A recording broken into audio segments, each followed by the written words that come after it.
What's up? What's up? Let me get this damn thing. I'm trying my best. Here we go.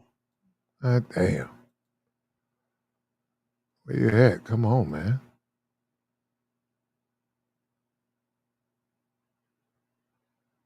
There you go.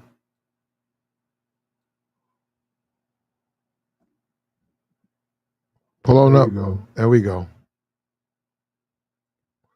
Yeah, pull on up, man. Speak on it, man. We was talking about we was talking about we was talking about all these problems, right? You see all of these problems.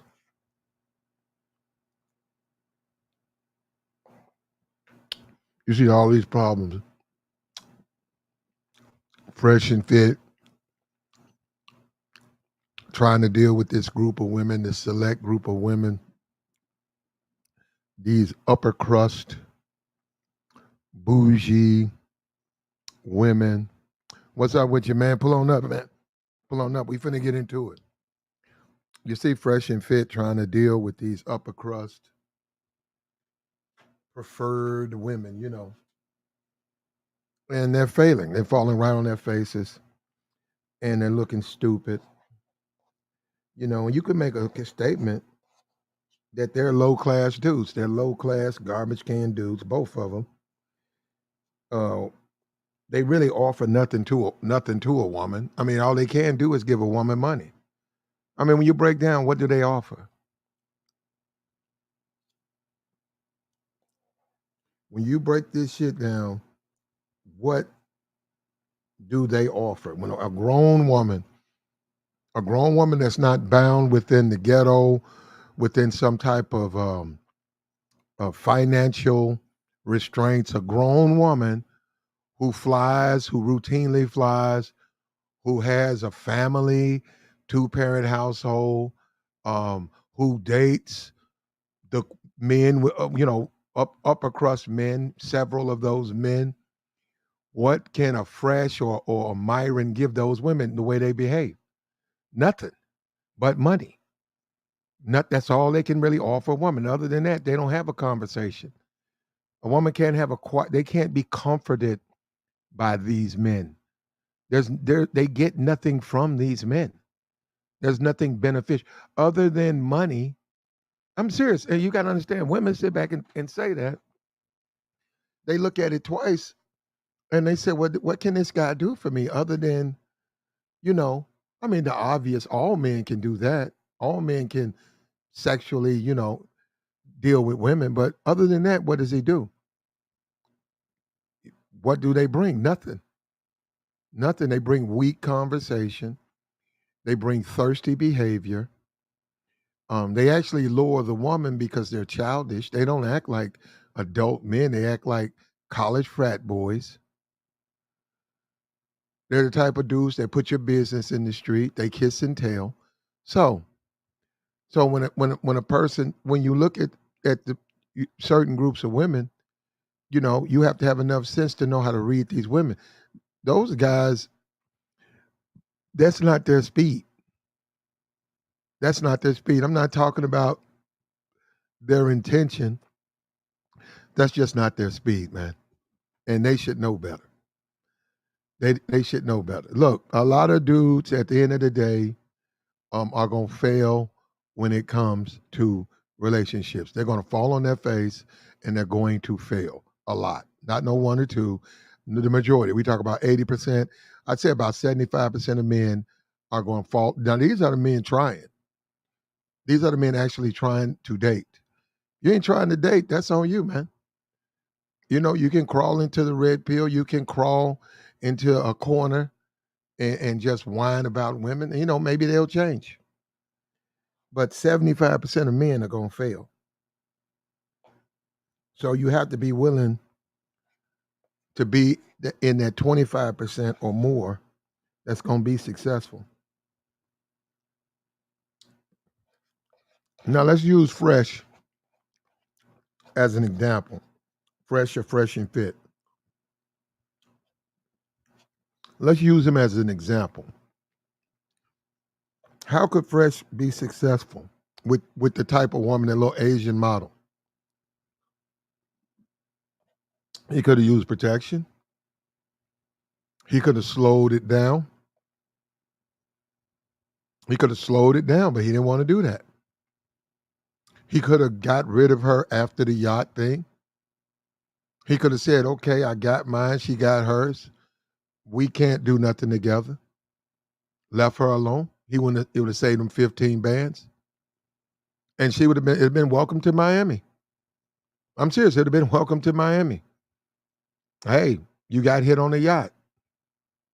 I'm going my separate way, you're going yours. He didn't do that. Also, not having value, just not having value, not building value cost him in the relationship game. It just cost him, man. And that's the same thing it's going to cost you. If you don't have no value, man, what are you really trying to get a better brand, better class of female? What are you doing? What are you going to do? I'm serious, man. When you do, because you're going to get those opportunities. When you do get the opportunities to deal with the baddies, to deal with the, because it's going to be some. That's the way women are. There are some women you may have you can be an incel. You could be an incel who's sworn off women, and you could be going walking with your video game, going over a friend's house, and you can walk past a house in a community, and there's this drop dead gorgeous woman who's dropped her earring, and she's looking for it, and you can see it, and you can say, "Oh, you can go pick it up and give it to her," and that boom, all of a sudden, "Oh, thank you, I was looking for that," and then all of a sudden, she's interested in you. Why? Who knows? But you're her type, and she's very interested, and she want to know, you know, casual conversation. The next thing you know, some kind of way she suggests, why don't you and her do something later on today? And the whole point is this. I know this is a crazy scenario. What will you do if you haven't built value? If you haven't worked on yourself, if you haven't created value, how would you respond? You probably wouldn't. So within the fact that you've accepted you're an incel, you now saying, you're not going to work on yourself. You're not going to build value. So, and it's going to happen. When it happens, you sabotage your own self. Now we're gonna get into the games women play. Women play a lot of games, bro. There's a lot of deception. That's what they do. They're very deceptive. They're very cunning. They're gonna play the victim. We see this Daisy thing until we get firm DNA. Until we get a firm DNA that that's his child, right? That she has a baby, right? We got to see the baby. We see that, but that's so early. Until we get a firm confirmation that that's Fresh's child, right? That would fall under women playing games. This would be a manipulative game. This would be her not wanting him, not wanting to leave. Throwing all this stuff on the internet. She's playing like she doesn't know the internet or she doesn't know what will happen. But for all we know, she's probably been looking at the internet, watching different things, understanding the show. She knows how many people watch that show, dealing with him, she went on the show. She knows they have a show. So he's a somewhat, and then she's seen him in London. He's a personality. She knows if she tapes his phone calls and he tries to break up, she knows she can create the stir she's created. So that would fall under manipulation, right? She would be manipulating him. So, and that's what women are going to do. Like the stream, man.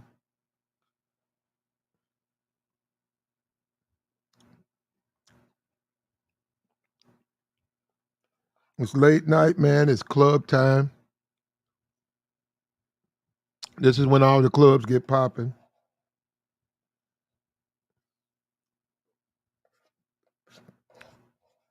That's more of your 20, that's more of your 25 and under.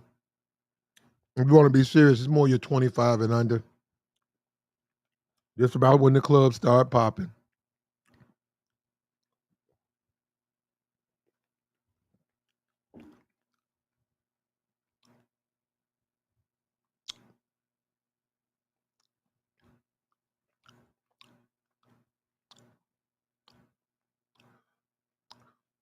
What's up with you? It's late night. We got to get into it, man. How to read women. Now, first thing you got to understand,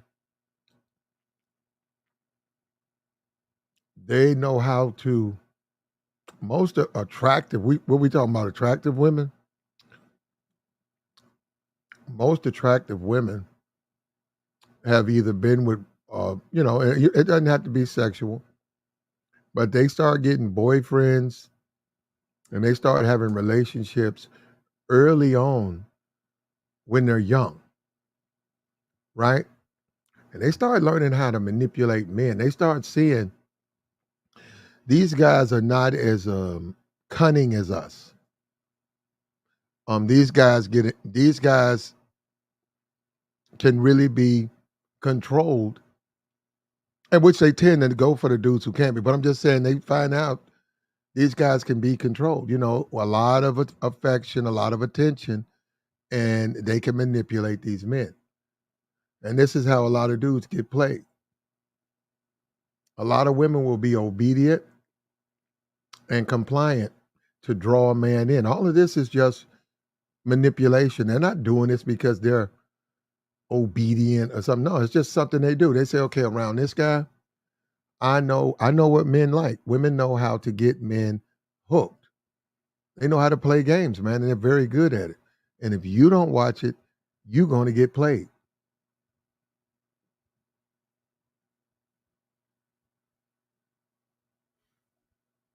The age old, hard to get, all of that.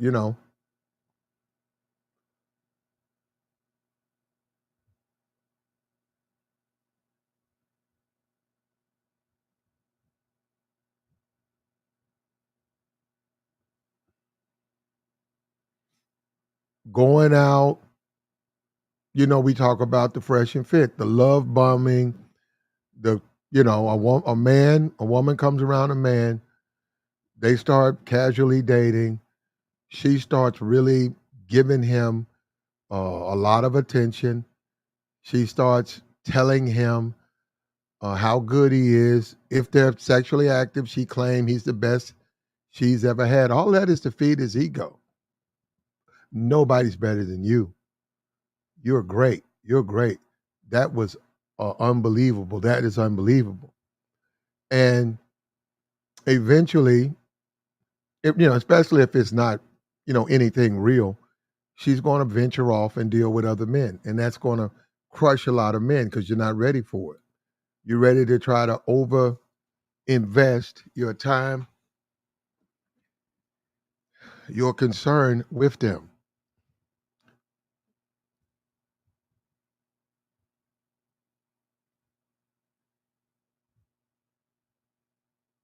A lot of women will get upset. A lot of women will create a lot of conflict.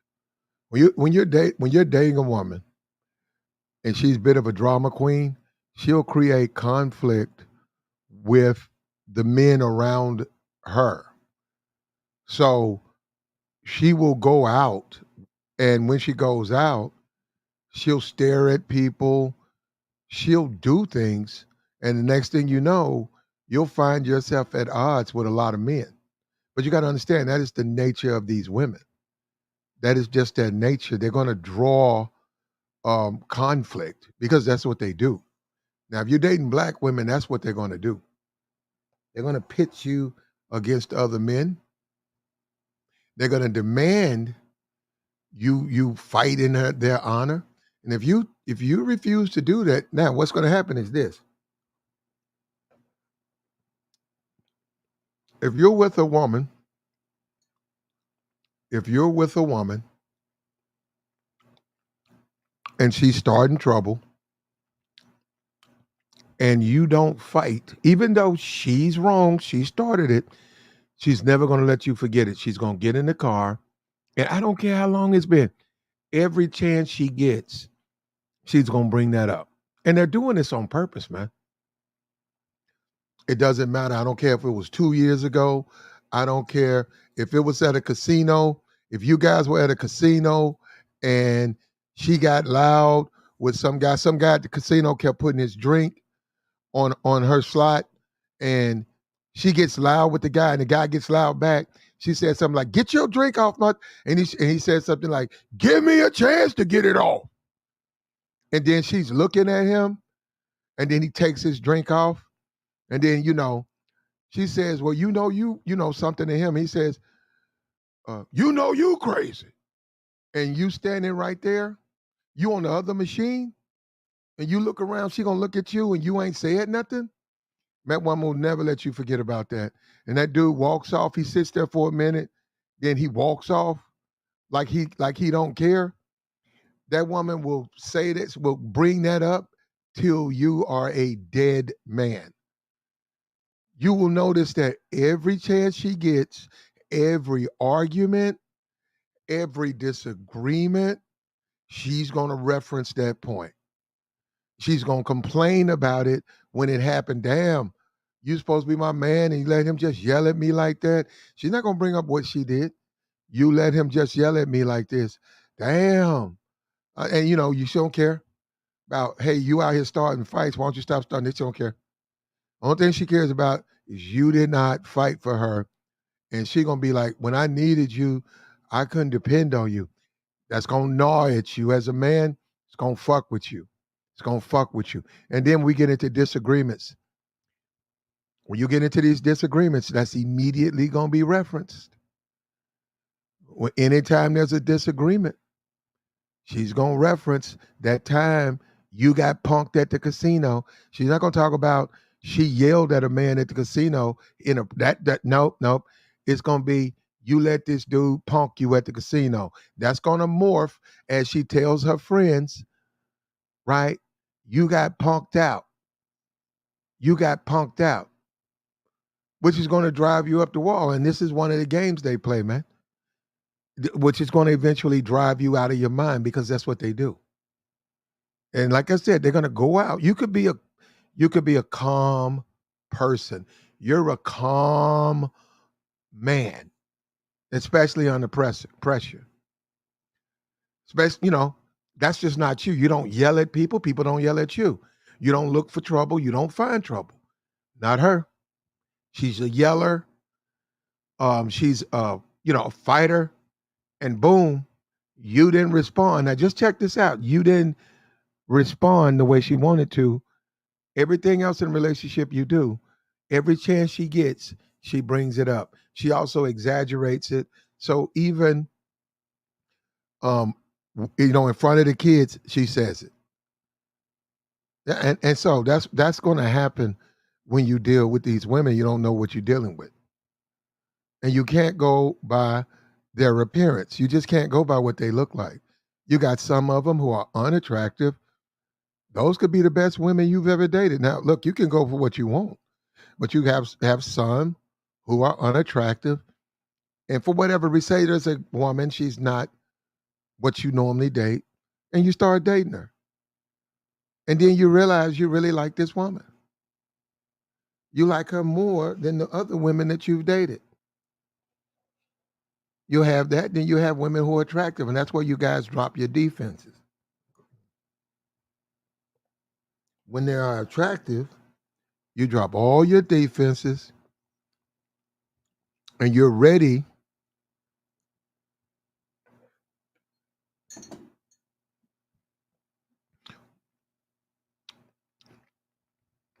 to build, to provide, to protect, and you don't know what's going on with this woman. This woman could be a complete mental patient, and they get off on that, man. They get off on the mistreatment. They get a thrill. It gives them it's an ego boost. It's an ego boost. Women will pitch you, and we talk about the fighting. They'll have you fighting over them, I mean, you two men over there tearing up the club, and they'll be laughing. They'll be sitting in the car with other women laughing, and the women will be making fun of them like you got them niggas fighting over you, and she'll be laughing, and they'll both go to jail, and she'll go over her sneaky link's house. She'll go over her sneaky link's house, and of course she started it, but she won't take any responsibility. And then it becomes about the men. See, all of a sudden now it's not about her anymore. Now it's about him. He talked to you wrong. Now it's about he looked at you funny. And then she's totally out of it. And the reason I say this, man, is the men they want. Now you got some that are sadistic, and they'll do it to the men they want. But I'll say the men that they can afford to lose, men that they can afford to lose, they'll do it to. The men they want, they truly want, they won't do that to. They just won't put them out there like that.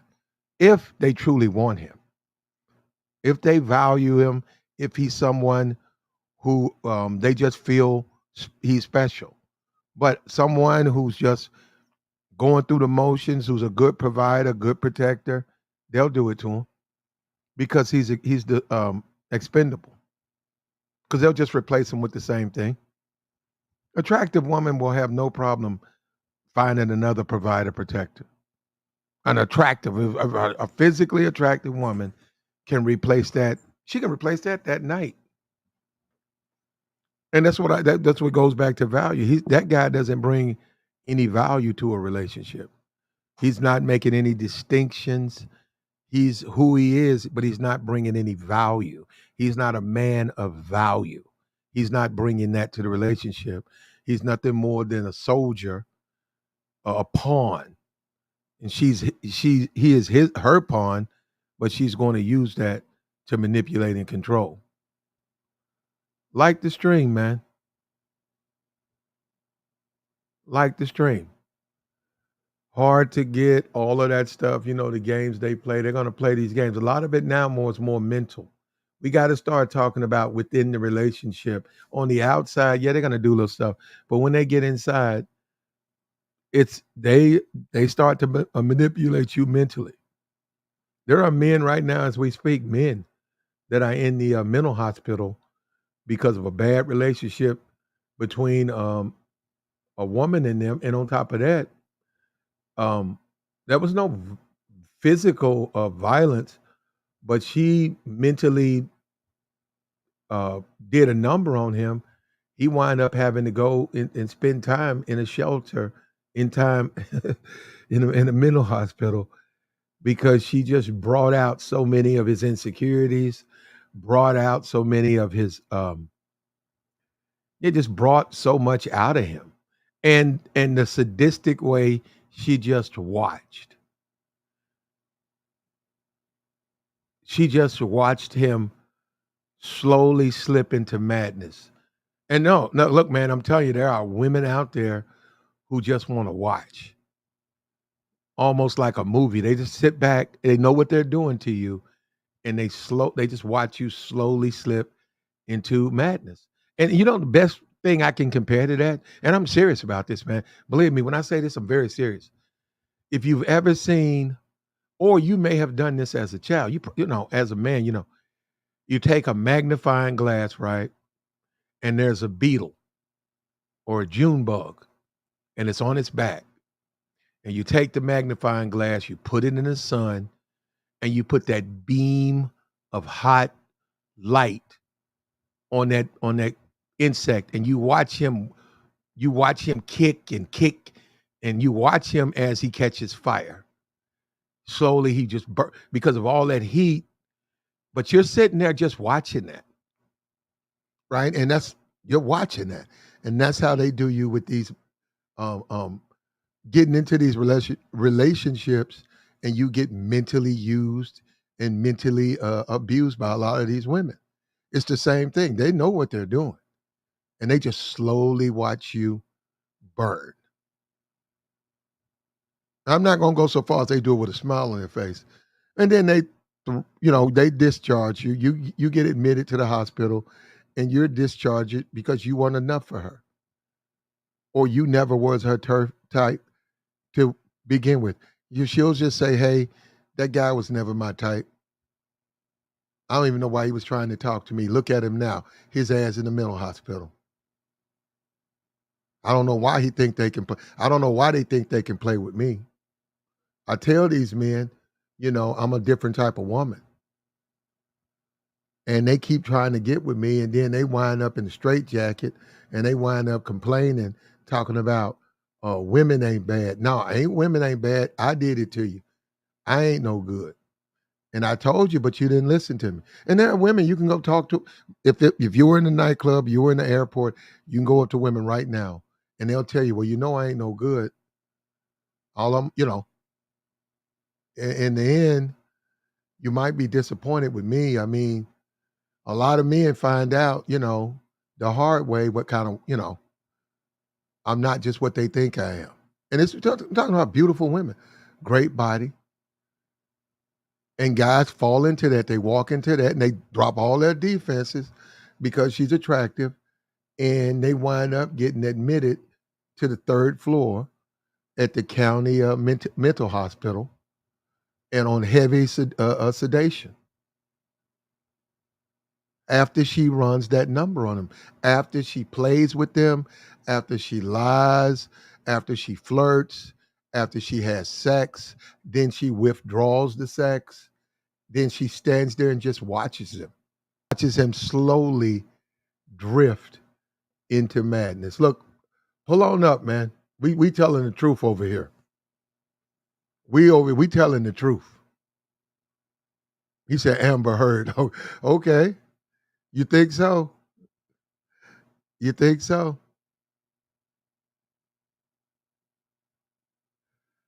And this would be a woman that men pursue, that men want. It has to be a particular type of woman.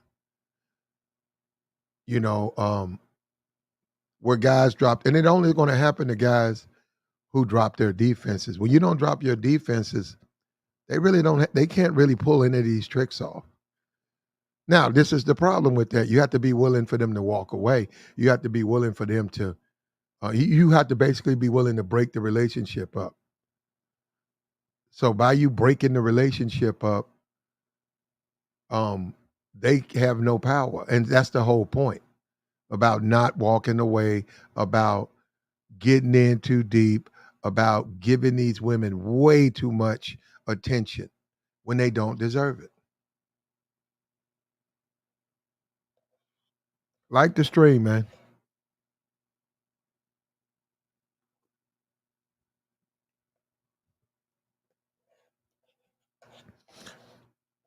Now, in all honesty, hurting over a woman, you have to have a relationship. You need to have at least a child. You need to have been with her at least a year, maybe dated for 6 months. Then you could say you have a reason to be frustrated about that relationship. But if you haven't dated long, if you don't have any kids, that's just a part of the game, bro. That's just simply the way things are in the world.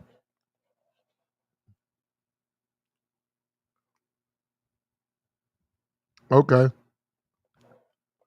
Austin Holloman is back in Dallas. Okay. He's probably at the club tonight.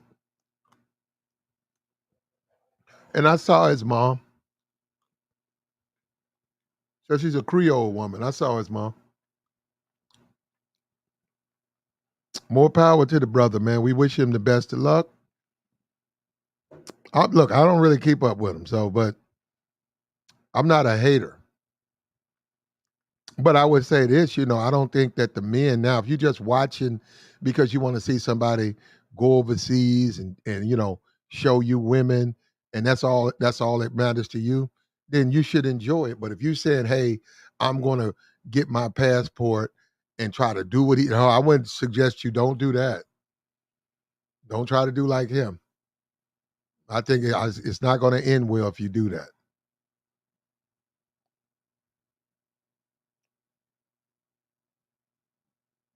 Travel One says if you don't like women, just say so. Well, we actually love women over here. We're talking about being manipulated by them. Now, if you're talking about a man should be manipulated and controlled and used by a woman, then I just have to disagree with you, brother. I have to disagree 100% with that. There's absolutely no reason a man should allow himself to be played with mentally, to be such, to be mentally abused so that he cannot go into his next relationship with a clear mind and a clear message. If he's burdened by the relationship of the past, if he was in a relationship with a woman and it was problematic, it was turbulent, um, and he leaves that, and he leaves with a feeling of no closure. No, just yeah, we're going under the premise she left him. He feels like there was no closure. He feels like she really didn't say what he did wrong. She just left. Um, he feels that way. Then it becomes hard for him to transition to another relationship. Travel one, we could, travel one. You certainly are welcome. You certainly are welcome. We get a lot of trolls, people up here. You certainly are welcome to come up here and defend your position. Now you're not going to do it. You're going to stay in the chat, and you're probably some troll that probably has been blocked uh, uh, with a fake thing. But the reality of this is he gets into the relationships. He gets thoroughly mentally used. He gets lied to. He gets some sex. She takes it away. He doesn't understand. He he's the provider. He's the protector. She's like, you know what? The dude I really like, he's back in town. This guy's been good. Let me go pick a fight with him. Oh, I know he hates when I park the car. He hates when I don't put gas in the car. He hates when I park the car like this. Let me go park the car like this. Let me go do something that I know I'm going to aggravate him with. And then when he blows up, there, perfect time for me to feel guilt free. Now I feel guilt free. I can break up with him, and I don't feel like I was wrong to do him like that. Oh, you gonna try to call me a bitch or a hoe? Who you think I'm gone? Which meant she was sleeping with this dude months ago, anyhow. Or like I said, he's returned, and that's how they do. So, and everybody, look, let me just say this to the guys. I know it's Platt. That's typical. That happens. All I get. Well, we have to emphasize that's something to watch out for. That's why you never buy into, never let them bait you, which is another mind game, into a fight. And you can tell when somebody's trying to bait you. They're deliberately doing things that you've already discussed. You've already discussed. And you don't jump on that. When that person does it, you look at it, and then you got to know how to read them. Because if you know how to read them, you can catch them in the middle of doing it. When you can read them, you can catch them in the middle of doing it. When you can read them, and you can prevent them from doing what they're trying to do. But I will say this as a man, it's time to go. Then whatever that relationship was or is what it is now, you have to bring it to an end. But you have to read them and catch them in their manipulation. And in the end, the only person who's truly going to benefit, well, the person who's going to benefit is you. Now, if you don't want it to benefit, then go through it. Now, you can act on those things, but in the end, they're going to do it. And we put this thumbnail together, right? these women because, like I said, look, man, I'm gonna be for real. It normally comes from very attractive women. Manipulation, uh, um, discard. They kick you out. What I'm saying is they no longer fuck with you and they go hop in the bed. Or one thing they do, and I hate to God, some of these streams is they'll be with you. They don't want to perform any oral. They'll be with you and they'll give you how they're good girls and how nobody, most of the men they deal with don't ask them to do that and how they misjudged you. They didn't think that you wanted them to do things like that. And they'll get with another dude and they can't stop doing it to him. They just can't stop. So what I'm saying, and that's the ways of a woman. That's the ways of a woman. Well, we're not gonna do that one, brother. Or whatever you are, brother. We're gonna give you a couple of moments to make sense. After that, you're not gonna be here. Whoever you are. You know what we're gonna do? Because I know how to get rid of you. We're gonna drop the link, brother, or whoever you are. I don't think a woman would call themselves Travel One. Let me go see. Go check this dude's page out.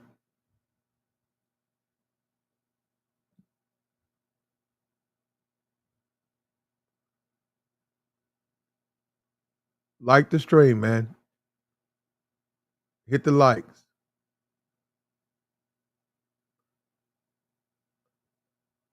Yeah, it seems like it's a troll page, man. It's a troll page, bro. It's a troll account. 6 subscribers, no profile picture. It's a troll account.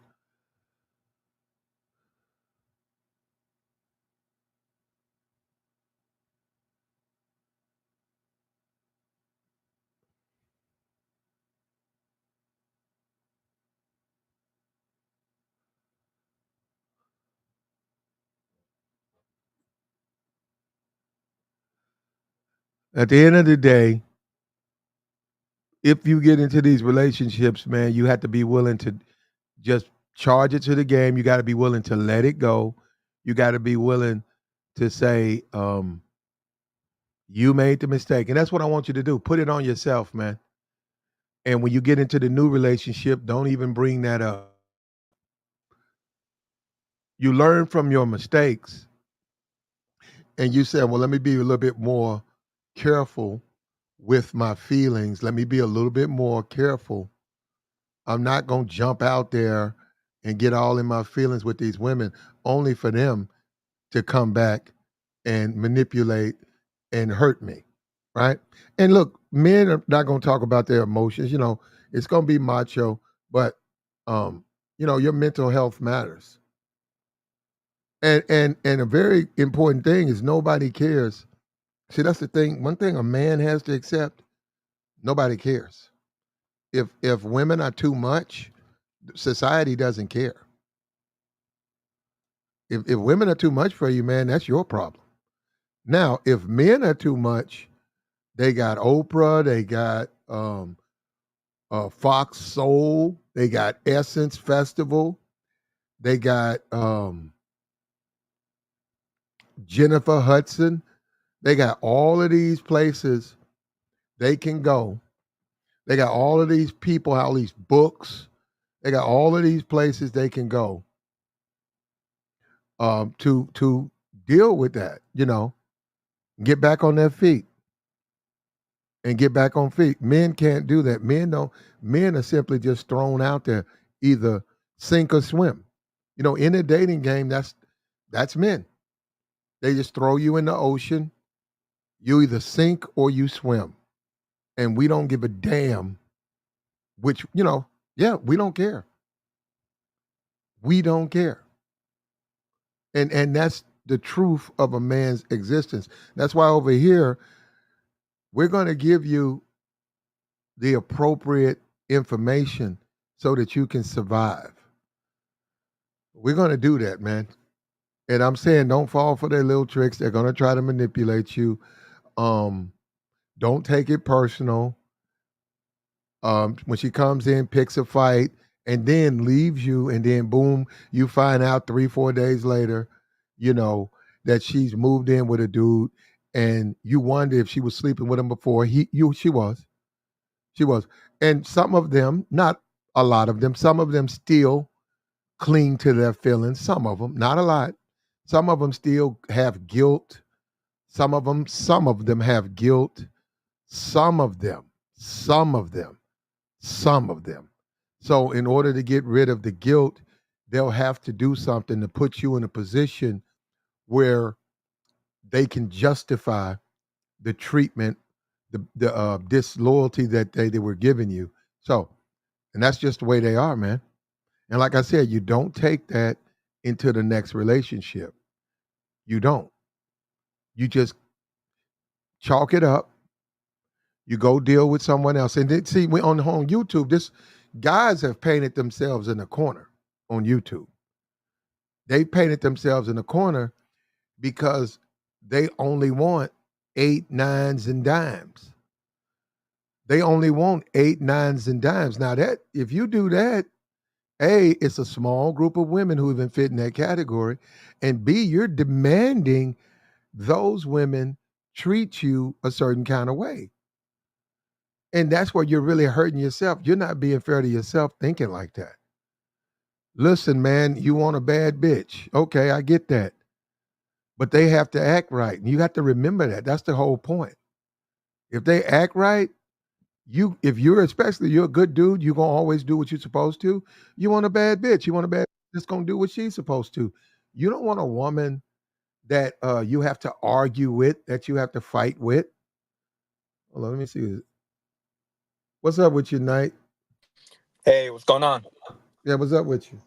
Yeah, I just had to hit the link. So, what you were saying right now, I just kind of wanted to state my opinion a little bit and see if you agree with it. Oh yeah, go ahead, brother. Yeah, I guess, what you were saying about the eights, nines, and tens. Uh, in your experience, I don't know if you would agree with this or not, but usually what I have noticed when guys have an obsession with this whole dime piece type concept, just a overly obsession with it, to me, it just usually has meant that these type of guys don't have that much experience with women. That's kind of what I've noticed over the years. Do you agree with that? Yeah. It's always been like a telltale sign for me, from what I've noticed. Well, you make a very, very good point, brother. If you want those types of women, right? So they would say you want the pick of the litter. I don't care where you are, but you so eight, nine, and dime say that's relative to where you are, right? It depends. What's a dime in Cincinnati might be a seven in San Diego, but if you're in Cincinnati, that's what you want. Okay, those women come with it a lot of options. Now, this is the point. Didn't say you couldn't get them, and this is what he's talking about. It's how they respond to you because it's not nothing to do with what she looks like or who she is. All your boys want her. It's if she's gonna come into your life and put you in a fucking mental hospital, how are you winning? If you can't deal with her phone ringing, you can't deal with all the guys who's coming up to her job, the guys at work who looking at you sideways when you're coming up there, the waiter sort of looking at her too long to you, that guy, the Ahab at the store when she goes is always flirt. If you can't deal with that, maybe you don't want a woman like that because that's too much for you. It's causing you to be paranoid. Well, yeah, and it goes back to the inexperience because if they had experience with those type of caliber women, even eights or nines, just beautiful women in general, they would know everything that comes with it, all the problems. Yeah. And then, well, another thing I would say is that the problem I've always kind of had is a lot of guys they don't want to put in the work and the effort to get those type of women, and because they don't want to put the work and the effort, they want to come online and try to take it out on content creators, kind of like the guy in the chat right now. That's kind of the sense that I Mm-hmm. get. Mm-hmm. That's sad too. That brother. That's a sad. If that's a brother. Now, first of all, if that's a brother, I don't know why he said the things he said because that don't add up at all coming from a man. But if that's a woman, that's just sad, man. That she or whoever that is thinks the way they think. I tend to think it's a dude because it says travel one. I don't think there's a lot of women on over here that are bragging about traveling. Um, you have to be able to handle those types of women, man. And you got to remember those women have options. Look, man, you just have to accept that that's a part of life. And when they have a lot of options, they exercise those options. Now, if you can get one and she treats you right, and that's the whole point on how you don't get played, you got to be willing to tell her no. You got to be willing to say, I'm not going to do that. When she says, hey, when I fly first class. You got to say, well, hey, I can understand that's what you want to do, but we're taking this trip, and we're going to fly coach. Not only that, we got other things we're going to do when we get there, and I have a budget. I live by a budget, so you got to let her know that you are who you are. And if she don't want to date you, you got to accept that. You don't go in debt. You don't go say, let me go ahead and spend this 12 grand, two first class flights, and then she's shopping sprees, and yeah, she's attractive, she's what you want, and you look at your credit cards and you're $12,000 when you met her. You only owed about $200 on your cards. After dating her for 3 weeks, you're $15,000 in debt, and you're afraid to say anything to her, and she's telling you this is what I expect from a man, and you bought into it because you fear she'll leave. And I'm telling you, man, don't give her anything like that. You are who you are. You accept. And if she truly wants you, that's not. You don't have to fly first class. So that no, she don't. And I'm telling you, man, from experience, even these so-called dimes, if you what they want, they'll deal with you. They'll accept that from you. What I've learned over time is, and a lot of people, in my opinion, they don't really get the full importance of code approaching. Kind of what I would say to guys is, over time, after you've code approached so many women and talked to so many women, you become what I call more immune to beauty. You become more desensitized to their beauty, where you're less likely to sip. But a lot of guys, just like you just said, they come across the first beautiful woman or whatever that gives them a sniff of of you know what, and then they just become simps and they don't know how to handle it because they didn't deal with enough women prior to that. Yeah, and then when they find out that woman ain't truly what they want her to be, then they get admitted to the mental ward because they can't believe a woman they normally don't give women money. They gave her money. They normally don't text a woman all the time, or they normally don't have these imbalanced relationships, and they know better. They know better. They know they shouldn't be texting as much as they're texting. They shouldn't be doing what they're doing, but they want to throw all caution to the wind because they want her so bad. This one, they want this one. This is the one. And they just act like those women are not sadistic. They act like those women just simply won't do them dirty. And that's where that kills me because that's normally who does it. It's these so-called beauty queens. Them the main ones who send these dudes to send these dudes to the straitjacket because they're going to be fuck. And then when they leave you, there's going to be a void. But you got to understand, to them, they've been that way all their life. That's not, you just another feather in their hat. You really meant nothing, and they've run where they don't want to deal with you. Now, some, and this is the key thing, some do suffer from guilt because they say, "Why am I doing this to this man? All he did was want to love me. Damn, I know how he gonna take this. I want to leave this motherfucker. He won't give me no reason to leave him." And then they're just gonna have to do something. They have to create some type of problem so that they can break up. And a lot of them, this is when on the IG they post something and there's a nigga in the IG, and then they cut it off. and you see it. That's them telling you they want to break. They're afraid to tell you that, but they want you to understand they're with somebody else. And if you front them, that's what they needed. You pick a fight, that's what they needed. Because then all of a sudden, it was you. It was never them. Yeah, that happened to me about a decade ago. It's probably the most I've ever been gaslighted by a woman where I just got blindsided. But, that's how you know that a guy has experience with women because it's situations like the one you just said. I mean, if you have a bunch of experience with women, you'll just happen to you out of nowhere and you'll be left guessing and you just use that information in the future. But this is the type of stuff, in my opinion, that a lot of guys could learn if they really listen to different content creators so they don't have to go through it themselves, but it just kind of starts becoming that ego thing that we've talked about before.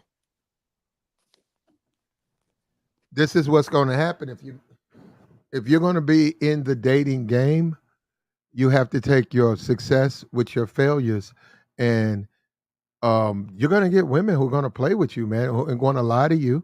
You know, we were talking about fresh, right? Okay, fresh is fresh, but believe me, there are women out there who are manipulative. They will love bomb you. They will call you up. They will tell you. They know, women know if you tell a man this is the best sex they've ever had to a man. They know what that does to a man. Women know that, if a woman looks at a man and say, this dude right here, he probably the most, he probably had sex, but most women probably have never, gave him a back rub. No, women have just never just put their head on him and made him, yes. And women know, okay, he's gonna fall. And they say, okay, I got him. They say, I know how to get him. I know how to get men. Best sex, call him, treat him a certain kind of way like no other woman does. But then, like I say, then because they are very manipulative, they take that from that man. Now, there are certain mental aspects where they enjoy doing that to a man. That's what I'm saying. Guys got to understand some people enjoy your frustration. They like that shit. They like the fact that you're scratching your hair, you're walking around, you're pacing, you're not productive at work. You're constantly wondering about. They like that because it's like they're ready to leave now, and they say, okay, well, I'm gonna destroy this motherfucker. I'm not gonna just leave him. This will be another body, and they get off on that shit. They laugh about how destructive they are, and how they just enjoy it. And it's a power trip, man. A lot of these women, they love humiliating men. And then a lot of time they go for players and stuff, but they go for regular men and they get them hooked. And I've had, man, how many? I can't even count. I can't even count how many conversations I've heard amongst women where one of the women, two of the women, three of the women are laughing. No, no, two of them are laughing. Three of them are saying, "Why are you doing that to them? Why are you doing him like that?" And they're just in hysterics. And said, "Look, he texts me again." And they said, "Girl, why are you doing him like that? Why are you dogging him out? Why are you doing him like that?" Somebody, that's is that the one who sent those flowers over here? She said, "Yeah, he been trying to, uh, I left him. He been trying to get me to come back. He's begging. He's on in tears. I ain't going back to that motherfucker. Why you doing him like that? I, you know, I don't know, but I sort of feel good doing it. Something wrong with me? I mean, I might have heard that I think a million times. And I'm talking about when you working with somebody and you hear that and you look at the chick is beautiful, you be like, damn, these bitches is sadistic. They getting off on that shit. They don't care, man. And they look at themselves as some type of Medusa, some type of female god that's meant to destroy, destroy. Yeah, I mean, let me just kind of say something to the audience that's out there, the females especially. See, a lot of females, they have a big issue with this concept of the wall, and I don't want to get too deep into it, but what a lot of women don't get out there in the audience, y'all don't really get what the whole concept entails. It's not just about a woman losing their looks. It has to do with some of the stuff Platinum was just talking about. So basically, when a woman has her looks, she's much more likely to do that type of stuff where she's completely disrespectful towards guys and playing with their feelings and all the different things Platinum was talking about. And then when they start losing their looks, they don't have as much of an opportunity, and guys just don't put up with it as much because they don't have the looks they used to have. Hmm. And that's something a lot of women don't get when they come to this space. And even female content creators, they're obsessed with, oh, they'll even clown themselves like, oh, guys call us ugly and then we hit the wall and all this other stuff, but they don't get everything that encompasses the concept. And we've been talking about it for the past 5 minutes, 10 minutes, and that's what a lot of women don't get. A lot of women, they don't as the saying goes, they don't like it when the rabbit has a gun or whatever. They don't like it when it switches in the other direction. So the women that are listening to this, that's the only thing I would tell you. It has to do with your behavior and your attitude and how you treat men. And don't be a hypocrite and complain when guys do it to you as you're losing your looks or when you have lost your looks. And but wait a minute, another aspect of that too, and this is what I'm saying. We have to also accept this. There isn't a physical or an emotional fulfillment from doing this to men. Look, and I have to say this in a certain kind of way. I can't say it in the wrong way, but like I said, a guy who's outside with a magnifying glass with a beetle, a little kid, you look at that from what are you doing? Like you push, what? Don't do that to these insects. But that kid, because of his innocence and because of other things, he probably is enjoying that. He sees that thing withering and kicking, and women when they grow up, a lot of times when they realize they have the power to do that to men, a lot of them do it, and it's not they talk amongst themselves, but a lot of them do it, and a lot of them laugh about it. A lot of them laugh about it, say I broke his ass. Like, hey, he wanted to date me. He kept asking to go out with me, and I let him take me out. I didn't know he was gonna fall in love with me. I didn't know he was gonna start sending me all these flowers. I didn't know he was gonna keep calling me. Well, did you answer the text? Did you respond? Yeah, I answered his text. I responded back. But my man is here now, so um, and the guy you go and see the guy, and he was one of the best workers at the company. He used to be a happy, like, hey, what's up, man?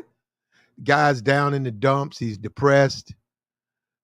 You look at the guy, you don't know what's going on with him. You don't know. You suspect, but you don't know. You don't bring up the old relation. This is what, and guys go through that. And I'm telling you, some women get a certain amount of satisfaction from doing this to some dudes. Now that's why I'm saying you have to be strong when you deal with these women. You have to be a very strong individual. You Yeah, can't it becomes a long time. No, go ahead, go ahead. no, you can't let them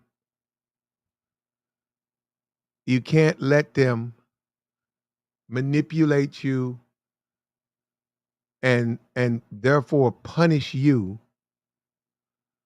in some type of capacity. You can't allow that to happen. And you have to be able to be um we're going to take this slow. We're going to take it slow, and over time we will then, we can let some things happen, let some things occur, get to know each other better. But no, you don't jump out there, man. You just don't jump out there and give her all of that power in the relationship. And a lot of people say, because we, travel one less, a lot of people say men are manipulating. Men, no, men are protecting themselves. They're not trying to manipulate anybody. They're just simply trying to protect themselves from the situation. There are women out there who will play mentally with a man. Well, what you're just saying right now is important. See, that's the thing. In my opinion, that's one of the main reasons women don't like the manosphere, because it starts leveling the playing field where women have the natural advantage, the natural biological advantage that they're born with. So the information we give men starts leveling the playing field, and it makes it less likely where women can play men. And what you just said is important. Men don't go out of their way to manipulate women. Men just want to protect themselves and not be manipulated. It's like you have to be able to wield power. And this is the key point of all of this. When she feels that power shifting, okay, you got to go talk to her, right? They have the upper hand. They can look pretty, laugh, have the real nice laugh. You could be at the library studying. One of her friends can come in, she could look beautiful, and you could hear her laughing, and she's feminine, looks good. She's not going to make the first move. So you get up because you take a class with her and you say, fuck it. You walk up to her, just open up the conversation about how there was a class you should take or you're currently taking a class. And you would like to know, hey, excuse me, um, were you in so and so's class yesterday? And she's like, oh, yeah, yeah. Yeah, I'm in there. I think I missed something. If is could you help me with, and maybe she said, oh, yeah, sure. Sure, you sit down, boom, and it just opening up. I'm saying conversation. So you have to shift the power. You got to get her into you. See, this is what these women see. That's what they don't want you to show and teach, because then that leaves them powerless. Because then they can't do that. They can't do none of the games where they have all the advantage. But I'm not saying it's going to start that moment. But now uh, you got to start shifting power, shifting power, just a little piece and a little piece and a little piece, so that you can get it in your favor. Look at these. That dude said that's dirty, man. How's that dirty macking? What does that got to do with a dude? Dirty macking is taking some nigga's bitch. Fuck this. What is it? How is that? You see someone in the library talking to a friend, a female friend, and you dirt. You guys, you know what? And you wonder why you can't get pussy. You niggas run around here saying shit. You don't even make sense. You don't know what you talking about. And you wonder why you can't get no pussy. You wonder why these bitches won't fuck with you. God. And you talk yourself out of pussy anyhow. How is talking to a woman dirty macking? Anyhow, you have to wield the power. And I'm gonna say even more so for the beautiful ones. Man, more so. More so. Because those are the ones that tend to come at you hard. More so. Because once you get them where they need to be, then you don't have to worry about them at all. You don't have to worry anything about them. But it's not going to be easy. It's not going to be easy. And that's why the whole point of getting in shape, you don't have to be a football player. You don't have to be a football player. They don't want to do the hard work, Platinum. That's Yeah, I one thing know. I didn't get. Before I came to the manosphere, because I never had an entitlement to getting women, I just go out there, cold approach, meet women, going out every weekend. I never had that entitlement, but I really didn't get how much of an entitlement and how much of an ego guys have until I came to the manosphere. I just didn't get it. Like, it blindsided me completely. I just didn't get it. Well, it doesn't work. You can have one. See, this is the thing about that. I got what you're saying. It don't work, and I mean what I say. Walking around entitled and full of your ego, it ain't gonna work. And this is the thing about, you could use the manosphere as proof. The women who that works on, they don't want.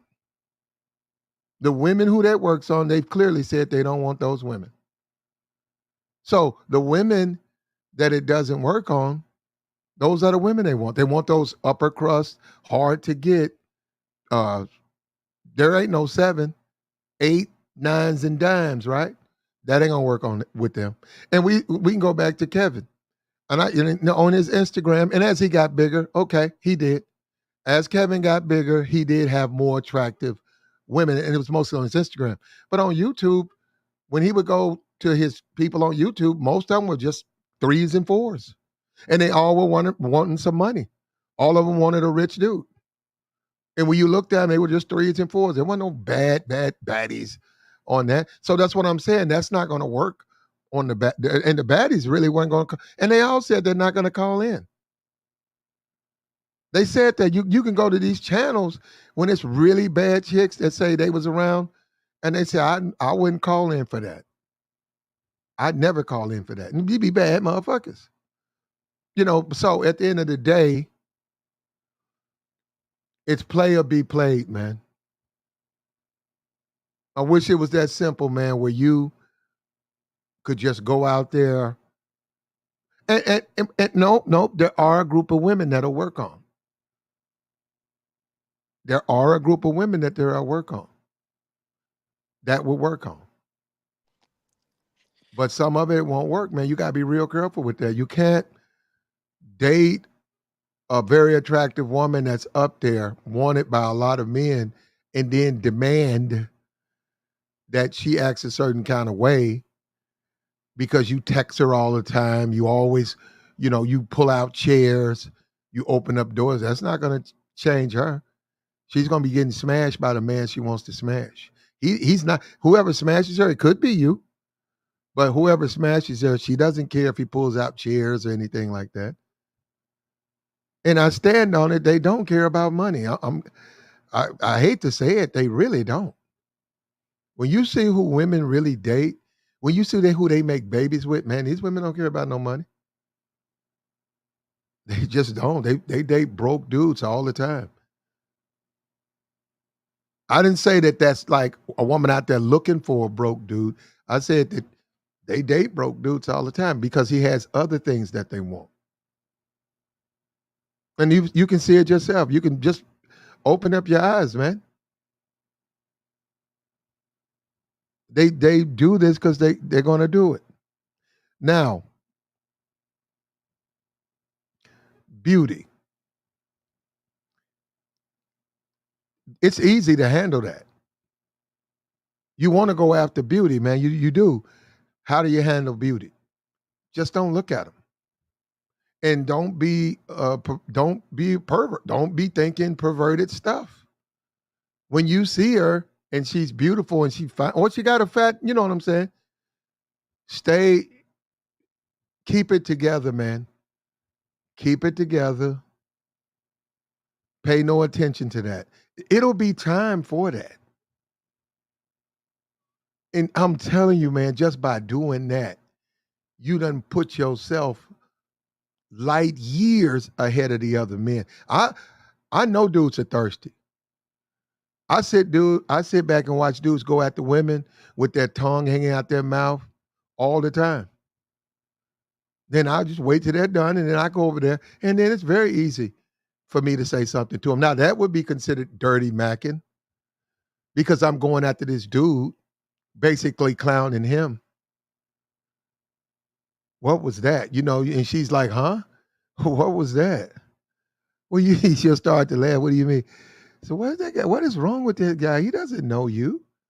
Why would he come talk to you like this, Luz? And you take it from there. You take it from there. Yeah, what I've noticed is once a woman thinks she's better than you, or once you treat her as if she's way better than you, you're pretty much done, in my opinion. Yeah, you are. You're exactly right. Because just by doing that, yeah, that plays to their ego, but that turns her off to you because you were so easily obtained, and she's not gonna value that. And then she's gonna question what other woman. She's gonna say, ain't nobody fucking him because he's so ready to break his neck and kiss my ass, talking about I'm the finest bitch and I'm the baddest chick he's ever been with. And When he wakes up in the morning, the first thing he thinks about is me. And when he goes to sleep, yeah, they're not going to date that man. They're going to use him. Now they will use him. They will use him and crush him like an aluminum can when they're done with him. But no, no. They want to be the one who's looking up to the man. That's how women look at men. They look at a man as a man in a woman's life is an accomplishment. He has to be of value. He has to be something. That's women look for winners. Women look for men of value. You don't have to be no high value. Women look for winners. They want the guy. You go, look. Let's go. You can go to work tomorrow. Say you got 10 guys. One guy is a team leader. He's over that group of 10. Or they hire a new woman. Guess who she's gonna wind up dating? The team leader. That's who women look for. Who do they want to date? The quarterback. Do they say they want to date the guy who plays defensive end? Nope. They want to date the quarterback. That's who they want to date. So all the cheerleaders, right? If you can do it, they prohibit it in a lot of places. But if you look at a lot of these high schools, go look at the cheerleaders. The cheer one of them's dating the quarterback. Women, that's how women look at it. Now, am I saying all women are going to get winners? No, I didn't say that. It ain't enough of those men to go around. I'm just saying those are the men they tend to want. So you start to get into desirability and being wanted. And that in itself um, creates the environment you want to have her in. Hey, you coach, I mean you quarterback the football team, you won the championship. They call you on, they call all the people to the auditorium. They call you on stage, the coach thanks you. You walk around with your jersey on doing Fridays. The teachers love you, everybody loves you. That's gonna you're gonna be a very that's attractive to a woman. Now, who you talk to, that's up to you. I'm just saying across the board, that's you're gonna be attractive to a woman. You've got a lot of boxes checked. Guys who are nerds, guys who are immature for their age, guys with a face full of acne and a bunch of uh, books, right? And their pants isn't hemmed up, and they dress like they're immature, and they don't play sports. They're not going to be attracted to guys like that. Not because he's a bad guy, but because of the way he's viewed. He's viewed as a smart nerd dude. The other guy's viewed as a winner. So to get them from playing these games, you got to have something, man. If all you want to do is smash, if that's all you got, you probably gonna get played. Now, when you start talking about fours and threes, that might be all they want to do. Now, a four and a three is not gonna be no eight, no nine. So you're talking about maybe your fat chicks, maybe your less appealing chicks, maybe the women who don't want to wear makeup. You know, you have a lot of those women, they don't like to wear makeup. You got women that just want to sit around and play video games. They want to act like dudes. You know, do you want to date a woman like that? That's all plain Jane and plays video games? Doesn't act like a woman at all? So that's what So, I'm saying. so Guys have to come to terms with who they want to date. Who are you trying to have a relationship with? Go ahead, brother. well, yeah, I was just gonna ask you a question. I'm sure you did a stream on it, but just kind of your elevator pitch. If you had let's say you had, I don't know, 2 minutes to talk to Fresh, what advice would you give him moving forward? Just kind of like an elevator pitch, considering all the drama he's in. Tell Myron he's gonna take some time off. Yeah, I was thinking the same thing. They just need to get off YouTube for like a month, 2, 3 weeks. I don't think both of them. I think he needs to take. Myron needs to come on. They need to do the same show. They need to call in. There's a couple of guys. I'm not gonna get into who, but they can call in 2 or 3 guys that has been on that show before, and say, "Hey, yeah, man, Fresh is taking um some time off. He's got some family problem. Well, he lies anyhow, so why not lie now? He's got family issues in Barbados. Um, so this person, if he wants to bring one of the guys, the guy who's up in the studio, who's always doing the sound effects, or they bring him down. Or you want to get one of these dating coaches or some of the guys that they brought on. They can have a revolving seat, do the same show. Um, Eventually, he's going to have to apologize to his listeners about his constant lies for Fresh, his lies. But other than that, when Fresh comes back, he takes a back behind the scenes role. He doesn't have to be up front. That's really not for him anyhow. There's things they need him to do. They still need women to come in there. They need him to do the same jobs he's been doing. He does not have to sit in front of the camera. And like he said, he doesn't even talk anyhow.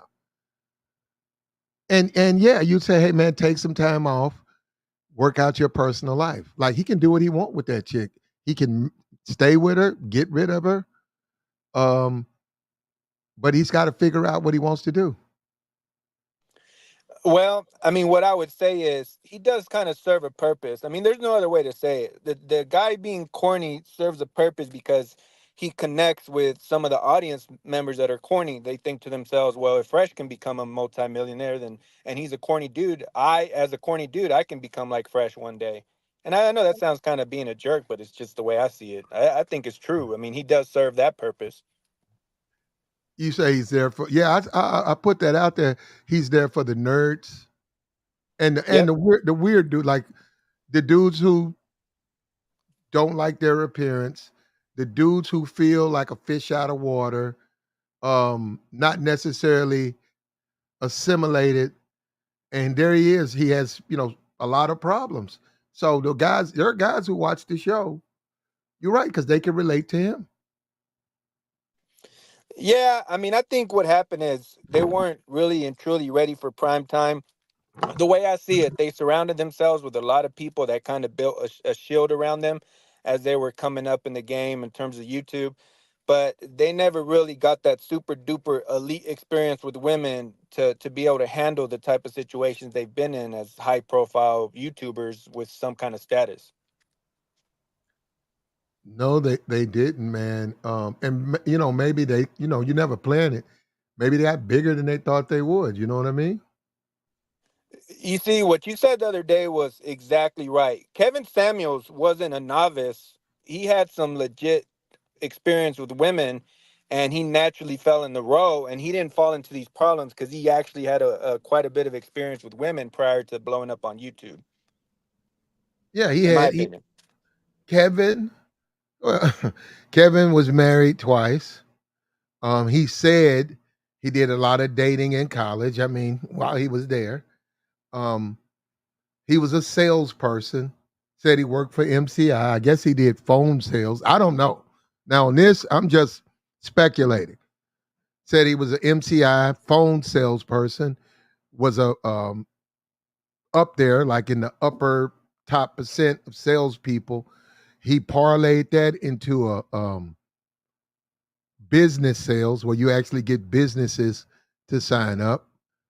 And while I think it was in Houston or whatever, and while he was in Houston, he unfortunately, then I know he recovered from cancer, but I think that's when he found YouTube. Right around that time when he found out he had that and was going through chemo, I guess he found YouTube. I guess. I mean, I don't know about that. That's when he came on. He was trying to help men. If you go and look at his content when he first came on, he's super skinny. Yeah, I've seen a couple of those streams. I went back to some of those the other day. Actually, it's interesting you say that. Probably about 2 or 3 weeks ago, I went back to some of those streams. Yeah, he was really skinny. Yeah, I don't know if you could if you're on his Patreon. I think a lot of those have went there. But yeah, rest in peace to Kevin. He was really thin, and he found basically YouTube. Like he basically saw he to me, Kevin was like everybody else. He had a channel. He wanted his channel to grow. When you talk about the dreaded um, pink high heels and what was that bikini or what was I don't know. I'm trying to remember. There's a picture of him in like a bikini with high heels, and he said those were Gucci shoes. Those were designer shoes. Perhaps he did that for attention, so that he could generate interest, so he could get subscribers to come to his channel. Maybe I don't know. I don't know. I never discussed it with him. You know, but whatever he did, he had a wonderful channel. Now, when you start talking about getting used, one thing I think he had gotten away from was from that. Now, and this is where there's a lot of disagreement about him. To me, when he talked to Tommy Lee, I don't think he deals with women like that. He was very respectful.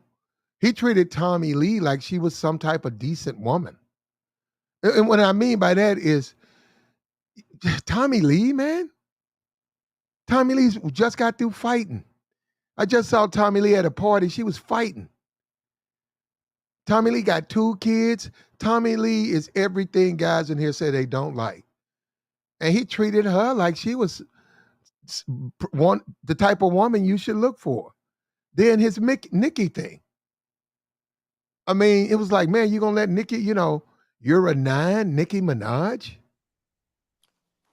I think And that backfired on him. That's for sure. Well, it did backfire on him with Nicki Minaj. He got a lot of pushback by the Black Manosphere. I mean, he got smoked because of it. yeah, and he looked like what the manosphere said it's supposed to be men, right?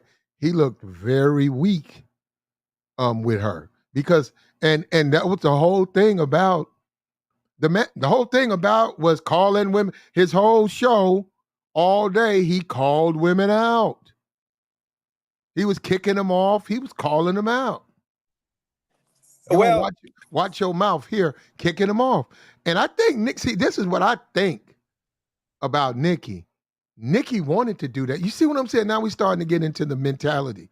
I think Nikki wanted to call his bluff.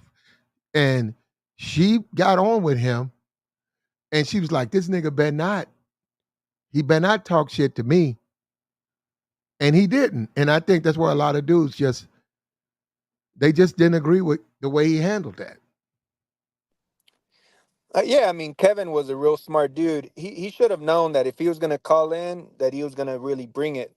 It backfired on him. I think he was just kind of blindsided. He didn't think Nicki Minaj was going to take all types of shots at him, even subliminals. I Well, mean, no, people. hold up. That was him calling Nikki's show. Yeah, yeah, he called into her Instagram. Yeah, I'm saying that wasn't her calling him. That was him calling her. Well, yeah, and that's what I mean. She was a position of power. She had the power in that interaction because he was calling it to her. Well, I'm gonna say this. From his perspective, he wants because this is what I was told. Man, he trying to grow his channel, man. Man, he just trying to grow his channel. I said, so that's what this stuff is about. I thought you guys were trying to put a message out there and defend men. So this is about growing your channel. Oh So if yeah, you no, get, I agree. He was trying to yeah, siphon off some of her audience by calling in. In my opinion, he was just kind of just. I mean, obviously, a lot of people knew who he was, but there's a bunch of people that didn't, and he's like, okay, well, I'm gonna call into Nicki Minaj's and kind of promote myself a little bit, and then it backfired on him. yeah. Well, yeah. To be honest with you, I know what you're saying. I don't think he would. And look, in my opinion, when you have a point of view like Kevin got, there is nobody subscribed to Nikki that's gonna be interested in you. I mean, why would you? I'm just saying, when you think about it, why would you find um interest from her following. Well, Nick, you know how it Nick, goes. look at Hate look at watchers. look at who Nikki dates. Look at the way Nikki acts. She doesn't act like a grown woman. She dates men with all types of problems. Who do you think is following her? They're not going to want to listen to a man, Kevin, tell them, stop being delusional, be realistic. You'll never get a high value man. They don't want to hear that. Nikki doesn't have a high value man. They don't want to hear that. That's all I'm saying. Now he did it, but and people felt like he had an opportunity to say, well, no, you're exactly what black men don't want. Um, hence why you dealing with the man you got, a felon with all types of problems. Now, he didn't say that. He could have. Now, I don't think she would have kicked him off. I think there would have been some disagreement. But I think Nikki's the type. Nikki is a very confrontational woman. She's confrontational. She's the type of woman. She dares you. I wish a nigga would. That's the type of woman she is. Now, you don't have to date those types of women, but those women are among us. We're black men. When we go out to mostly black nightclubs, there's women all there. There's all types of I wish a nigga would women out there. Yeah, you gonna buy me a drink, and as soon as you buy me a drink, I'm finna go talk to this dude. And I wish a nigga would say something to me about taking his money. Women, I don't care. Time that woman you get the drink, that waitress gonna look. Let me tell you, I'm gonna tell you how you know. When you go to buy her a drink, they gonna give you that little look like, do you know what you're doing? I'm serious, you gotta look at them. Because they gonna know what she about. They gonna look at you and say, damn, she got another one. And they gonna be hesitant. And you gonna say, like, why is he hesitant? And you gonna repeat it. They're gonna say, okay, gonna give you the drink. They're gonna give her double Hennessy, and she gonna thank you. And then you're gonna be waiting for him to pour you yours. He gonna start to pour yours. And then she gonna say, thank you again. And she gonna walk off. And that bartender gonna say $80. And everybody there gonna be like, God damn. And the bartender might say, hey man, I was trying to warn you. She do this shit all the time. I was trying to warn you, but yeah, $80, man. Yeah, $80 for the liquor, 40. And if you want a tip, yeah, okay, we got 100. Here you go, $10. Thank you, man. Click, click. Go to the next person. And yeah, they don't care. Like, what you gonna do? You ain't gonna buck up in there. You're gonna just use this nigga for his resources. And that's what I felt like Nikki represented to me. And I was disappointed in Kevin because I was like, man, wait a minute. Nikki, you need to call her out on her BS. But he didn't. Yeah, I don't think he made that many major missteps, but that one was definitely one. And obviously, a lot of people don't like how he handled Brittany Renner, but I don't know. That one's more complicated because he had her right in front of him, and it was like a one-on-one in person. Mm-hmm. But Uh, actually, Kevin, he let it slip one time. I'll let you guess, and then I'll tell you, and I'll tell the audience what the numbers was. But one time, Kevin let his analytics. He broke it down by gender. So what do you think his breakdown was to male to female in terms of his viewing audience? I, um, what age group? Well, just the gender. Like, what percentage of his audience was men, and what percentage was women?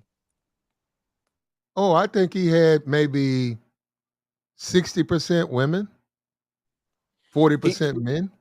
he said it was like 65% men and 35% women, which, I mean, as someone that does YouTube, I mean, that's still a pretty good breakdown. That's good, but I just tended to believe there was more women down there than men. Not to say he didn't have a man program. I'm just saying a lot of his content was aimed at women. So I'm saying it really was. I mean, I get it.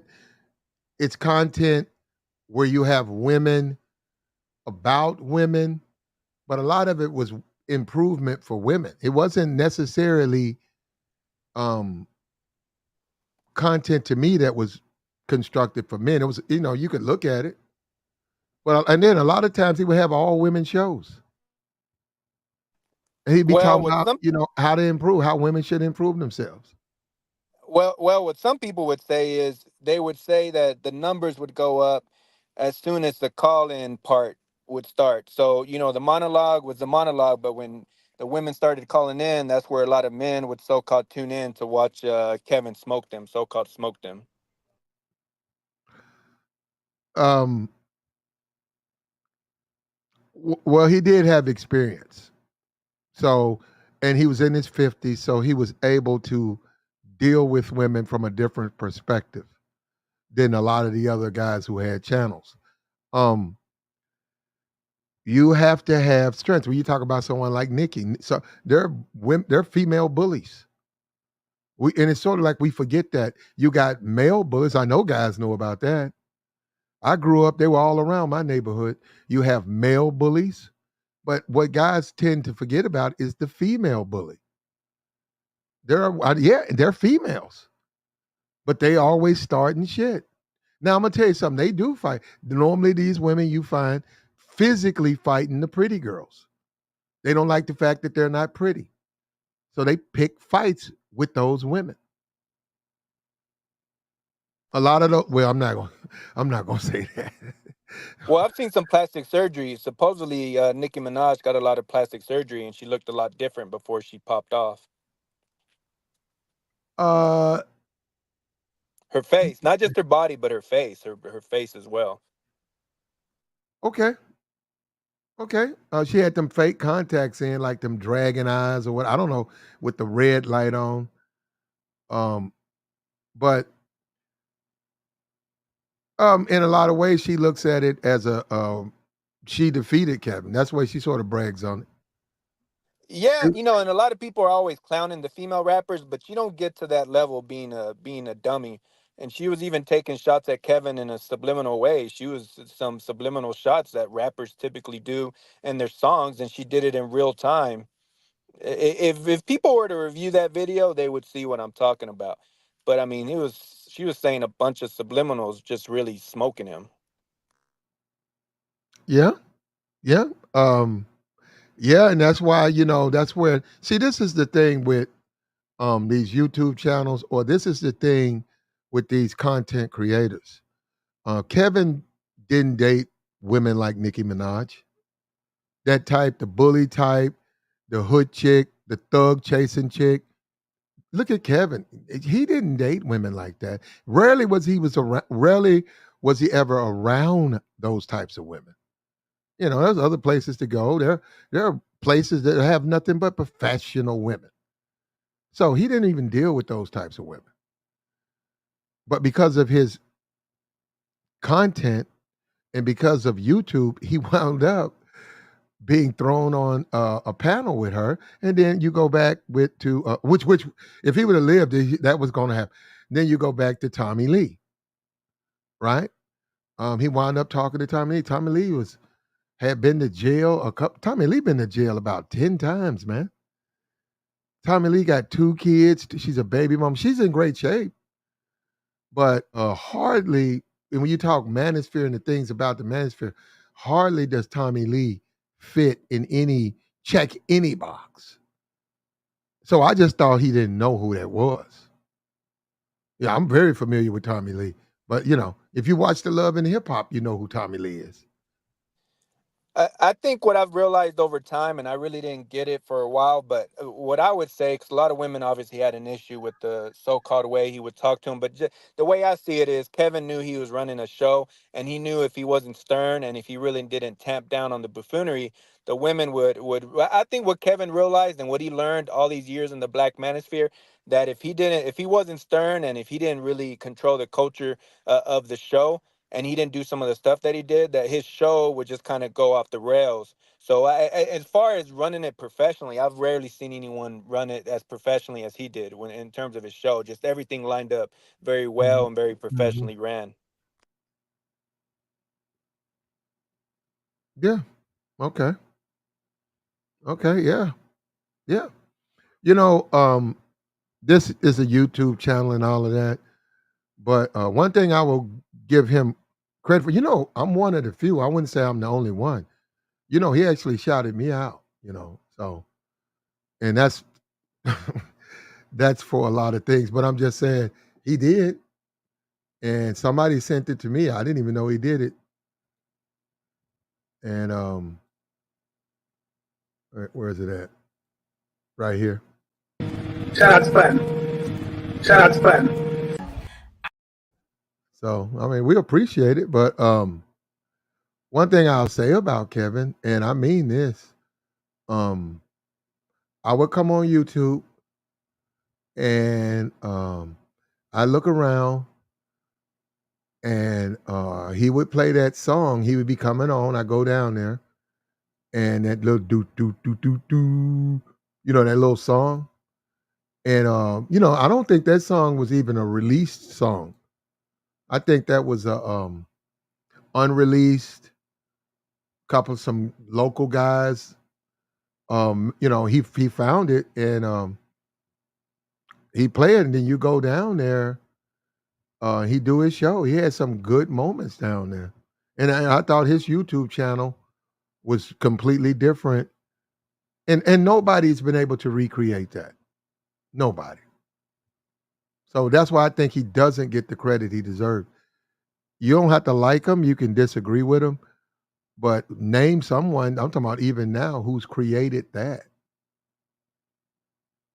Name somebody who A hit a home run with the theme song, B, like you said, produced it the way they produced it, C had the type of millions to subscribers. You're not going to find, and nobody's doing it like that. So yeah, I Yeah, respect, and then he transitioned.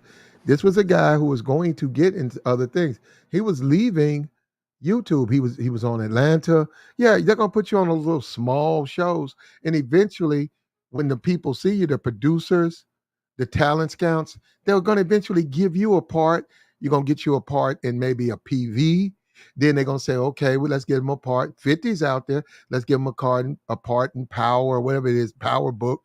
Okay, then the bigger people see you and say, let's put them in this. So that's a transition. You go from YouTube to small movies. Now you're doing big movies.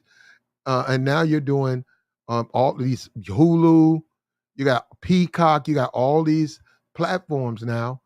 You can't tell me Netflix. You can't tell me somebody would not have get Revolt, just like they gave my a young Miami. You can't tell me somebody wouldn't have paid him millions to just sit there and do a show. yeah. When the news broke, you're the first person I saw break the news, and to the audience, tomorrow or some other day, I highly recommend. And obviously, it was a sad situation, and rest in peace, Kevin. But I highly recommend you guys find the stream that Platinum did on when Kevin Samuels passed away, because I think Platinum was talking about how he saw it trending on Twitter, and he was breaking the news, and everyone was trying to figure out if it was actually true, and sadly, it was true. Yeah, it was true. We I saw it on Twitter, and we were very respectful. Now, I will say this about that: a lot of people in my chat, they were not okay, but hey, he passed away, and then somebody, but one thing we were genuine. I didn't really know him like that, so I knew who he was, and I appreciate the shout out. But no, I never got a consultation from him. And no, I didn't know him. I didn't hang out with him. I didn't go to lunch with him. But you had people crying on their channels. You had people that were doing a lot of stuff on their channels, and they knew him. I didn't know him. They had a lot of private conversations with him. So to this day, and like I said, I remember before he had that channel, when he just had a YouTube channel, and I stand by this because I've done work. I've always been someone who knows talent. I just can look at someone, I can watch them, and I can see them, and I can know if it's going to work or not. And you guys do, I'll never get credit for it, but I remember when Nicki Minaj when she was with Fendi, and Fendi was her manager, and she was on DVDs. She really wasn't on YouTube like that. I mean, YouTube was not YouTube. It was YouTube used to be like a mixtape site. They used to sell a lot of mixtapes and stuff like that. And it had videos, but it was a different profile and all of that. YouTube was something else. Anyhow, and it's changed now.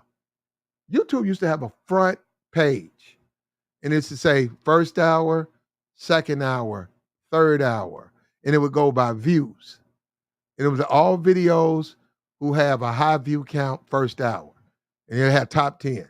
Second hour, who's still in the top 10. Third hour, who's still in the top 10.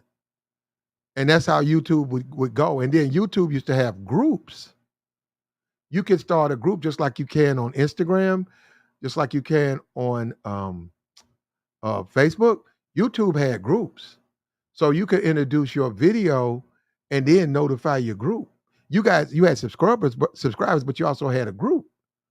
So you was able to use the YouTube group to help you with your numbers. So, and then YouTube changed all of that, what it is now.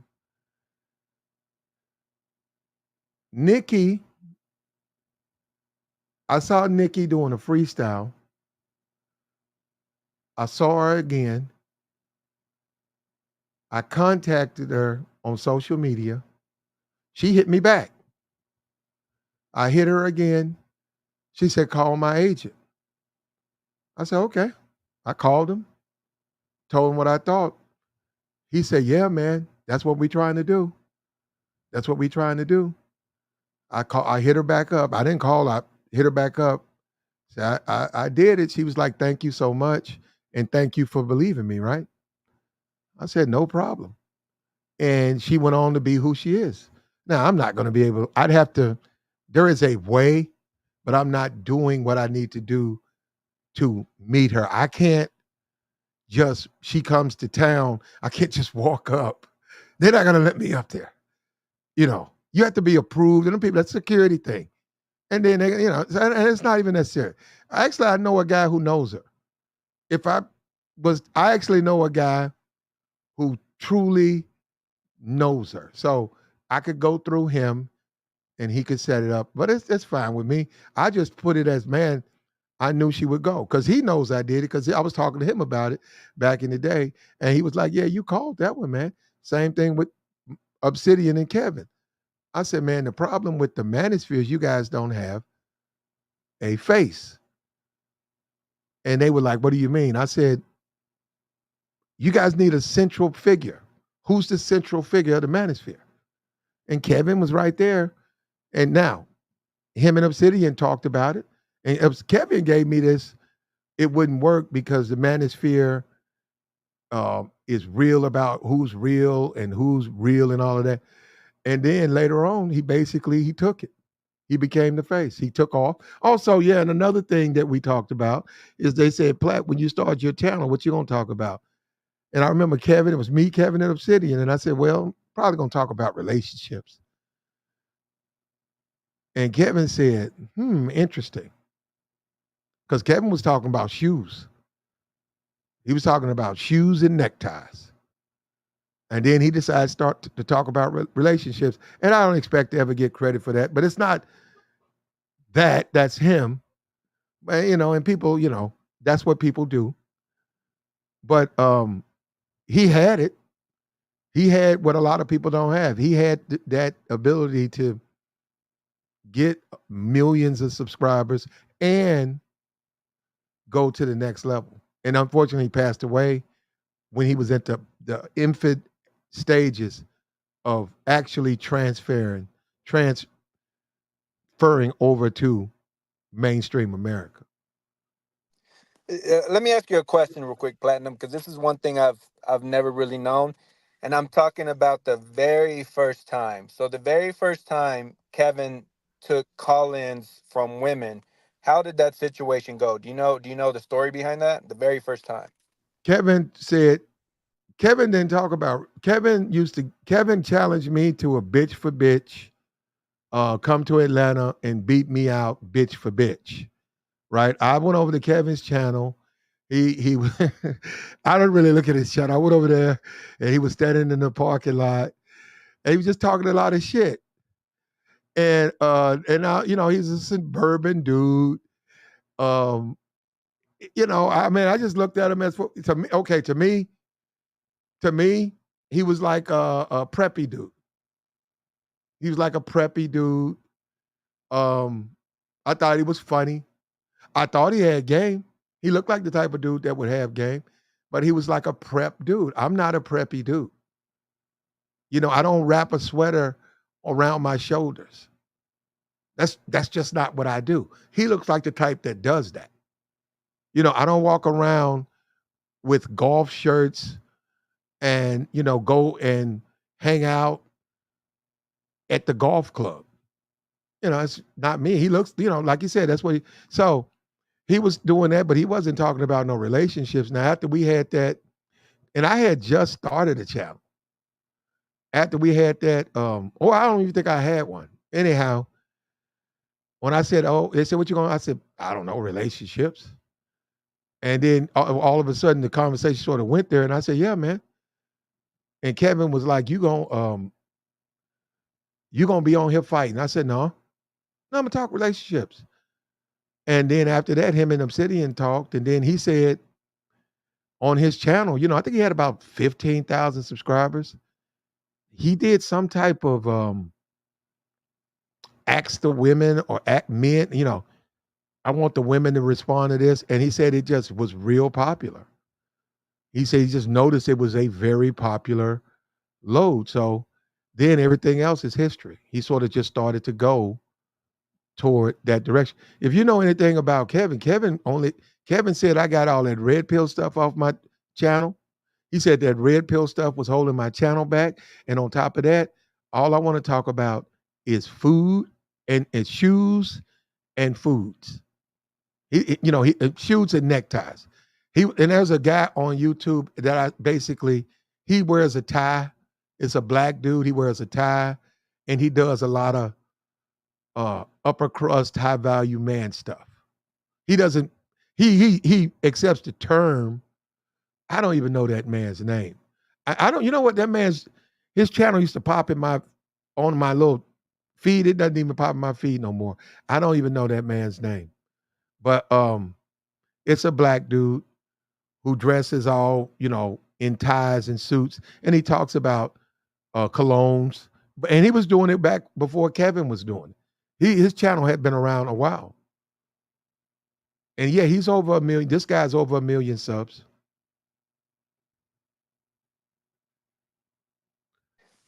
Yeah, I mean, I think Kevin, see, that's the thing where he was really brilliant. A lot of his concepts, they're kind of underground. I don't know how you would put it, kind of watered down red pill, and without using the common terminology.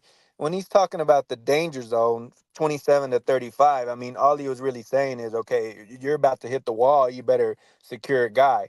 But he did it in a way where he kind of watered it down, and women didn't realize they were essentially, in my opinion, having red pill conversations. All the stuff Hmm. about he would always focus on them, and this is one of the things that made him real brilliant in my opinion. He anytime these women, and a good example is I think her name is Kendra G. She's the one that does it. I get them confused, Kendra D, Kendra G, but I think it's Kendra G. So she was talking about, and that's a real interesting interview, well, back and forth, a discussion that she had with Kevin. So she started talking about, well, this is what I want in a guy, and because she doesn't have kids and because she's fit and she takes care of herself, she's talking about how she still wants a guy that's real handsome despite being in her 40s, right? And what Kevin would do is he would always switch it back to the traditional hypergamy in terms of finances and the guy that has money and education and all this other stuff, a business. And every time women would call in, he would always shift it back to that part of the conversation, because he knew that older women, that was what they wanted the most, which is the resources. So that's traditional red pill hypergamy, but he did it in such a way where the women didn't even realize they were having those type of conversations. And in my opinion, that's what really made him brilliant. Yeah. And the whole red pill will never be mainstream, but he was on his way. Now, that's why I looked at a lot of his when you look at a Nikki, when you look at a Tommy Lee. This is me. I interpret it as he was backing off of them because it is, mainstream is. I mean, Red Pill's not mainstream, and people might perceive him to be like a bully.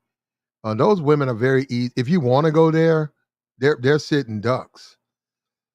If you want to go there, if you want to talk red pill stuff, like like Fresh and Fit, do those women who come on the platform and talk red pill philosophy to lash techs, nail techs, bartenders, OnlyFans models. They're sitting ducks. I mean, they can't defend they can't defend their position against red pill talking points. They're not marriageable women. Yeah, I think some of those women they're prepared for the conversation. Some of them are not. What I've heard happens just pearly things, and some of these other guys, what they do is they kind of just get blindsided, the women that get on the shows, because they don't really kind of get the name of the channel and they don't get what they're kind of going into, and then when they get in those conversations, they're so-called blindsided. But it's just an excuse overall. In my opinion, it's just an excuse for them because they know how social media works. They know what they're getting into, and just as Alan Roger Curry would say, they just want free attention. They want to go on those shows and they want to be in the spotlight, and then it blows up in their face, and then they become viral moments, they become clips. I guess. I mean, you said they want free it. Yeah. Well, some of them do. Of course. I mean, if they're not getting paid for it, I mean, what are they really there for? They're not getting paid for it, and they're not trying to build a platform, and they're not OnlyFans women. I mean, what's the whole purpose of being on there? Oh well, they maybe they're looking for a man. Oh, Because wait a minute. You're talking about Fresh and Fit? well, I mean them, but like the whatever podcast, because some of those, and this is what I would tell the audience, some of those shows and some of those people, they're getting critiqued by Vice magazine. The whatever podcast, they got critiqued in the Vice magazine, and they've been on a lot of these websites because a lot of these people they're just going at the manosphere outside the space. Well, the problem with just like with the problem with the manosphere, right? There's no central figure. Now, if you want to say it's Rolo, or whatever, if you want to say it's him, okay, it's him. But there's no central figure to represent it. And so, yeah, people are going to assume whatever they read when they read, okay, the manosphere is full with incels and problematic men. There's nobody to defend it. And then you see this, you look at, and it's a lot of the whole thing about passport. They're going to believe what they read because who's the face of the passport? Who is it? Yeah, Austin Holloman. I mean, he doesn't. And let He me said say he's this. not. He said he's Yeah, he not. doesn't want to be the face. You'll never believe what he's about to do, though. Seriously, Platinum, you'll never believe what he's about to release. He's about to release a dating course. Seriously, a course for dating. Okay. Okay. Well, I mean, obviously, I mean, the thing is, what I've always said. This is what I've always kind of said, and follow me on the logic a little bit, and let me kind of put the idea out there and really kind of break down the logic. What I've always said is every manosphere content creator is a dating coach, and let me kind of say why I say that. Let me explain. So let's say if you understand the one-on-one dynamics between men and women, okay, how to set up a date, how to not be mistreated by a woman. Okay, that's like the micro part of it. But then the macro aspect of it is understanding the divorce courts, understanding child support, understanding what's going on in society, and you need both components to that equation in order to do well with women. And that's like when people are always going in on certain content creators, it's like, okay, you might understand the macro, but you need to understand the micro as well. And that's kind of the thing I've never really understood, why people have such an obsession with all the different labels of game or mentor or self improvement coach. It's all mixed in the same well, in my opinion. Well, no, there's guys who are adamant about against dating coaches. Now, and you're right. That's going to be because that's the part you would say Austin. is coming from that side of the manosphere that's anti-game. Get your passport, go deal with foreign women. Don't try to game them. Don't do. But they have. That's exactly what he's done. He's giving you game to passport bros, and so and once again they picked him. So if you're in there, there are people who are manosphere who control a lot that goes on in the manosphere. They picked him, and he refused to accept the title. He said, "I don't want that," but he uses that to get money. And on top of that, made a dating book, which the manosphere is not really into dating coaches, but he's one. So there really ain't nothing to say on that, man. You just look at the people, and then again, there's nothing to say, man. Well, what's interesting is he was walking through the streets the other day in Colombia, and some guy started talking ish to him because he was walking around with his iPhone doing a live stream. I'm like, over Oh there in yeah, yeah. Colombia, Hmm. you see what I'm saying? Like an iPhone is worth over $1,000. So some of these guys over there in this country, they don't make $1,000. It takes them a couple months just to make that amount of money and doing the work, doing hard work every single day, 5, 6 days a week. So he still shows that he's a little green. You just can't be doing that, and people don't want to be filmed. Some of the guys started talking shit to him. They're like, if you keep filming us, we're gonna basically beat you down. And he's all walking around over there by himself. So okay, walk around by yourself and do what you got to do, but don't expect things to be all daisies and roses if you put that phone in the right guy's face. You never know who you're dealing with. You could be putting the phone in the face of a cartel member. Yeah, that's anywhere, but that's not just he's in Dallas. If he was to walk through certain parts of Dallas recording people, they would probably have problems with it. Yeah, I mean, and he got kicked out of Brazil. I have nothing against the guy. The guy seems like a nice enough dude. The only thing that just kind of annoys me is just everyone's obsession with this whole game or not game and all that. It's all the only thing that matters is who knows what they're talking about. That's the only thing that matters, and that's the way I've seen it. And just over the years, what I've realized is just some people they just want to find different content creators and use them as piñatas, right? It's a little thing that it's in Latino culture. So you got the thing that has candy, right? And Mm-hmm. it's like at the festivals. So basically like an older gentleman or older woman is pulling on the string of the piñata, and everyone wants to get the stick and beat down the piñata because of, they have their issues with women and they don't want to hold themselves accountable and they want to take it out on content creators. Well, oh, yeah. I mean, they're gonna always do that. They're gonna lie, and and they can't. A lot of people can't do content. A lot of them get a channel or whatever, and all they know how to do is just create drama and stuff like that. So overall, like I said though, and that's why I stand there and said, who has come in to fill Kevin's shoes? He's not. I certainly, if it was me, if I thought it was me, then I would have. I was here when Kevin was here. I mean, I didn't have a channel, but it would have been me. It's not me. I'm saying that, and in my opinion, I don't really keep up with the whole. There's a whole lot of dudes. I see their channel. I didn't even know had a channel, but just haven't seen them. That's what I'm saying. Kevin is the. I don't know if there'll ever be another one or anything like that. But that is what the problem is, because they need somebody who has to explain exactly what those red pill is, what the manosphere is, why the black manosphere is different than the white manosphere, what the black manosphere comprise, what it is about, as opposed to them reading that it's just a space for incels. Yeah, I mean, it has to be a perfect combination of factors that Kevin was able to put together. And, all this stuff about stealing talking points, there was some truth to it.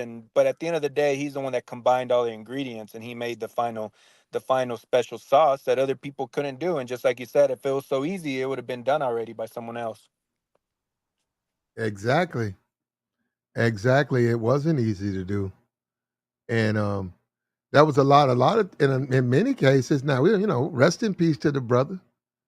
Well, his child, what he left his daughter is a gold mine because his stuff still makes money and it goes to the family. So he left them a gold mine. Not to say that they don't would rather have him. Why not have both? He could have been here and getting the gold mine. But I'm saying this that his YouTube channel still makes a lot of money and basically left him a gold mine for the people who are here to be able to be there ain't gonna be nobody like him.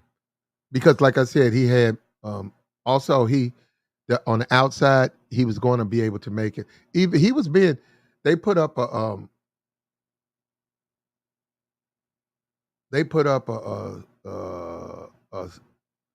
yeah, well anyhow, anyhow, um he had a future, man. He had a future.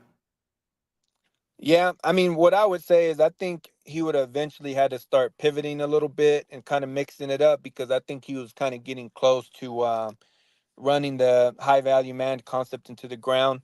I mean, that's why I think he reached out to some other content creators. I think he was trying to expand his reach and look for the next big move on what he was trying to do. And obviously, that was probably going to be outside the manosphere. I think the guy overworked himself. I think, because that's the thing a lot of people wouldn't think of. Okay, so he would do the show from, I don't know, around 8 p.m. to 11 p.m., right? Monday through Friday, and, Instagram and YouTube. But then you got to kind of remember that the guy was doing consultations, right? So if someone in Japan or someone in Africa or whatever wanted a consultation, well, he would have to adjust to their schedule and they would have to kind of meet in the middle. So he would have to wake up at 3, 4 in the morning to give a consultation to someone in Japan where it's, I don't know, 11 a.m. or whatever. And I think he just overworked himself and who knows what else was going on in his life. Well, we also, especially for black men, when you start getting 50 to 60, 60 to 70, um, you really have to be very, very careful. Obviously if you get older, but 50 to well, we just had OJ, 76. See, people got to realize when he got it. He got prostate cancer. Okay. He would have got that when he was 30. He's very healthy, very strong. Might have been able to beat it. But when you get older, man, 76, then he did that 10-year, and that's another thing that we never talk. People never talk about doing time. He did 10 years. It's very unhealthy in a prison. The food is unhealthy. The environment is very unhealthy. It's filled with stress, yelling, screaming. Just think about it. You go to eat, and we're not talking about a really bad one. We're talking about a relatively decent, if there is such a thing, prison. You go in, they put someone in your cell. They don't know. You don't know. You don't know if that guy won't smother. You don't know anything about that guy. So just say he doesn't. So you guys are waking up, right? And you guys are getting along, and you go to get something to eat, and then boom, all of a sudden screaming, screaming, screaming. And this is, your heart's beating. You're trying to get breakfast, and that's breakfast. Okay, boom. Now you go to work. Say you're in some wood shop. So now you're in wood shop. A guy comes in, whittles him a piece of wood in a sharp way, looks at you, smiles, like don't say anything, walks out of the wood shop. You know, that's very stressful. So when guys come out, they don't live long. And we saw, I'm talking about the Pimp C thing. Pimp C went in, came out. They said it was a combination of lean and sleep apnea. That's what they say. Um, and he passed away. But I'm just saying, when you do them stretches, man, and you can't just say, "Hey, I'm gonna take aminos and I want to go on this diet." Nah, you have to eat what they feed you. And it's normally not. The meats are really not good. The meats are salty, cheap, and the inmates put stuff in the food. Those are the people who serve you. The people who serve you, they're doing time. Where you get that you can just trust them. They put dishwasher detergent in the food. That's gonna get in your body. Yeah, I mean, I felt kind of sad for a little bit because, a lot of people put unnecessary pressure on Kevin. Kevin did extremely well overall in handling the pressure, but some people would just take it way too far going in on him. And you know how it goes. Some people, there's no other way to say it. They were just flat out jealous of his success. That's just the flat out truth. But like you said, if you're not sleeping well consistently, like in prison, and you're only sleeping 2 or 3 hours, and then they're banging the drums or whatever on the steel bars, trying to mess up your sleep, it's just going to mess with your health Well, overall. well, um, you just hear shouts. People. The thing about and once again, it's been glamorized in rap music, and it's been, especially in the black community, it's glamorized. But you go to sleep and you hear somebody yell out. Why are they yelling out? Maybe their mom died. Maybe their girlfriend broke up with them. Maybe they've realized they're never going to get out. So they just yell out in agony. And that's not healthy for you because you're experiencing that.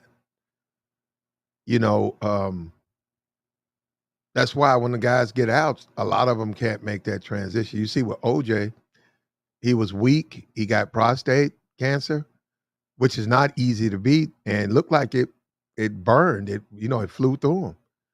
And a lot of times that's another thing. When you get older as a black man, when you get in your 60s, 70s, 80s, you don't want none of this stuff. And I'm saying you don't want heart disease. You don't want none of it because it tends to cause a cascading event in your body, especially the medications they need to treat it.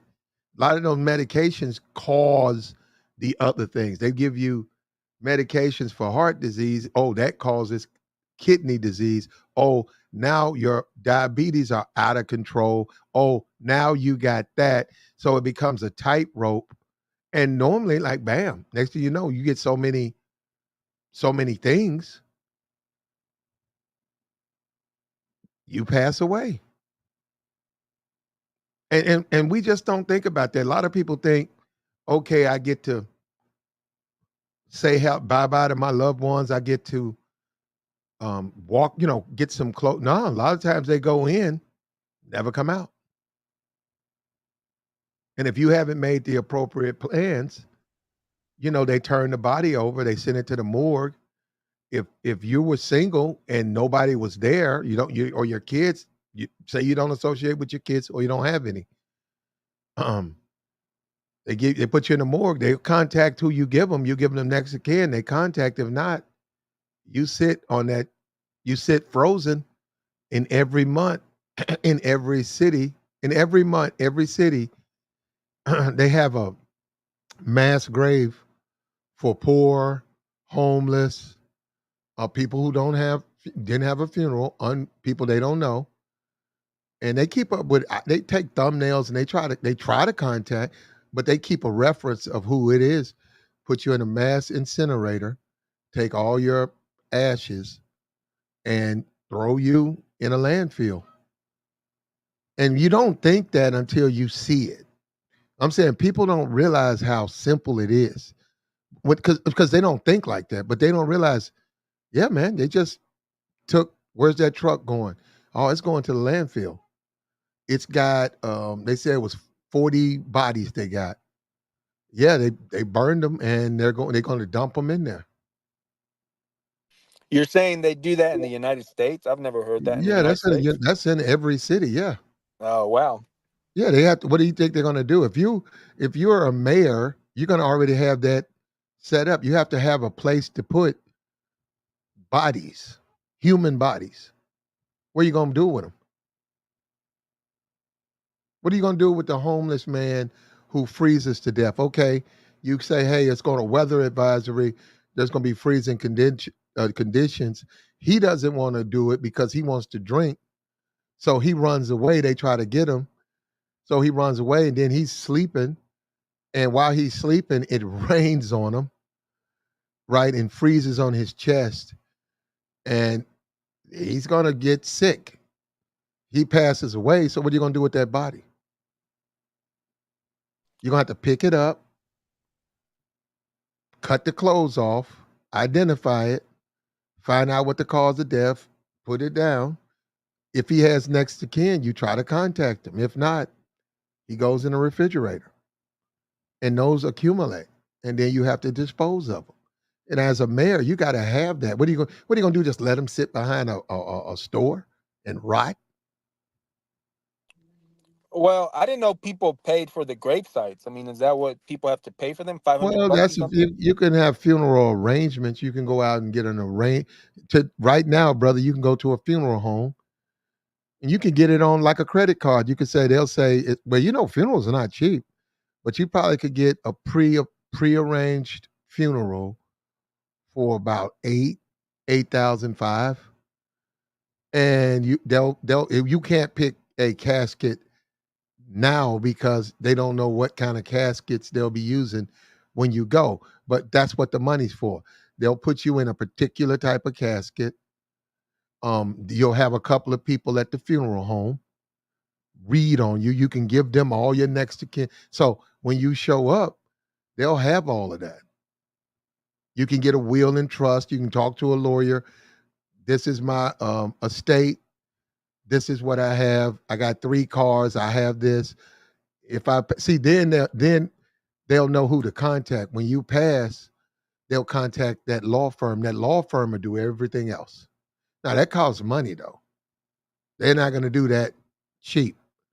That costs money. But normally they collect the body.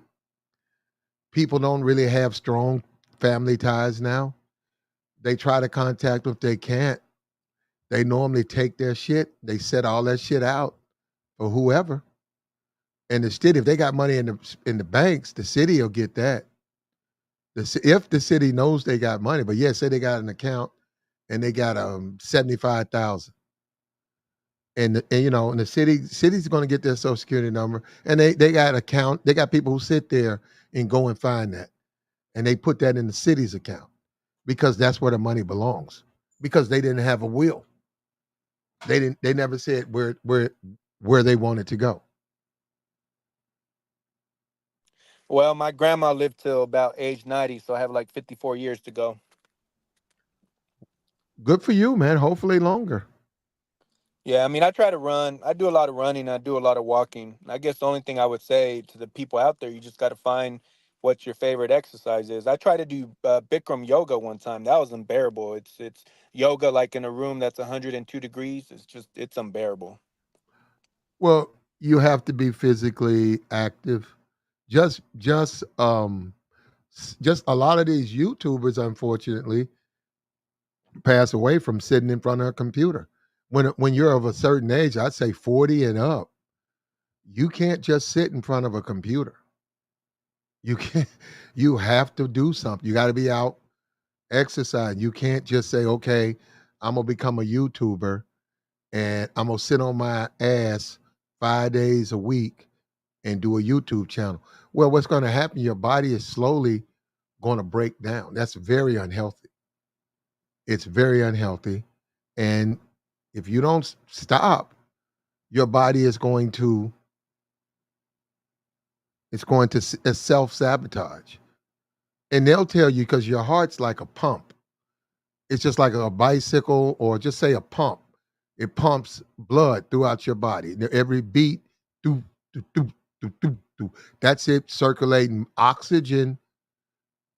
You breathe in, you put oxygen in your blood. Your heart pumps, it's sending that oxygen, all that oxygen to every part of your body.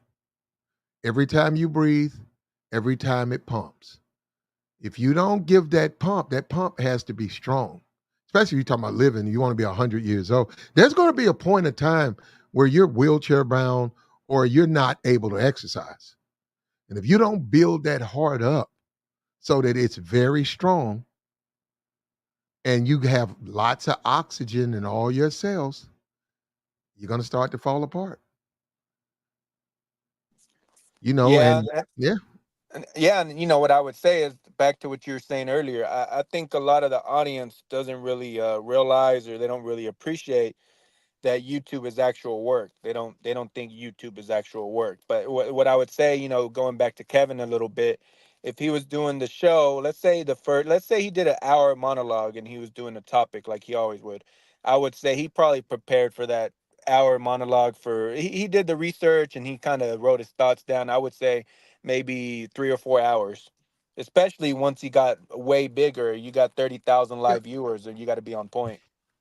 Well, I don't know anything about Kevin. I know he passed away with a girl. Other than that, I'm not saying him. I'm just saying that because of what it is, it can be that. So, and it's anybody, they have, I don't even know how many YouTubers they have, and then you got Rumble, you got guys over there. So, but yeah, it's just our bodies are just, if I go, it's, you know what, a lot of people, retirement. Are you familiar with people who retire? That's one of the things that people always talk about. They said, man, you know what? Most of these guys, like you go to a factory, you go anywhere. Guys are old, guys are happy. We when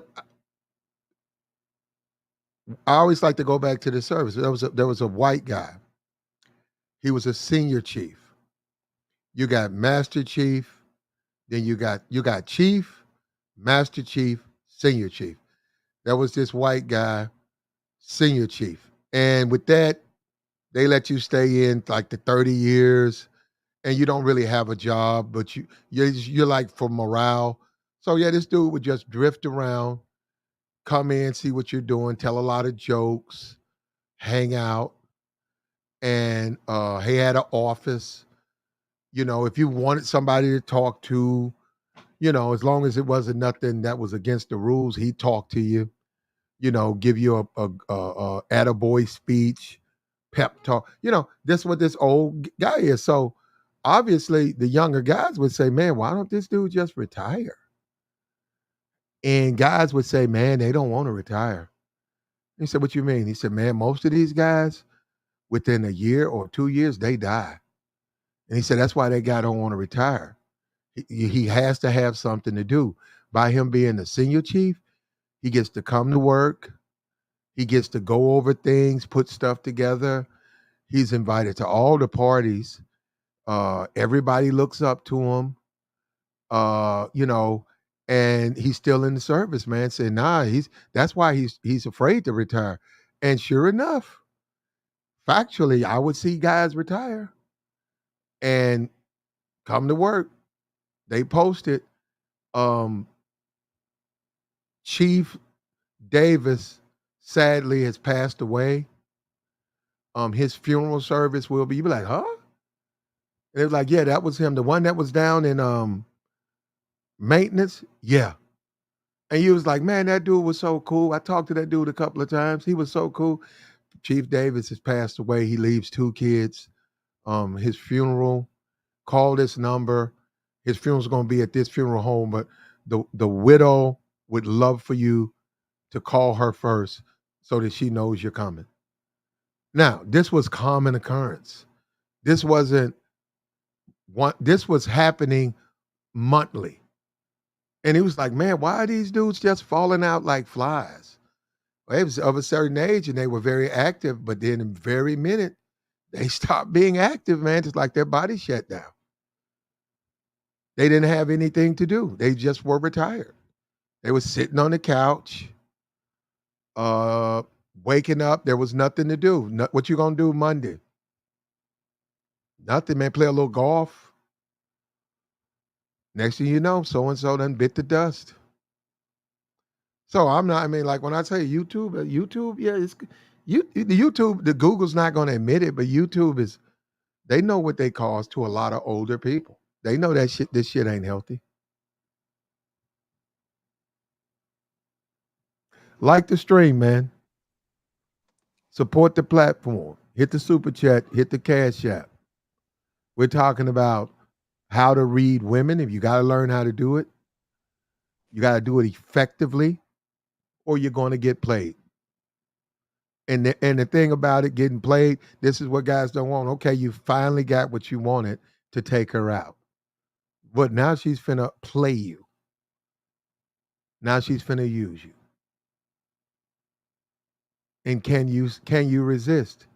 Can you take away your money now?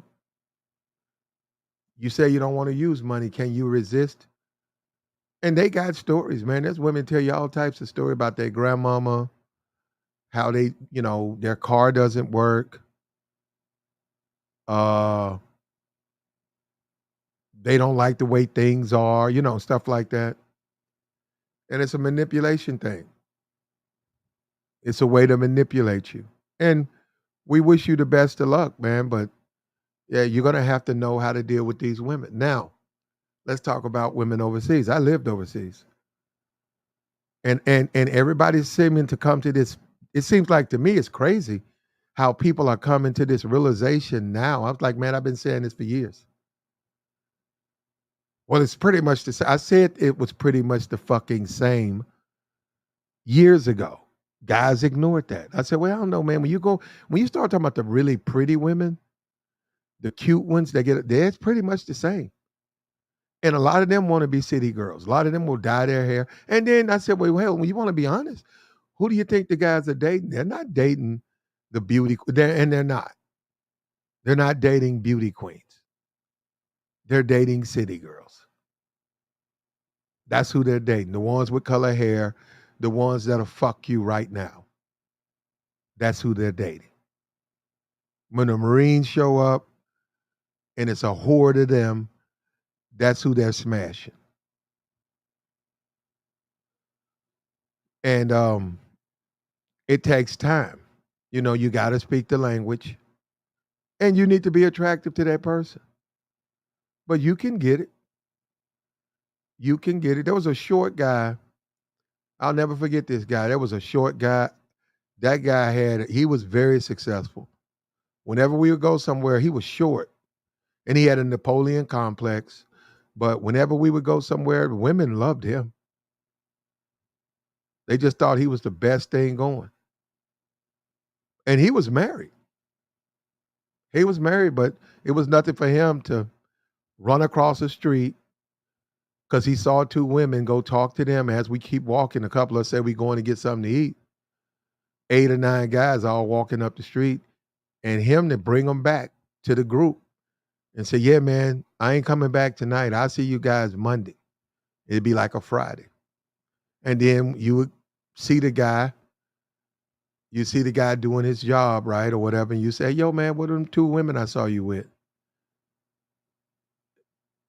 He would say something like, uh, we had a great time or whatever, or I came back, so and so joined me, and he would have pictures. So yeah, he always had it.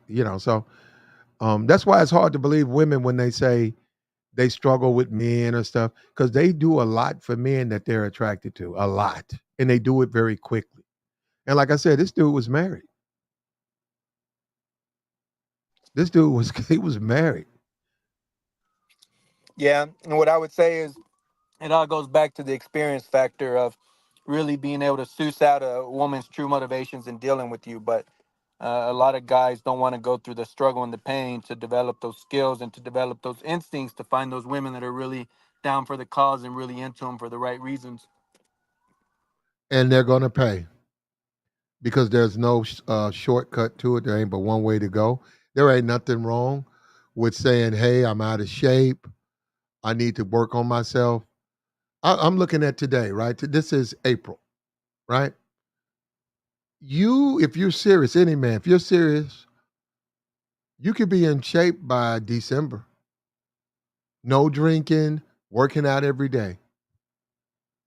6 days a week, you for 1 hour work out. Seriously, change what you eat, get rid of the salt, get rid of the sugar, and Inform yourself, learn about nutrition. By December you can be in shape. And the reason I say that is this: you can go from being out of shape to some of the best shape of your life. You just have to be serious. And when you start talking about dating in America, if you just do that, most dudes are overweight. I'm talking about out. So you start talking about going out dealing with women.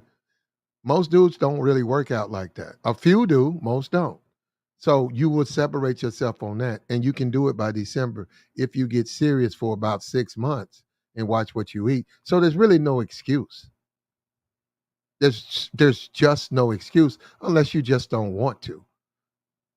And I think that's smart if you don't want to, because you don't want to deal with these women and they don't want you, man. The worst thing you could do is put a woman in your life who does not want you, because then you're just going to be abused.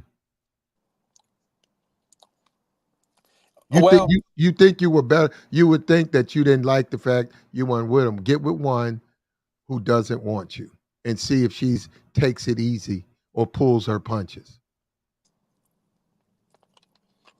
well, yeah. I mean, the thing about it is the way I see it, and it goes back to what we were talking about earlier.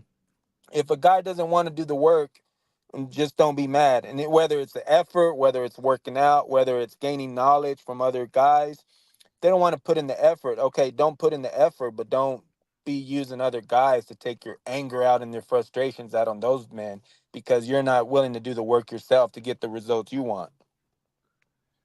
And I'll say this: overseas, if you were in shape and you spoke the language, you had way more success than the guys who didn't. And just like America, just like American men, I mean, just like American women, they look at the MTV, they look at the Love, and they look at all of that stuff. They had the same thing over there, version of it, even if somebody's taking some of it off. But the basketball, they see LeBron, they see what Steph Curry, they see basketball, they see sports figures, they see who Chris Brown is. They know if they're attracted to Chris Brown. So men who resemble him or have that body design are going to be the type of men that they like. So when you say I don't want to work out, I don't want to take care of myself, there are women for men like that. It was two white guys. They got two basic Filipino women, two skinny Filipino women with long hair. They did not get any type of woman go to the club, uh, OnlyFans stock. They didn't get nothing like that. They got two skinny young ladies who were looking for husbands. They were two obese white dudes. And those were your Call of Duty, uh, you never go out, don't go to nightclubs, don't talk to women. You go to a port, they get off to get a cheeseburger. They don't even think about the women.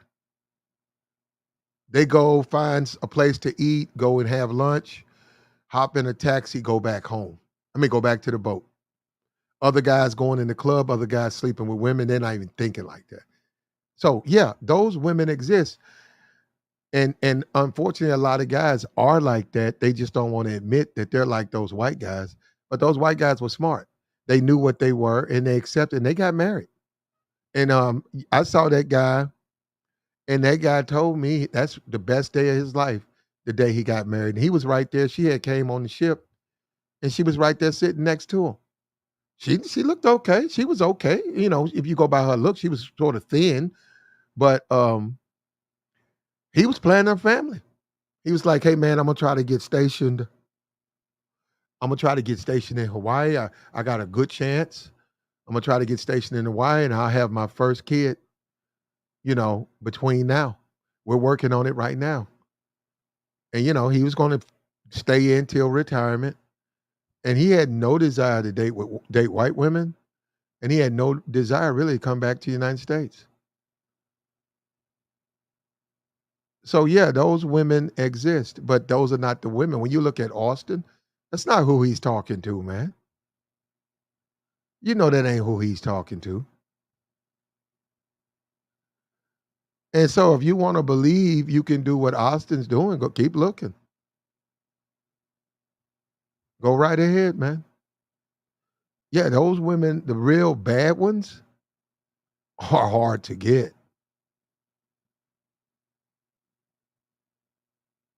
You can get them, but it takes time. Yeah, and like I was saying earlier, I mean, once I start hearing a guy that's just has an obsession. I mean, all right, every guy loves beautiful women. We all love beautiful women, but when I hear some of these guys in the manosphere have an obsession with talking about dime piece full package stunners, I start getting suspicious that they don't have that much experience with women. And it bears repeating because the thing about it is if you want something, you're going to have to really put in the work, like you said, to get such a type of woman. And then the reality is, a lot of guys, when they get with a woman, they're blindsided by their behavior because they haven't dealt with such a woman. And it's just one of those things. Those women, they just, a lot of them, they're going to weaponize their beauty in one way or another to Yeah. get something, some kind of resources. And you know why they know they can do it. When you look at the women on the thumbnail, you really think those women are dating lame dudes who sit around and play video games? Why would they in America? You really think those are the men they have to date? You don't think the men that they date give them things? You don't think the men they date are going to buy them a house for to make a family? That's what I'm saying. And you got dudes who don't understand what it is to be with a woman. It's like, man, a lot of stuff you do, you're gonna have to let go. And do you want to let that go? It's not easy to keep very attractive women because there's other men. You know, I was looking at a video of this cheetah. This cheetah had a antelope or whatever. This cheetah had a deer or something in his mouth, right? And he was trying to climb a tree to eat it because the guy said, well, they can't eat once they get their food, they can't sit there and eat it because there's always somebody out there trying to take it. So they said he's going to try to find a place. So he tried to climb the tree. He got halfway up, and you could see all the bark, and it's like, man, this thing is getting stuck, and splinters in its paws and stuff. And he was trying to climb up, and he fell. Well, as soon as he fell, the deer came out his mouth. Right now, he fell. So I'm saying he hit his head. He fell. He was up there with that deer in his mouth, and he fell. Bam! Deer came out his mouth. For a moment, he was stunned. And time that deer came out his mouth, here comes a hyena, grabs the deer. He turns around, grabs the back of the deer. Here comes another hyena. They take that man's food, and another hyena. He's ready to fight, but hyenas have a very sharp, very strong bite. He's ready to fight, but now it's three of them, and the other two got the deer and they're running off. And he said, "Fuck it." He just said, "Fuck it." Yeah, I gotta go out here and find me another one. So they just took it from him. So what I'm saying is, when you date attractive women, tens, guys got to understand. There's dudes, they're waiting. They waiting to take that woman. You pull up at the service station, say you're a regular goofball looking dude, and you got a beautiful woman with you, man, you're gonna see dudes unite like fucking transformers. You're gonna see guys just hook up together. Well, yeah, he back there with a beard said, well, okay, I'm finna go make a move. Hey man, you say something to her? I'm trying to get that fine motherfucker. Yeah, man, she said she with him. Oh man, fuck him. Yeah, guys gonna play themselves. You put her in the car, And she's gonna tell you, said, all three of them tried to ask me my number. Damn, don't they see? I told them I was with my man. They act like they wouldn't give a damn. Like it's some real, like the dudes that hang out right here, they don't do that where I'm from. Yeah, but it's because she's attractive. And that's what comes with it. You can't handle that. Maybe you shouldn't be dating these women. Maybe you should downgrade. This is what guys don't want to hear. They do not want to hear that. Maybe you should downgrade to the fat bitch. Maybe you should downgrade to the ugly woman. Well, And and women have historically been the spoils of war. So if one country conquers other country, they get their women because those women are going to go to the strongest, the ones that beat the other guys down. And like you said, a lot of guys don't want to accept that reality that they're not capable of handling the most beautiful women. And it ain't about being a jerk. It's just the truth, like you just said. well, the truth is, women, when guys have come in and conquered, you just take a tribe, right? Um, well, okay, well let's use Indians, right? Let's use Native Americans. Okay, you got a small group of Indians over the hill, about 40. You have a big group of Indians off to the left, about half a mile away, about 200. The chief notices that they have a lot of braves, but they don't have any squaws. He looks around and says, we only have 5 women eligible for my 100 brave men. So what they would do is they would go to those different tribes, man, and they would take the women, just like resources. Now the women would come. Of course, the women wanted to stay, but when the women got there and they said, okay, well, the only way you're gonna live is if you be my wife, take care of my kids, you got and cook for us. So and they would be assimilated and they would be integrated into their tribe. And that's how they were having to survive because it was a question of survival. And the young kids were made to be, slaves and they were broken. But now the men, the only men that they would even let, and that's if they needed men. If they didn't need it, if they didn't need any man, it was over for you because they don't need men and they don't trust that you're going to come to their tribe and serve them. They wouldn't trust you because they're men. Now they're men. They're going to look at you and say, "We took your women. You're weak." If you run off, they're going to do the same thing. Instead of standing here and dying like men, So, but I'm saying now let's look at this 2024. Like I said, something of value, a beautiful woman, a very beautiful woman. Men are coming for her, man. That's just the way, especially if you under 25, oh, they coming for her. If you the sort of stupid, you don't know where to take her, you're gonna lose her.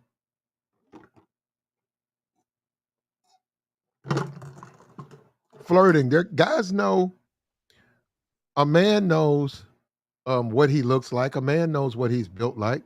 Going up to a woman, um, just asking something dumb just to get her to look at you to see her response. Men know how to do that. Men start looking at him and say, "Oh, she's blushing." Say, "I got her." Men know, okay, every time I go up to her, she can't handle it. She can't handle the way I look, the way I'm built. She can't handle the way I talk. She can't handle me. And say, "Look, she's blushing." And she's telling on herself. And that's what I'm saying. She could be with a good man. She could be with a quality man. But here she is. This dude keeps messing with her and keeps, getting her attention. And it's obvious she's attracted to him. So then he just plays that to his benefit. You can say whatever you want about it. It happens all the time. And like he said, hypergamous. they'll deal with a broke man or a man who doesn't have something for a while, but eventually they're going to deal with, man, nothing is more, reality is like cold water. It's like somebody threw a bucket of water in your face. When your car won't crank and you got to deal with getting that thing fixed, getting that thing towed, go to the shop, deal with the clowns at the shop, listen to those drills, wait in line, go get a rental car, deal with the people at the rental car. You know, that stuff can get to you. So here you have a man who you don't date, but he's like, well, I got a that Lexus that you used to see me in? Yeah, yeah, yeah, yeah. What happened? Did you trade it in? No, no, I kept it. It's in the garage. Yeah, I got my new BMW, but that Lexus is just sitting there. Why don't I get you that Lexus? I know you're driving this rental. Why don't you take that back? Take that back tonight, and tomorrow I'll drive the Lexus. I'll make sure it's all good for you. And you can use that till you get your car back. Guys doing that to women now, can they exploit that? Yeah. But that's what women get. That's called life. That's the world we live in. Next thing you know, she comes home, say y'all just live together. She's in a goddamn brand new, she's in a 2017 Lexus. Everything works. And she's telling you, well, I promised him I wouldn't tear it. Now, we're not talking about the hood. The hood, yeah, they're going to give it away. And that's his fault. The hood niggas and stuff, yeah, they're gonna give that to a hood dude and he's gonna run out. Yeah, but why would he do it to a hood chick? We talking about a professional chick. We talking about a chick that works at a hospital. We talking about a professional woman. We're talking about a guy who works at the hospital. He's a doctor. She's a nurse. They've been working together for 2 years. He's let her know he's interested. She said, I'm with someone. He left it alone. But he's been nothing but a sweetheart, nice guy the rest of the time. Guy works out, takes care of himself. All the women like him. The only woman he's shown interest in is you. Your car breaks down. Your dude's doing the best he can. You got to go through all of that. You sitting in that hot ass fucking garage. A woman going through that, and then finally she got a rental. She got a little Toyota that she's paying $35 a day for. And he says, no, you can drive my car that I don't even use. And she's embarrassed. He's embarrassed that he can't do better than that. But she's feeling good. She's in that car. She feels that the when she gets in that car, the way it hugs the road, the power of that car, backs it up, man, and it rides so smooth. All of a sudden, all of the bumps, there ain't no bumps in that car. All the maintenance is done. And the guy who wants to talk to her is a doctor. And here she is spending time with this guy who works at Walmart. He's a manager at Walmart. Yeah, they're gonna lead that man. They're gonna say this guy can just take care of me. It's just I want to be taken care of. You can't take care of me. I'm not going to do it. That's what they call it, struggle love. I'm not doing it. I'm not going through nothing. I'm not waiting for better days with you. I'm finna go deal with this guy. He's a nice guy. I never gave him a real opportunity. I'm going to deal with him. So So Platinum, hey, I appreciate you having me on. okay, I gotta go do some errands. I know it's a little late, but I gotta go you- put some gas and do some other stuff. okay, bro. Take care of yourself, man. Appreciate you. Yes, sir. I'll jump on the panel some other day and shout out to the audience out there. Okay. All right. Peace out. Yeah, yeah. That's what she's going to do, man. Can you handle it? The thing about it, you can get them. Can you handle it? We talk about Fresh and Fit, right? Fresh. He was with the Asian mall. Okay. That woman ain't been in Miami but a month. Let her hang around Miami, man. There are all types of celebrity. Rick Ross has an all white. That woman, once that woman gets on the socialite scene, once she becomes of that community, once she becomes a regular, somebody's going to see her, somebody's going to walk up to her, Somebody's going to invite her to more yacht parties. Now it's already happening. Now she's already went public. She gave up some slaw on the yacht. Other guys are hearing that. They want to hit too. They want to hit too. So, and that's Miami. It's not easy to keep women like her in places like Miami.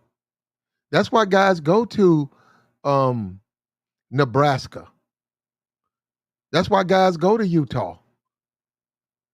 Guy go to Utah and wants to start a family. Keep her out of that. Keep her out of all of that. They go to Nebraska. They go to these. They get out of these big cities. Guys want to be Tony Starks. Guys want to be um, um, Bruce Wayne. Man, that's fun in the comic books. That ain't. It's not as easy as you think it is.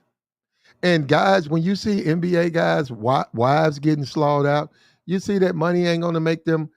Money ain't gonna keep those women loyal, man. It just takes more than that. When you see NBA women come into a club, telling security, guys try to put a velvet rope up and say, "Hey, I already told the guys keep. I already told security keep these guys away from you." The woman said, "What you mean?" Well, I wanted to keep the guys here away. They could come up here. Why you think I'm looking all pretty? Me and my friend, we look good. Yeah, take that little rope down.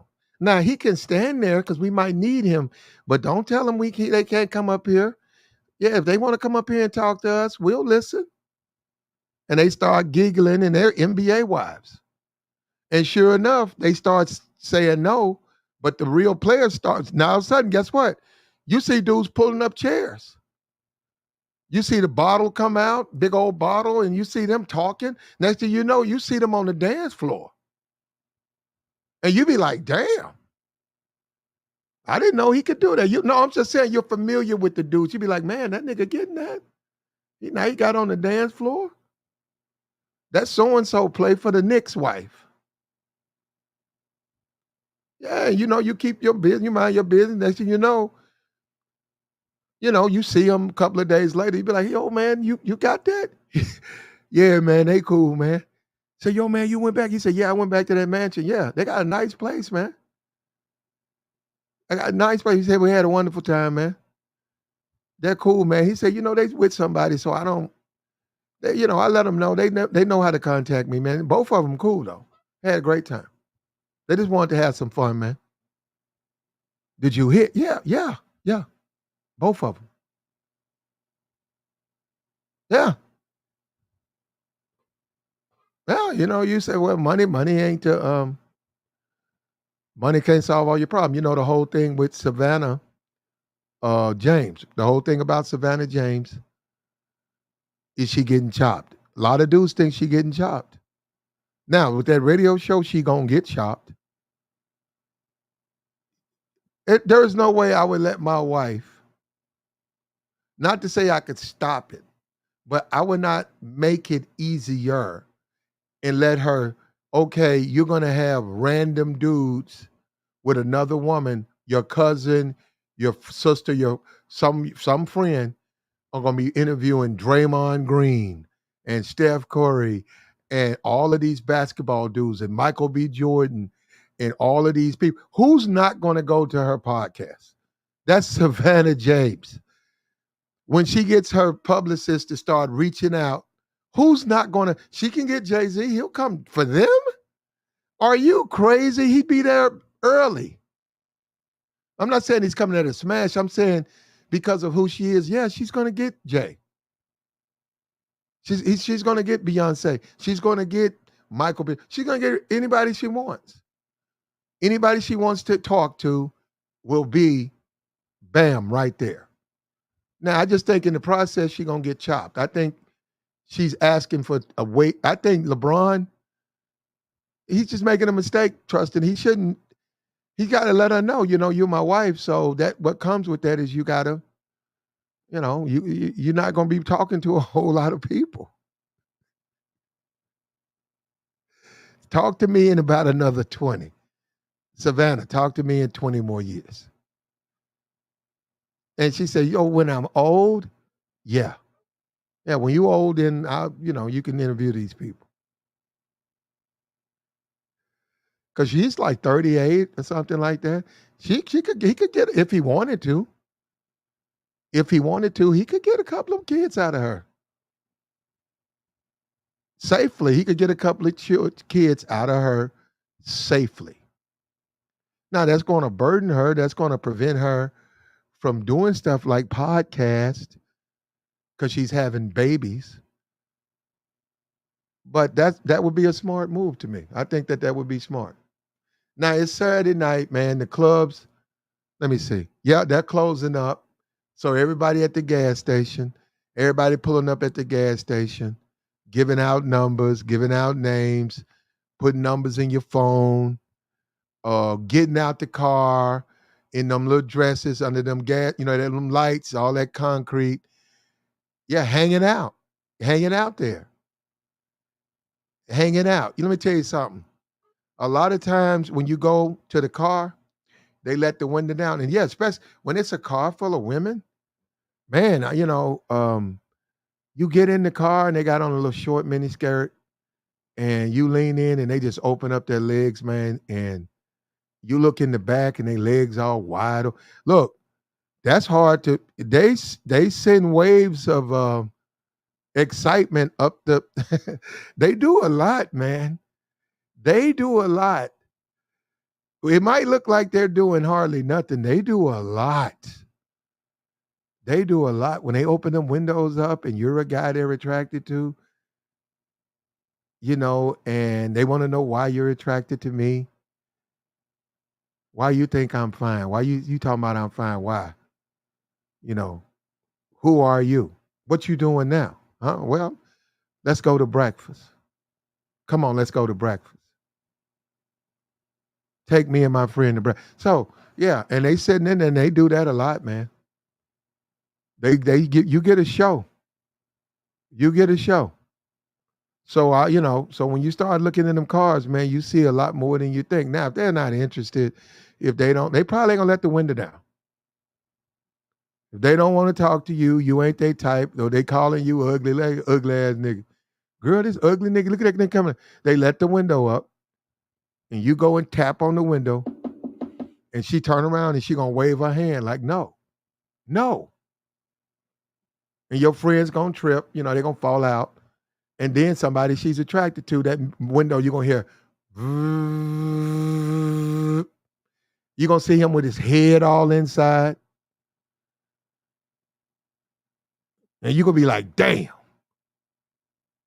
But that's it, man. That's the game. If they mess you up, then maybe the game ain't for you.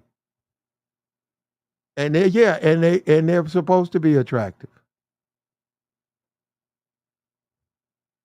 And they're supposed to have your attention. And it's gonna be hard to read them.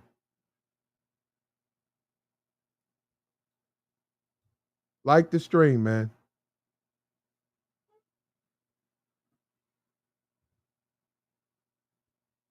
Like the stream. If you don't read women, you're gonna get played by them. That's all that's gonna happen. You're disposable, you're a simp, you're someone for her to use. And yeah, you simps to a certain degree have a purpose. When they're in between dating, when the right guy, they're not really dating him.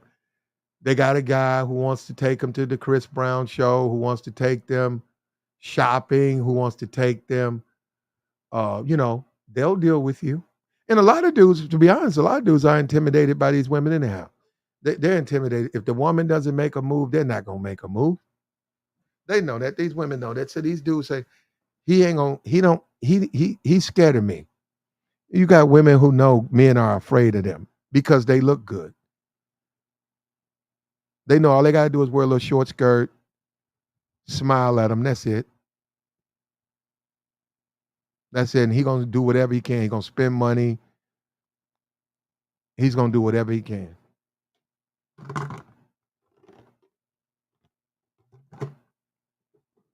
And that's the world we live in, man.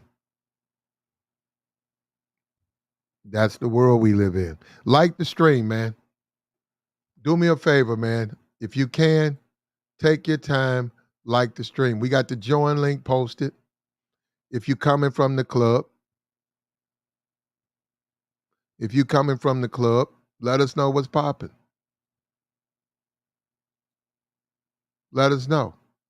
What's it like? Now, for me, right, I've worked in them, and I'm not gonna get into what I do. I'm saying I could be in there tonight. But let me just say this. I remember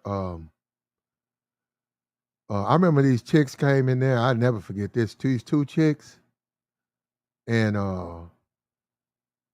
yeah, it's just where they kept putting. They stood in a certain place that was like the middle of the club, in front of all the women. And I said, God damn! I said I need them to go a little bit off to the left, and I can make my move. I could make my move. And man, you know them women posted up there, and they had their drinks, and they were dancing, and they posted up there, and I waited. I think I waited about 30 minutes, and then I went to the bathroom, and I came back. I didn't see him, so I looked over in the corner. I didn't see him, and I looked out the window. Now I was behind probably 100 people walking in front, and I looked out the window. I And there they were going to their car. I said, God, because nobody talked to them. But I was so mad, man. Man, them was some bad motherfuckers. But that's how it goes down, man. So you gotta go ahead when you see your opportunity, you gotta seize that moment. You gotta seize that moment, man. Now my thing was they were right in the front, and I'm just not gonna get played. I can't do right in front. I can't do that. I can do off to the side. I can do in the parking lot. I can another thing. Could I had ran up on? Yeah, I could have ran out. I could excuse me, move people out the way, hit the door, ran, found where they were going. They now, if I'm running, they're gonna hear me. So as they go to their car, they're gonna turn around. They're gonna see this dude running. Yeah, I could have done that, but I don't think they would have responded the way I wanted to see a guy lumbering and running behind them. So yeah, it was at you couldn't move to them. You got to run. Just they got away. If you got to run behind them, they got away. And yeah, it's club closing right now. Yeah, club is closing. The parking lot full of women. They're gonna go to the little gas station. They're gonna go to IHOP. They're gonna go to uh, uh, Waffle House. They up in there.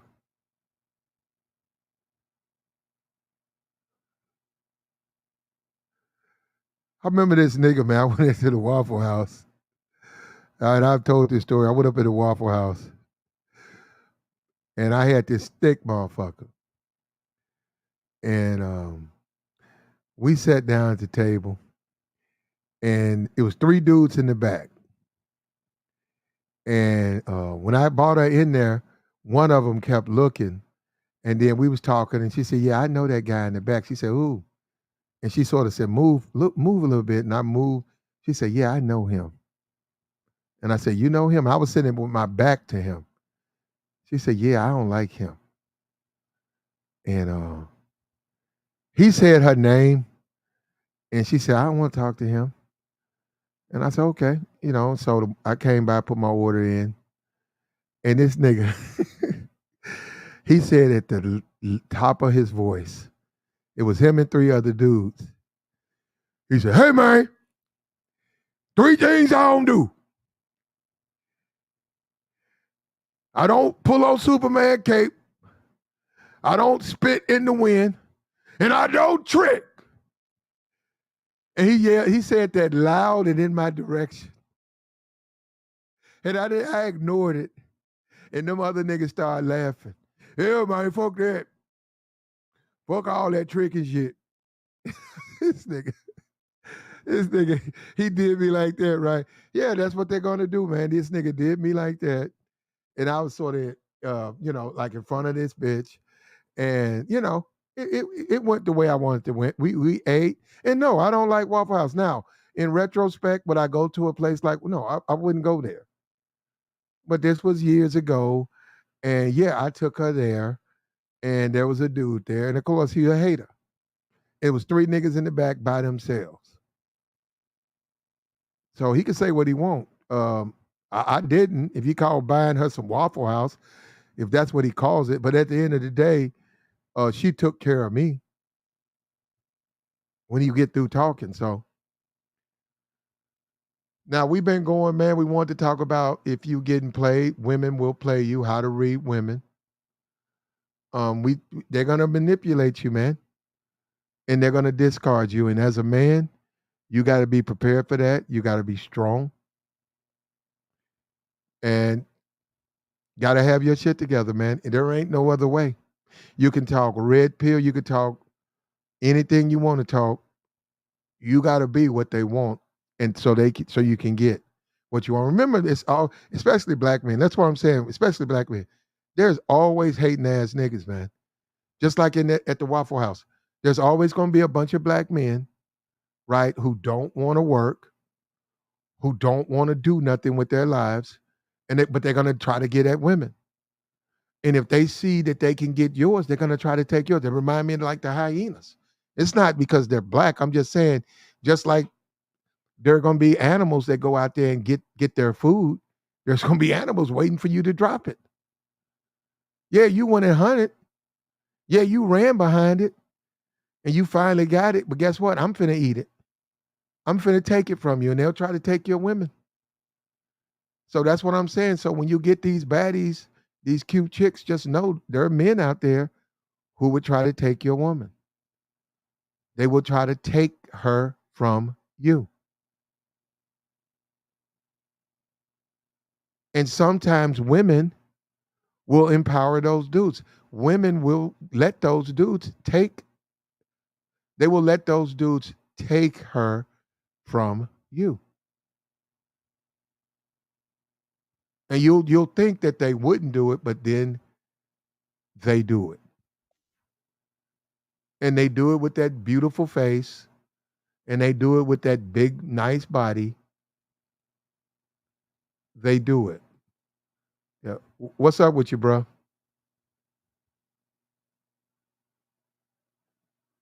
Andre, what's up with you? First time coming up. What's good, bro? Yeah, what's up with you? Go ahead, man. Did you want to comment or? Did you have a specific topic, or you were just Well, yeah, talking? we were saying the games women play to play you, to use you. But no, did you have something that was off topic? I was wondering where your conversation was going. Basically, this conversation was about the way women manipulate men, use men, um, will leave a man who's trying his best, but there's other men who are simply a little bit more accomplished. That's what guys don't understand. Beautiful women are in demand. So it's hard to sit on your hands or hard to just say she's going to be with me for the long haul.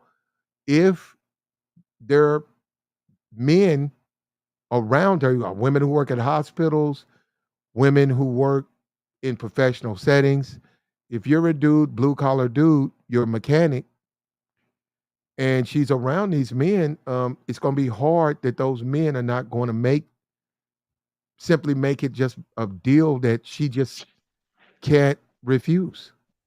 Like, I thought it was interesting that you brought up the point that you were talking about. You were just getting some food, and you had them niggas like talking some shit. And Oh yeah, I was yeah. The club closed and the girl wanted to go to Waffle House. I'm not look, I'm telling you, I'm just not a big I don't care for the menu at Waffle House. I'm more of an IHOP dude. But she was, she was okay. it's gonna be a one night stand. So I said, yeah, I take her by Waffle. So I took her by Waffle House. She was thick, big legs, big thighs. And we sit down and I saw those dudes. I saw all three of those dudes. They all eyeballed me. I sat down. That's why I sat with my back to them. So, and she was looking and she didn't want to see the dude. So she nudged. She said, move over a little bit. I did. And they saw me there with her. And we put our order in. And that's when the dude just screamed that out. And I knew what he was saying. He was talking about me. And I did nothing to him. Now, she said she knew him. I don't know. Maybe she fucked him. I don't know. But he was obviously did not appreciate her being with me. And I'm saying, I had to deal with that. But as a man, you got to accept that's going to come with attractive women. They have a history, or other men are going to do things that they shouldn't do, but they do when you're dealing with these women.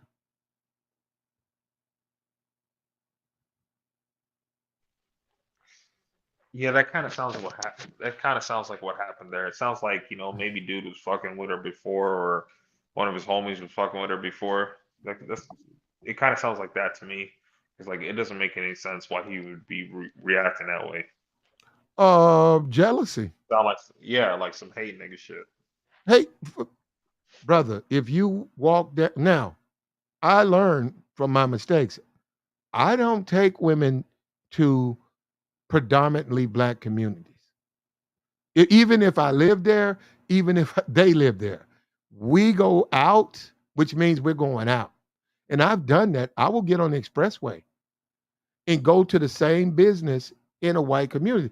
And you say, why would you do that, man? You must be afraid. Hey, man, A, they don't really have interest in her. Two, I just want to have a date. We had a date.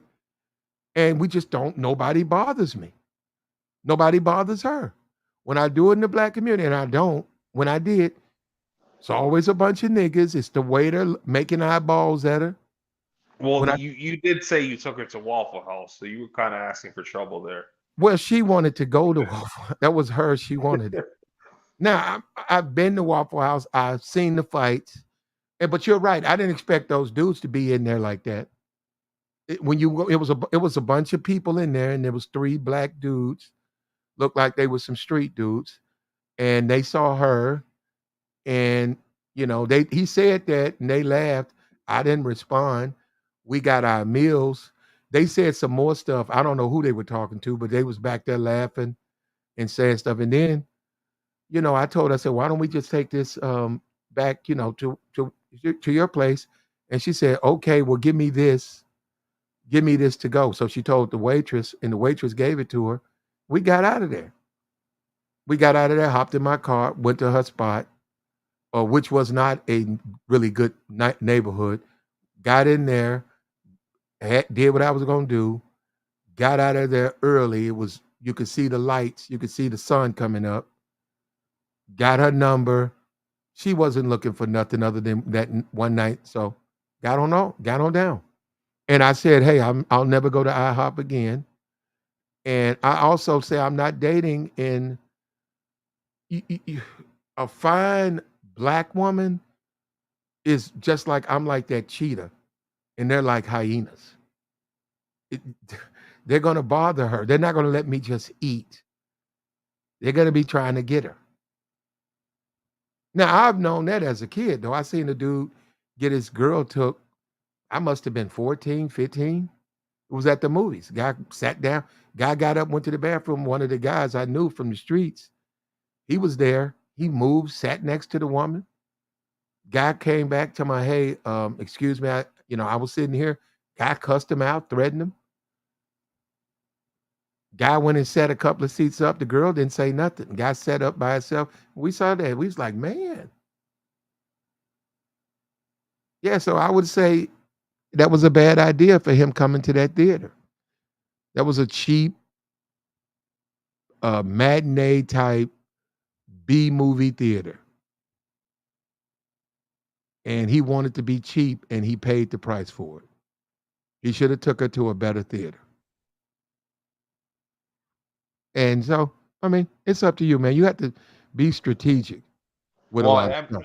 I missed part of the story, but I'm not sure if like you just met this chick or you been knew her or whatever. But You talking don't about you think Waffle I'm House? not sure. I'm saying I'm not sure if you just met this chick or you already knew her prior to this. No, Like, I met her in a nightclub. oh, okay, okay. Met her in a nightclub, tapped her on her elbow, tried to get to know her, said a couple of words to her. She said something back. Um, she was sitting like in a booth. Went over to the booth. We got some drinks. She started dancing. We were having fun. Kept talking to her. You know, we were ready to go. She had came up there with some girls. I said, "I'll take you back." And she was like, "Okay, okay." So basically, she told them she was gonna go home with me, and I was gonna take home. That's when we got in. She was like, "Let's swing by the Waffle House."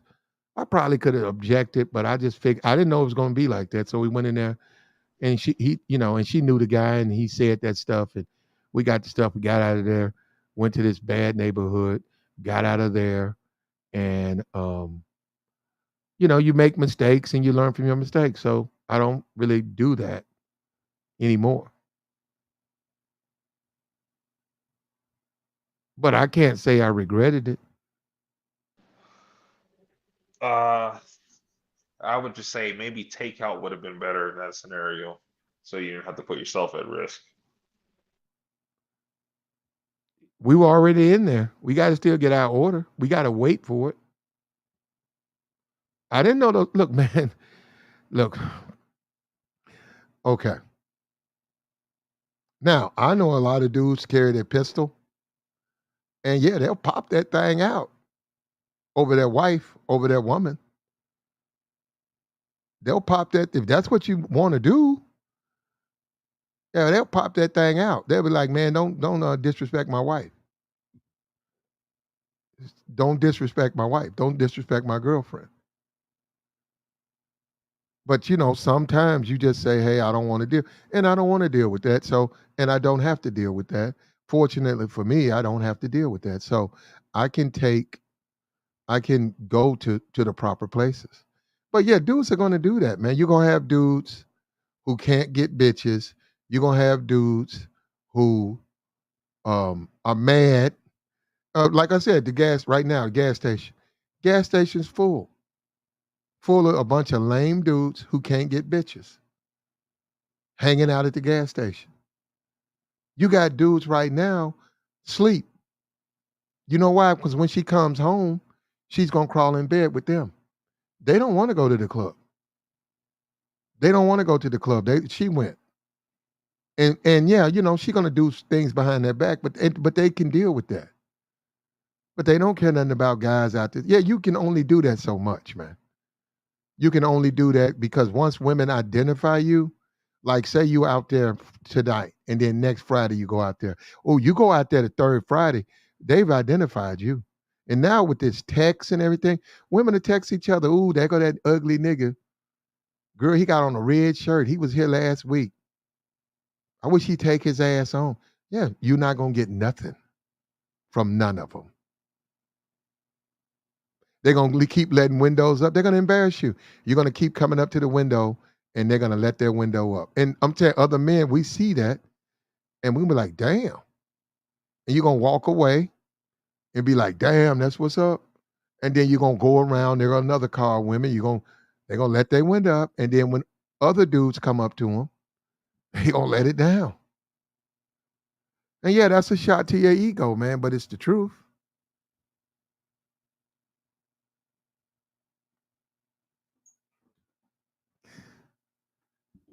And so that's what we were saying. Don't you're gonna get played if you don't know how to read women. So you say, "Hey,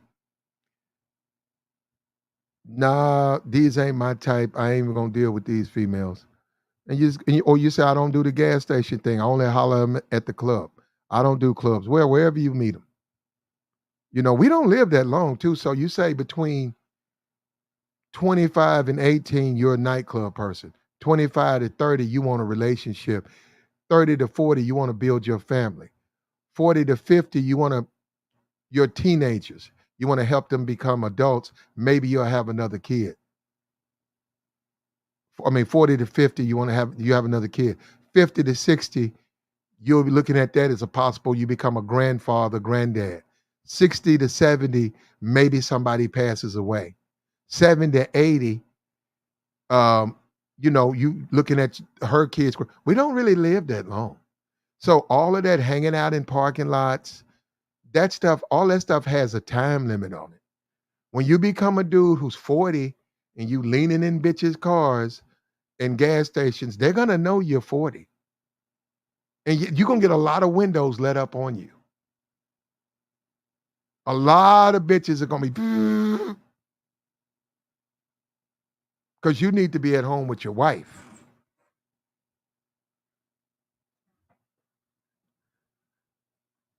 So it's a time limit for all that stuff, man. And now you got the dating apps. So now you just smash out the dating apps, hammer them out. Go on Tinder and just date women off Tinder. Now, I think you're gonna get used. I think women are gonna use you for drinks, wherever you take them. They're gonna use you. They're gonna tell their boyfriend, or they're gonna tell the men that they'll see them. I'll see you tonight around 8. This guy, he want to take me out. Don't worry about it, baby. I'll bring you something back. So you could take them to steakhouse, and they're gonna say, "Hey, can I get another steak to go?" Put in a little thing, and oh yeah, take this, put this out because I'll take this with me. And then they take a mashed potato and a steak for him, in courtesy of you. They'll say something like it's for my son, or I want to eat it in the morning. Oh, that steak was so good. Is it okay if I had another one? This is why I don't fuck with that bullshit. That's what I was talking about. Like when you talk about Waffle House, it's like yeah, let's take it to go, or let's do the Uber Eats at the crib, like that kind of shit. Because I Mhm. know these hoes be playing games, and I ain't Okay, trying to but be the but one. but there's no way you can date them and not take a risk. I ain't trying to date them. Okay, in order to strike gold, you're gonna run into a lot of dry minds. But you will strike gold if you keep doing it. Now you don't have to do the IHOP thing. I mean, you don't have to do you can do you don't have to do the steakhouse thing. You can do um meet them on Tinder. She wants to go. Hey, why don't we? She's like, okay, where are we going? Why don't we go to Red Lobster? They got a after hours little thing. I don't know if you've been. Yeah, drinks, entrees. We could just sit there, have fun. Yeah, come on. Just come on with me. You go there, you talk, buy them a drink, have some cheddar biscuits or something, just something small. You don't eat an actual dinner, and you see where if it's going to lead to something. If she's like, I want something the other, like you can see where she's, hey, can I get this to go? I'm real hungry. What do you mean? Well, this right here, this meal right here, this surf and turf. Yeah, because I'm hungry. I'm sorry. Can I get? And you're like, nah. I really didn't want to do that. Nah, I'm not gonna be able to do it. And yeah, yeah, hey, look, if you're ready to go, I could take you home. Oh yeah, I think I'm ready to go. Yeah, you take her home.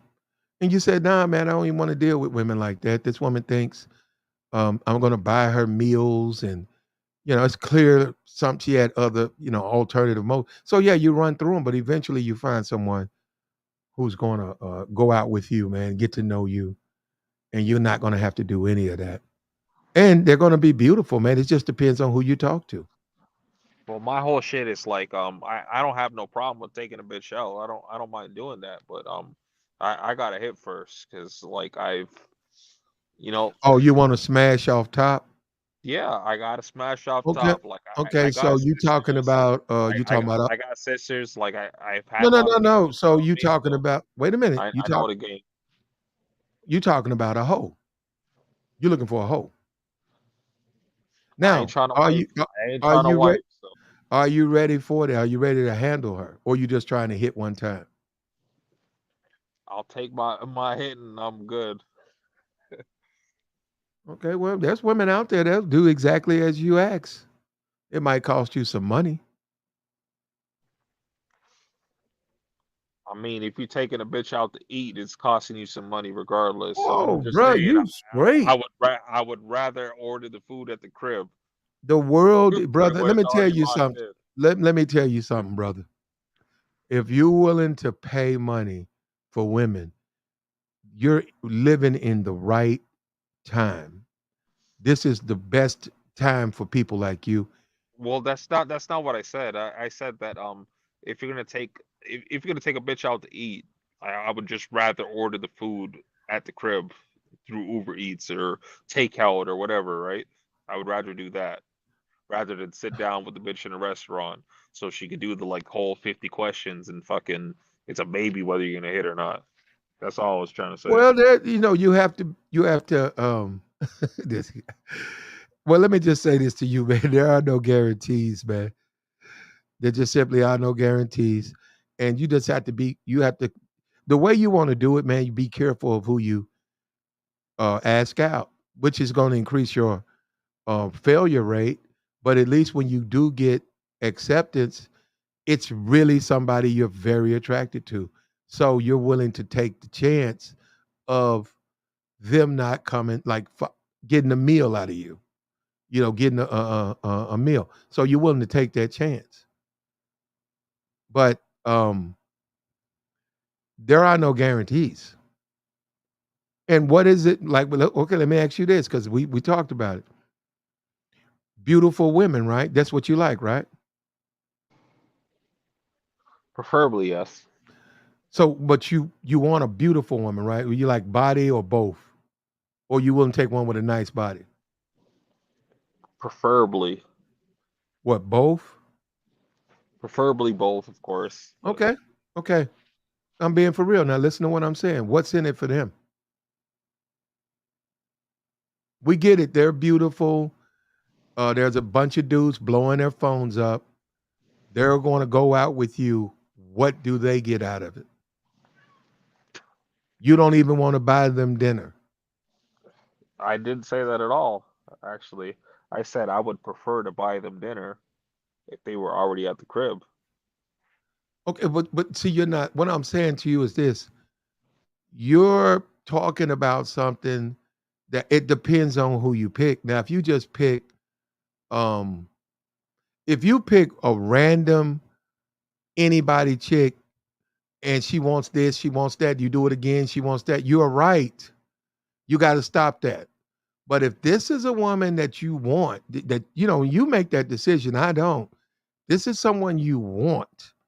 Like you see this woman, you want to be with this woman, you pick this woman up, you go over this woman's house, you might even talk to her family. You desire this woman. If she beats you out of some fucking hash browns, who cares, brother? It's not that big a deal. So she went out with you, she lied to you, and she got a meal out of you. Charge it to the game, let it go on about your business, and go to the next one. And be a little bit more careful with who you pick. But nah, it's not that big a deal. I'm saying, I hear what you're saying, man. It's not that big a deal. Now, when you start talking about them fat I I bitches, I, I, I don't mind charging into the game. I don't mind doing that at all. But she got to be worth it for me to do that. well, you picking her, so I'm assuming that she would be. Yeah, that's true. Yeah. So if you're dealing with a fat chick or a less desirable chick, Nah, bro. My whole thing is like I fuck with them flatbacks. is well, you fuck with them for money? No, Okay. Well, That's just my preferences. I fuck with man, the flatbacks. hey man, enjoy yourself, man. We don't live, but But We only live.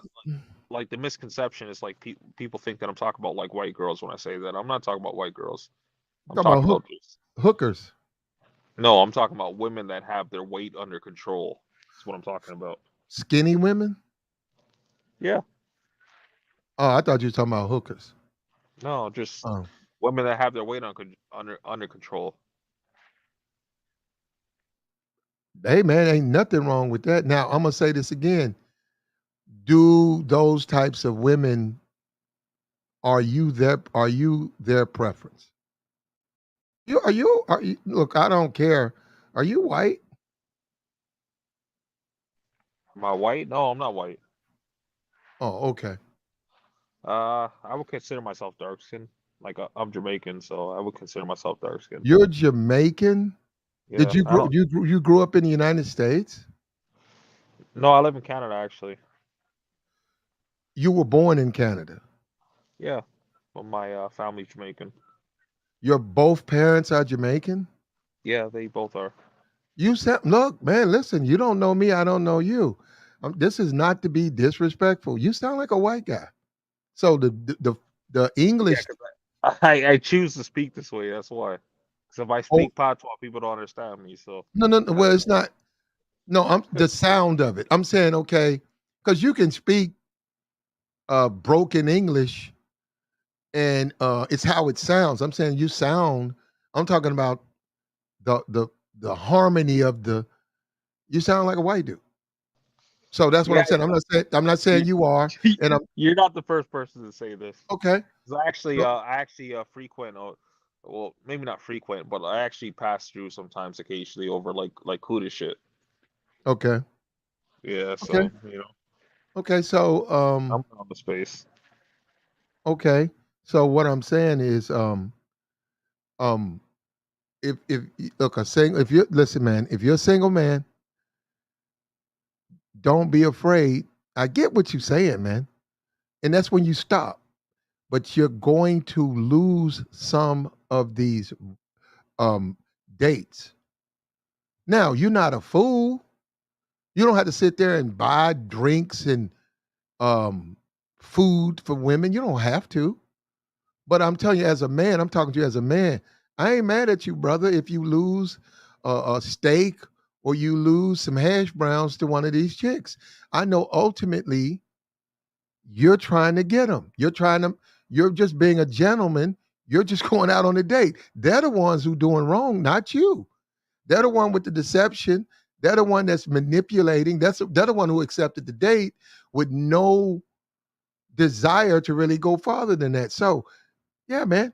But no, don't stop dating women because of that, because you can't trust them. I wouldn't do that, man. That's what I'm saying. I didn't say that at all. I didn't say like I'm not dating them because I can't trust them. Like I did say that there's certain women that I would take them out, you know, regardless if anything is guaranteed or not. But for the most part, it's yeah, we're doing Uber Eats at the crib. Okay, how's that been working out? How's that working out for you? Quite well. Man, keep doing it. I'm not expecting like to be like fucking every day, shit like that. So like, Mhm, I'm straight. So I'm not expecting that, but mhm. it's been working out quite well. So do you have your own place? Yeah, I do. Okay, is it nice? Like you got it set up a certain kind of way? Yeah, for me. Okay. And when they do the Uber, so you order and you where you eat in the front room or in the kitchen? Kitchen or bedroom doesn't matter to me. You eat in the bedroom? I mean, Like you eat on the if I bed? You guys sit on the bed and eat?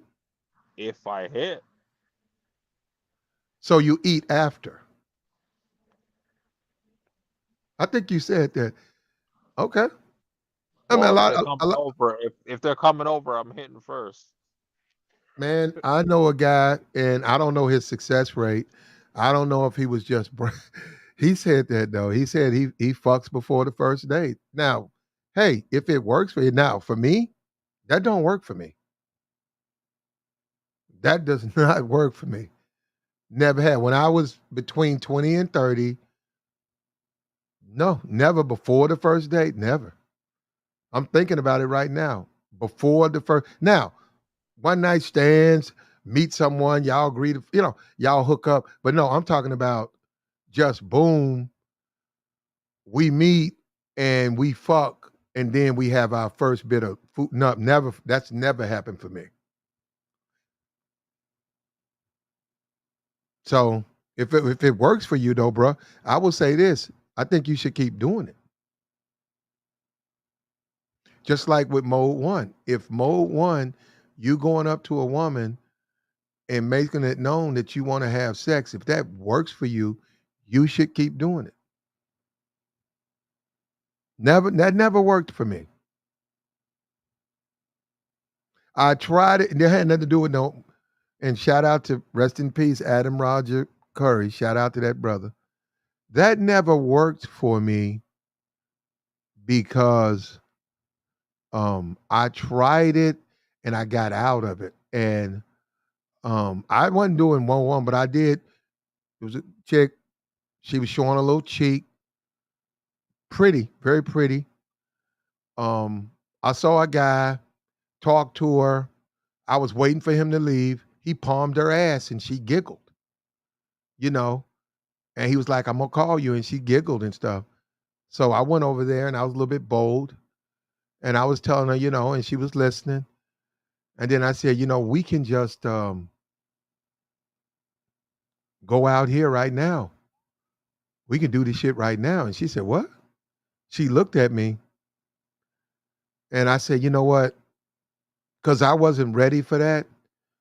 And I said, "What I meant, is we can have our date right now." She was like, "What are you talking about? I just met you." And I got nowhere with her. So I didn't get to palm my ass. I got nowhere with her. And I'm just saying that just brings up a time I've never tried that. And there's some dudes out there who got it like, "Hey man, if you're a dude, you can walk up to women and tell them what you want to do, and you can duck off, off in that little corner. Hey, keep doing it." But we have to know what works for us, man. As far as, what you're saying, getting Uber Eats, talking to them. If it works, keep doing it. Are you getting the baddies or you getting the fatties? No, no fatties for me, man. You getting the baddies, huh? Well, it would kind of depend on what you consider to be a baddie. Not you, but just in general, what like dudes consider to be baddies. Because me personally, my preference is like I said, it's flatbacks. So you Yeah, I gotta think be you need. I think you you need to gotta be change. skinny. You need to change that term to skinny women. Yeah, skinny women, like short, skinny women. That's my thing. How tall you like them? What, four something? Well, I'm 6'1", so preferably would be under like fucking 5'3" or 5'4" maybe. Why do you like them that size? Well, my like uh I do have a baby mom, so she's 5'7", so shorter than that, I'm straight. I got you. Okay. Ain't nothing, hey, man. We all have a preference, man. If that's what you like, enjoy yourself. Well, I like them short chicks because there's a lot you could do with the short chicks. I'm just saying. Well, women, man. I mean, you have women are quite enjoyable. You can do a lot. That yeah, they're very enjoyable. So, and that's why guys out there trying to get them. Because they want to do a lot with them. Yeah, very useful. Very useful. the short ones or whatever. It just depends on what your preference is. The thick ones. Some dudes hit the fat ones. They hit them young. Nah, I ain't with the fat ones. Well, I mean, you'd have to define fat because out here they keep them knocked up. You Well, know. by Go ahead, bro. definition, I I I try not to go over 120, maybe 130 pounds. I try not to go over that. Well, like I said, if That is you also height dependent, but if you're having success, keep doing what you're doing. Um, Uber, I mean, finding women on day naps, inviting them over, they sit down. I'm going with the assumption you have a living room, a front room, coffee table, TV, etc. Uber, they bring it to the door. You get the Uber. You, I'm asking, do you go to the kitchen? You say you go to the bedroom, so I'm trying to see the spots you have. What kind of place do you have where you go into the bedroom to eat?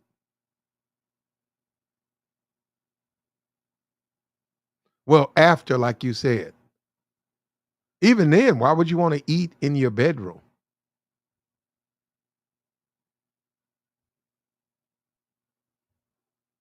You hear me, bro? sorry, I was switching earbuds, but yeah, that's more of an after the fact kind of thing, Okay. if anything. Okay. Okay. All right. After the fact, why would you, if you have an apartment, and you could tell us the configuration if it's not what I'm saying? I'm assuming there's a living room.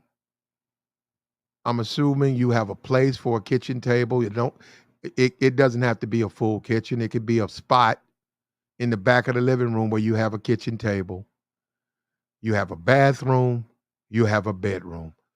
Why would you eat food in your bedroom after the fact?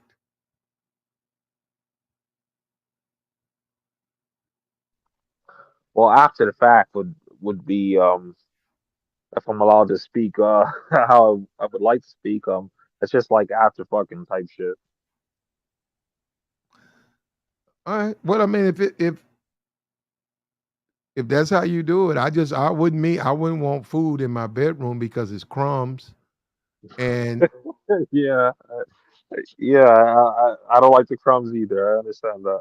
that's why I wouldn't want it in my bedroom because it's crumbs. And if you drop enough Uber crumbs into the carpet, it's going to attract insects because that's food. So they're going to smell it and they're going to be attracted to it. And then what you'll wind up having is insects in your bedroom. And why is that? Because you have food in there. I don't have these problems because I'm a germaphobe, so I clean all this shit up. Okay. Well, you got it figured out, man. I would, you know, we either eat on the coffee table or we eat at the kitchen table,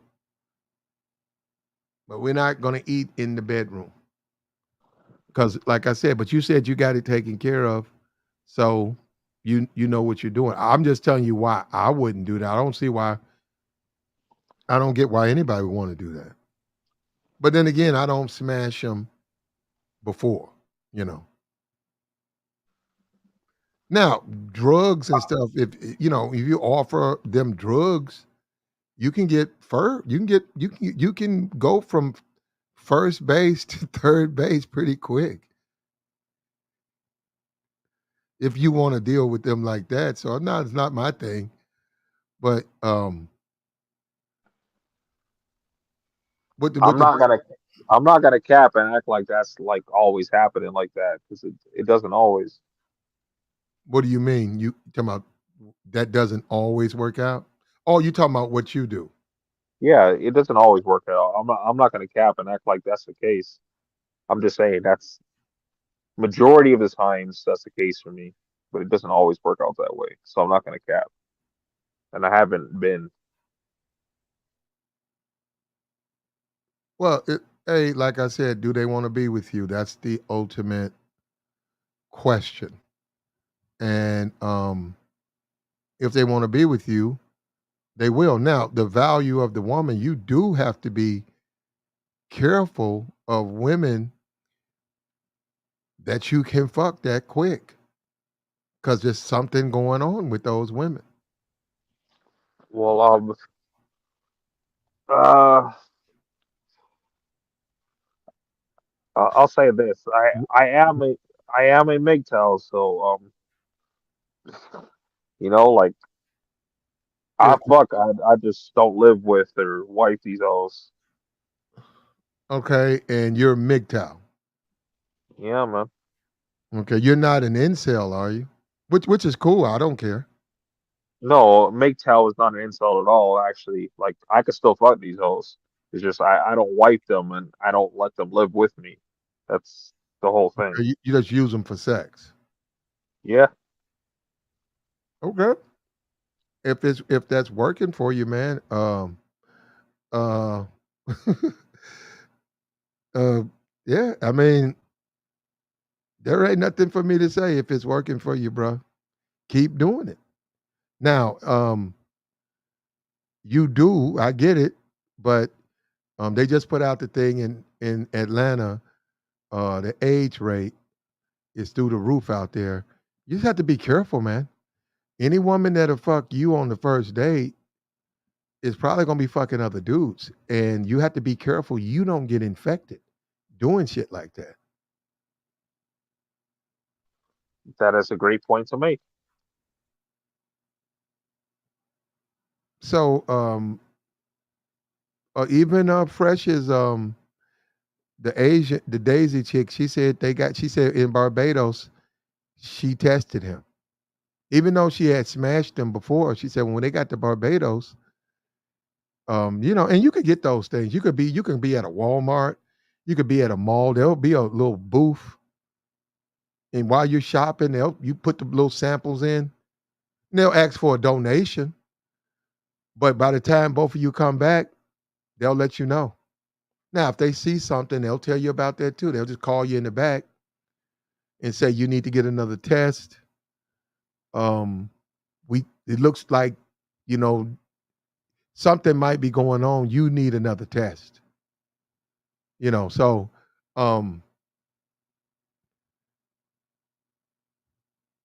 if you got the game like that, man, you don't have to even buy them nothing after. You can put them out. Well, the thing is like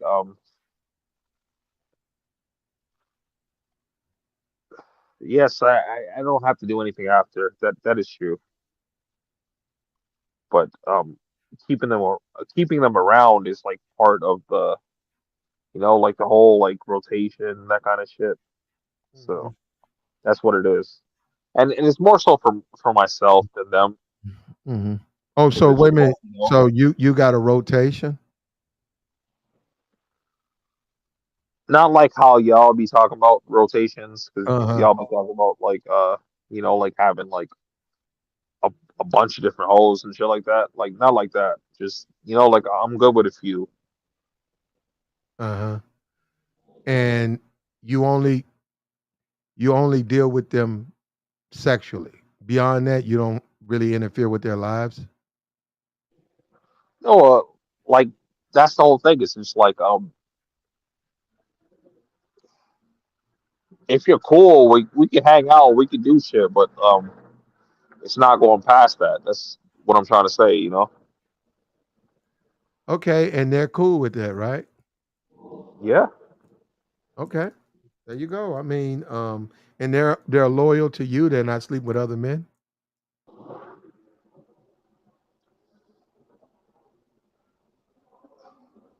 Or you don't know. You You, don't know. you know the whole saying is like I trust someone as far as I can throw them. Okay. Yeah. So Okay. I ain't putting it past them because I definitely would never do that. Okay. Well, let me ask you. Now, how are you under 30?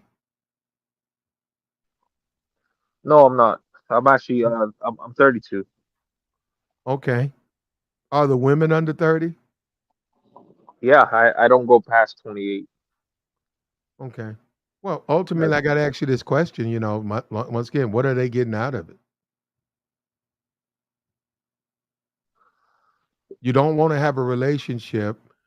You want to fuck them up front. Now, you say you don't give them money. Um, so basically, they don't have a man. They get fucked on, sit back out there to do whatever they can. The other one, then you got the other one in when you're ready for her. She's going to get fucked on. So she doesn't even have a man. She didn't have anybody she can call if she needs anything. She's just going to wait till you call her and she's going to come over and eat a waffle. No, no, she's going to get fucked, eat a waffle, and get the fuck out your life. And how long do you expect a woman to be able to endure that? Because that no, like when you talk about dealing with men, that's a hell of a way to get fucked. He only wants to Well, call you and give you some food. That's how you do a cat. well, my whole thing is actually, like I mentioned before, like I do actually have a kid, and I Uh, was with her mom for 12 years. So basically now is I'm kind of like in my savage era, so I really don't give a fuck how they feel. if they take it, I mean, now look, I'm just telling you that's not easy to do. To other men, it's hard to do. Um, Trading food off, or if she'll come over, you'll feed her, and then once she eats, as a woman, she's basically her against the world. I mean, or she's got to call her father, her brother, if she needs anything. And she knows that you ain't her man. So there's nothing if she ain't trying to smash, don't call you. I'm just saying it's hard to have anything long term with those stipulations, especially if she has other men who want to date her. Well, my thing is I go 18 to 28, so it's a lot easier when you know, you it's a lot easier when you go younger, basically. So 18 to 28 is like my thing that I go for. So it's not always food. Sometimes it's it's an outing or whatever. But Okay. either way, it's either I'm hitting first or you're worth the taking you out first. Hey man, as long as you focus on women who want that, look, there are women. We can go anywhere. We can go to any nightclub. We're right. This is we're on our way to Saturday. It was a Friday night. This is Friday night in America, right? Nightclubs, strip clubs, Bourbon Street, all of your streets. They got plenty of. I see the thing on Orlando. Orlando has this huge walk fair. A lot of women, a lot of people out there just communicating, getting to know each other. You got social media, you got dating apps. There are a lot of women who just want to have sex. They want to have casual sex. A healthy guy, they're healthy. They don't want to get nothing. They don't want to take nothing back home. Um, they'll accept that. So as long as you can find women who accept all you're going to give them is casual sex, then you good. And if you have a rotation, say 3 women, and they cool with it, then you keep them like. I mean, that everything's cool for you. Yeah, that's the whole thing. It's like yeah, like it could be like just going out to eat or like I'm into gaming, so it's like, like we could fucking play some games. We could fucking go to one of those like bar arcade type shit, or we could Mhm. do it at the crib. It doesn't matter. Or fucking, we could even go to like the shooting range and some shit. Okay. So you Those are like my preferences. have you taught a woman about a weapon? How to load it, clean it, how to shoot it. Well, I mean, if you're going to a shooting range, you don't need to learn how to clean it, but like you do need to somewhat learn.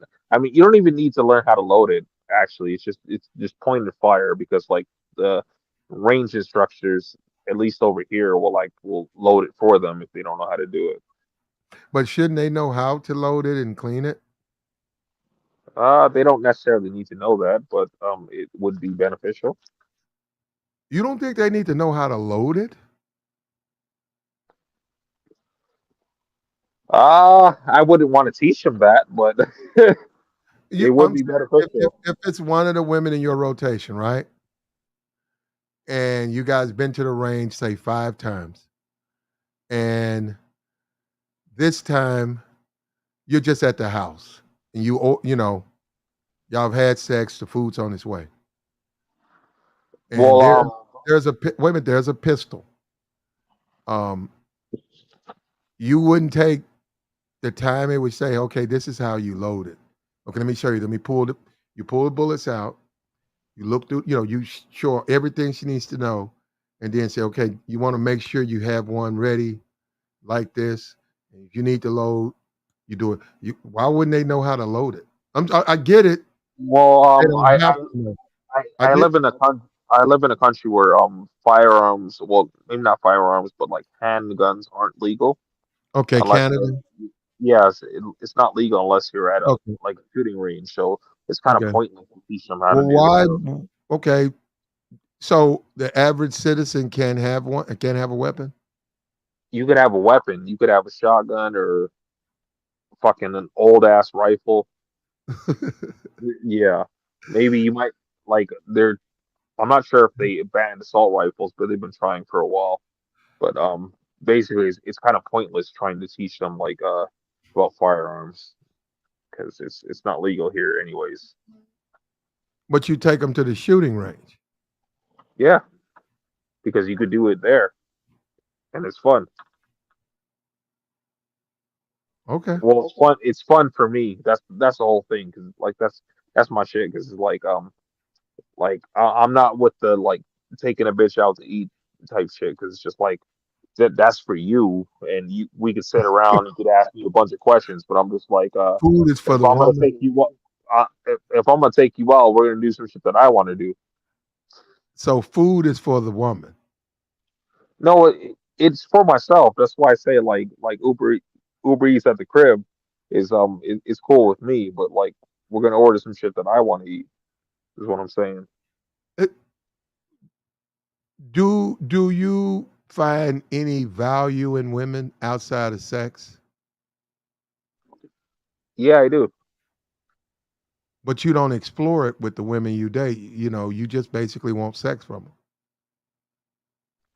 Well, as I said, like I've uh had my LTR, right? So after that, like I'm kind of good on that point. Okay. And you currently you have how old is your child? She's 8. She just turned 8 I actually last got you. month. So you currently have, I don't know, I'm just saying you have a I have um one kid. She just you turned you 8 you last got month. one kid, so you deal and do you don't have custody, do you? Of course not. What country do you get custody as a father automatically? America, but that's not what my You point is you this. do not get you do not get custody as a father in America. Well, not, but you can. I'm saying you can. Um, my question is this: you have a relationship with the baby mama, right? Somewhat kind of salty, but yeah, Okay. somewhat. Yeah, I done. Well, I got you, man. Well, look, man, if it's working for you, brother, I don't know what to tell you, man. Don't take it from me. I can tell you, look, my thing is I get the sexual thing.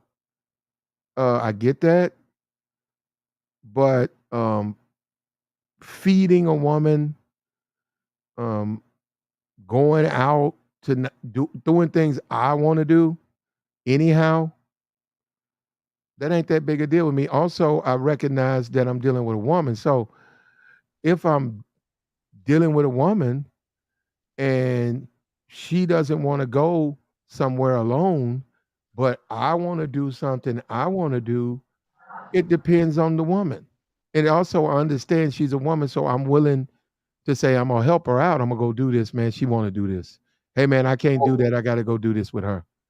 So it yeah, makes perfect sense. It makes perfect sense what you said because like if you were at the club and like after that like you want to go get something to eat and you taking her out to eat, it ain't shit, right? Like it makes perfect sense.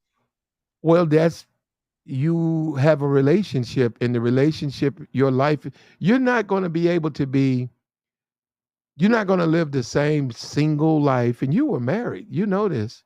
You're not going to be able to live a single man's life and you have a relationship. You're just not going to be able to do it. What if what if her mother dies? What are you going to do? Say, hey, that ain't my mom. What you asking me to go for? I mean, like, that what you going to tell her? Well, I ain't married, and I I ain't with my ex, so What would you tell a woman you've been intimate with on a consistent basis, say 3, 4 months? You've been smashing, then buying her food, and she's down with that. And boom, she comes by and she's in tears. And you just, before you smash, you said, well, come on, I'm trying to fuck you. So can you wipe your tears? Because that's going to get, and she tells you no, that her mom, I wouldn't say no fucked up shit like that. But I did tell my ex though. I did tell her I was just like, what are you gonna do when your mom gets old? Because I'm like, I ain't taking care of this chick. That's your mom. She ain't my mom. okay, well, there you go. So now she's got to solve her problem, right? Yeah, I ain't playing them goofy games. I ain't taking care of nobody else's. Like my own mom. I'm just like, yeah, I'll do what I can, but I ain't gonna do the most. Would you go to a funeral with not, just one of the girls you smashing? If she said her mom died, um, and you give her, chance to get herself together, and she invites you because her family and stuff, she says, "Can you come with me?" Well, my daughter's mom, like if she asked me to come, I would come to the funeral. I'm I not wouldn't be talking about her. I'm talking about one of the chicks that you fuck before you feed them. okay. No, I'm straight. I ain't You coming to would no tell her that. You funeral. would tell her that. I would respond the day after or No, some shit like you're that. not, brother. I just said she's there and she's in tears, and then she lets you know her mom has passed, and she asked you right in front of you, "Can you take her?" The funeral's like 3 days away. Well, if it's just a chick I'm smashing, I'm not coming to a fucking funeral. Why would I do that? Yo, I'm on that like Cameron Oh, I'm paid it. done, man. I'm done. I'm I'm on done. that Cameron paid in full shit. I'm like niggas die every day, Yeah. b. Now I'm just skeptical that I'm cold listen, hearted, so listen, brother. I ain't I'm coming. I'm skeptical that renders you success with women. Now you come up here and say that, and you live your life in the kind of way you want.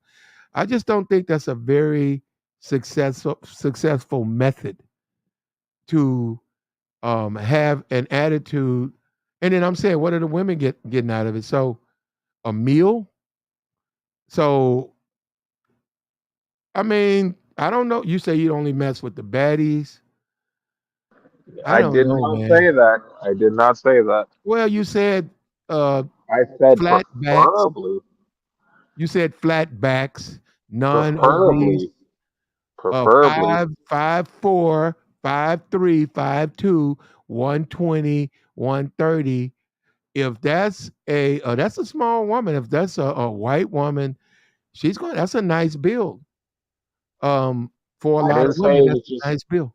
I didn't say it was just a white woman, but for the most part, it has been. But I have fucked with like women of different races, just like the black women, like that met those specifications. Uh, they've been on some bullshit. What do you mean they wouldn't fuck you before the food came? No, they like prefer white dudes. So I'm just like, all right, it's cool, but I can fuck with like women of Mm. different races that fit those So specifications. you So went up to black women that you're attracted to, and they basically were not interested in you, and you seen white guys who, in your opinion, were no different than you, other than they're white, have success with those women. well, I mean, typically like the like black women, they want me to be what like I was, and like I'm not like that anymore. So I'm not Okay. gonna do that. Yeah. Like basically, like they prefer like like the whole fucking like the whole Pookie Ray Ray argument. I'm like I'm Mhm. not like that anymore. So like fucking I'm not gonna do that for a bitch. Like I'm good. Your baby mom was the last woman you're ever gonna do anything for. That's not what I said. Like I was saying that basically like fucking with like black women or people that like subscribe to that culture, they basically want you to be on that bullshit. Like especially if they're like like of the specifications that I mentioned, they want you to be on that bullshit. It's just like I'm not on that anymore. It's just Do you ever meet or do you date? You said 20, you said between ages 20 and 28. no, I said 18 to 28. Okay, so when you go over 18-year-old women houses, right? They probably live with their parents, right? Well, I don't go to their houses. You've never came by the house. Those their parents I have never. have, I have, but preferably I don't. 'Cause I don't like So to go to wait a people's minute, wait a houses. minute, wait a minute. So you go and pick up an 18-year-old girl. You're 32, and you just like pick her up, and she comes out of the house. You don't go inside, talk to the parents. I haven't talked to anybody's parents When the last other time you than when the last time you picked up an 18-year-old girl? I mean the woman. la- the last time. Like specifically 18, I would say probably maybe I don't know about like 2 years ago. 18 specifically. And you went by her house, you text her, you didn't get up, you didn't knock on the door, you just went by the house, texted, she came out, y'all did what y'all did, you took her back, you never met a family member, you never met a mother or father, and everything was cool. Yeah. And the last time I Yeah. actually talked to an 18-year-old girl was Mm. uh it was in December actually. Last time I talked to an 18-year-old girl. But the thing was like she was on some she wanted an older nigga to take care of her and shit. I'm just like, Mm. nah, I'm straight on that. You just want to fuck, right? Yeah, but she was just like, she fuck with older niggas and older niggas take care of her and shit. I'm like, Mhm. nah, I'm straight. Okay. I mean, hey, y'all couldn't find common ground. I want that 18. You said 2 years ago. Could you go look her up on Instagram or Facebook? Because I don't think that she's probably in the hospital somewhere.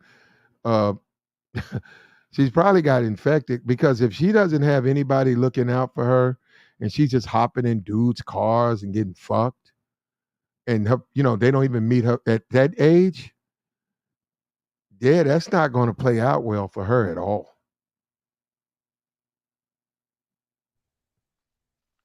Well, my whole thing is like, I don't really care how it plays out for them. I care about what I get at the time, and then after the fact is their problem. It's yes, I am a cold-hearted asshole, so I really don't care. The problem with that, like I'm saying, you was just saying that on the internet. There are people who are going to doubt that, and I just don't think that. I mean, I get it. If you were 18, I get you could do that, but at 32, you're a tad bit compromised because of your age. And no, you can't. You have to be very careful how you come across with younger women because you're already 32. You don't get up. You don't even get up to speak, meet the parents, which they're going to judge you. So, but at least they know who you are. I'm trying to think of a situation. Man, I don't know any 18. I don't know one where they just let dudes pull up and pick their daughter up. Well, I mean, since you're asking for detail, I'm basically older, tatted up X-ray race. So like I basically like I'm over 6 feet and shit. So like I'm Mm. like pre-qualified basically. So Okay. You're a Pookie Ray yeah, Ray type. no, I ain't a pookie, Ray Ray. There's a distinction that needs to be made. Okay. You But said you're more of Ray Ray than Pookie. yeah, Oh, I didn't know there was a distinction between Pookie and Ray Ray. yeah, I didn't know that either, but apparently there is. Apparently the Ray Ray was the guy that Pookie works under. So yeah.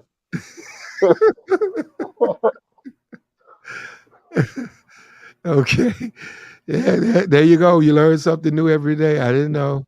I didn't know Ray Ray had a job and Pookie was working for him.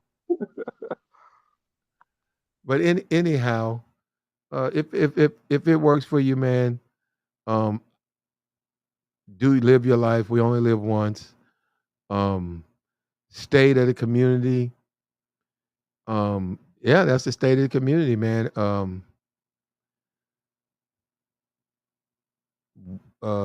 People want you to respect their daughters. I mean, it's. I'm thinking about it when I was, in my 20s.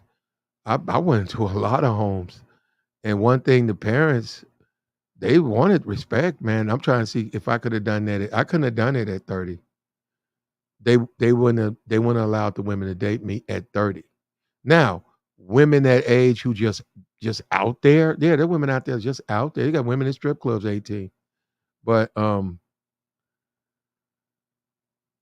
if it's working for you, man, just keep doing it. It's always gonna be dudes like you. It's gonna be dudes that win with women. It's gonna be dudes that lose with women. So guys got to make up their mind what side of the fence you want to be on. You're gonna have to make up your mind. You want to win at this shit or you want to lose at this shit. Believe me, What they is your they definition of winning?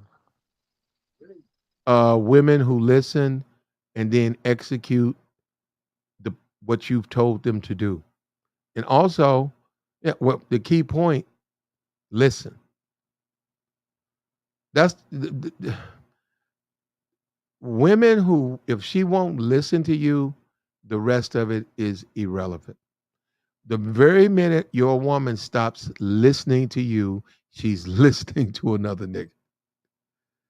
And man, it's just the way women are. Now, that's my experience, but I noticed that when they stop, when they listen to you, you pretty much got them. When they stop listening to you, you're gonna notice they don't. You asked them to do this, they didn't do it.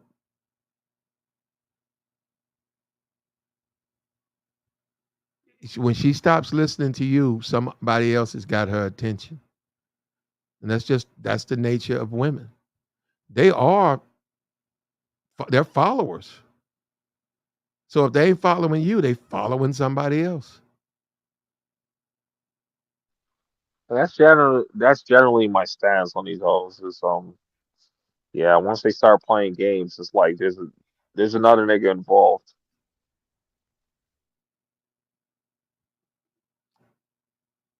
I got you, man. And we wanted to do this, man. We appreciate the people who listen tonight. We appreciate you, brother. Don't be a stranger, Andre. But we're gonna have to go ahead and end this. Um, and we'll be back probably tomorrow.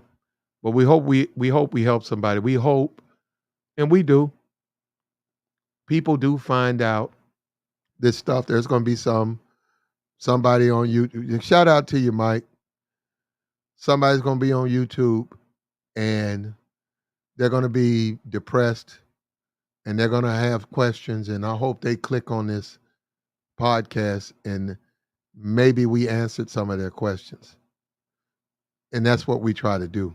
And maybe you, Andre, somebody's gonna identify with you and they're gonna Well, rethink some how they want well to do somebody it. made well somebody made a comment earlier on a different stream talking about like pre-select means that you don't have to like work to fucking get women. It's like you still have to work even if you pre-select. That doesn't mean that you're absolved of this shit. Like you still got to work. Hmm. I got you. You maintain your fitness. You got your tattoos. You still have to be what they want, right? Yeah, exactly. Yeah, you can't choke down bags of Cheetos and play video games and then expect them to treat you the same way, right? The Cheetos, yes. The video games is iffy. So I play some video games, so that's iffy. Okay, well, if it works, it works. But look, hey, I don't even I never do this. The divestment stream, quite. I think I was in rare form. I'm serious. I'm bragging on myself. I don't even really listen to my own streams, but that was one I had to, I had to listen to again. That was pretty, came out pretty well, man. I had a lot to say, and I made some good points. And I would suggest every black man, if you get a chance, listen to that divestment stream. You'll see exactly what I'm talking about. You also see what these women are doing. It ain't so much they don't want black guys; they can't resist black men, and they're Is that fooling the them. stream that you got Jessica S to pull up for? Because I did see a stream that you did the other day, and you got her to On pull up for. I never that listened was to any of her content before, but I did hear that there was a lot of dudes simping over her, so I well, thought it was guys. significant. Jessica, the guys have always. First of all, Jessica X. I think Jessica X got monetized in 7 days. Before YouTube made you show your subscriber count, she's always had an insane amount of subscribers. All of the dudes she like before she became a YouTube content creator, she used to go to various channels, and she surpassed all of those guys. You know, and she's always had. If you want to call them that, you know, the thing about her is she's very good with information, which you know I have to even admit. I even admit when she says I'm 28, she does not come across as a 28-year-old woman. She comes across as an older woman, a little bit more experienced, a little bit more knowledgeable. So she's very cerebral. So, and you have to remember that. So, but guys have always, I don't know if guys, they didn't really simp, not over here. If she wanted to go, if she went live, you'd see some simping. You'd see some real simping over there, but not over here.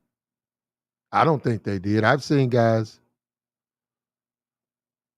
She was well. I don't want to go take it that far, but she used to have donations. That her streams used to be lit up, red, yellow, green, red, yellow, green. I think I remember one time she had to stop because she would get behind on the donations, and I think sometimes it'll be so many that they go off because yeah, she had a big chat. So yeah, you'd be over there, they'd be talking about something, and she'd have to just read super chats. So if you call her stopping by here and dude simping, not no, they didn't. No, they didn't. Well, I did watch I did watch for a little bit. Maybe I was there for like half an hour watching, and Uh, I did see some simping going on. But I have seen like female content creators, but like like like I said, I'm a gamer, right? So like I've watched like female like gamer channels. I've seen some like the biggest gamer channels for females, and I mhm. have seen like certain females get Oh, 20,000 in donations in like less than an hour. yeah, yeah. They got the women have a lot of power, and even over the men. Now, I'm gonna tell you the truth. When I first and I, when I first came here, and I saw all the dudes complaining about women and all that stuff, I didn't get it. And then guys would say this is a man's space and women shouldn't be here. I didn't get it. It took me to start doing content to slowly understand. And I go back now and I say, you know what? I get the point now. I get the point. And I'm like, okay, if you're a woman and you can establish, come here, it's a lot of thirsty dudes here. What Yeah. way? And you have women with, and they make a lot of money. So I don't know. I can't get on. I'm not going to say any of them are not just being content creator. I'm not going to do that. Right. I'm going to let other men say. I'm not going to say that. Um, but yeah, you do wonder um, why they would set up shop here now because you brought her up. Jessica's always been pro men, always been pro men.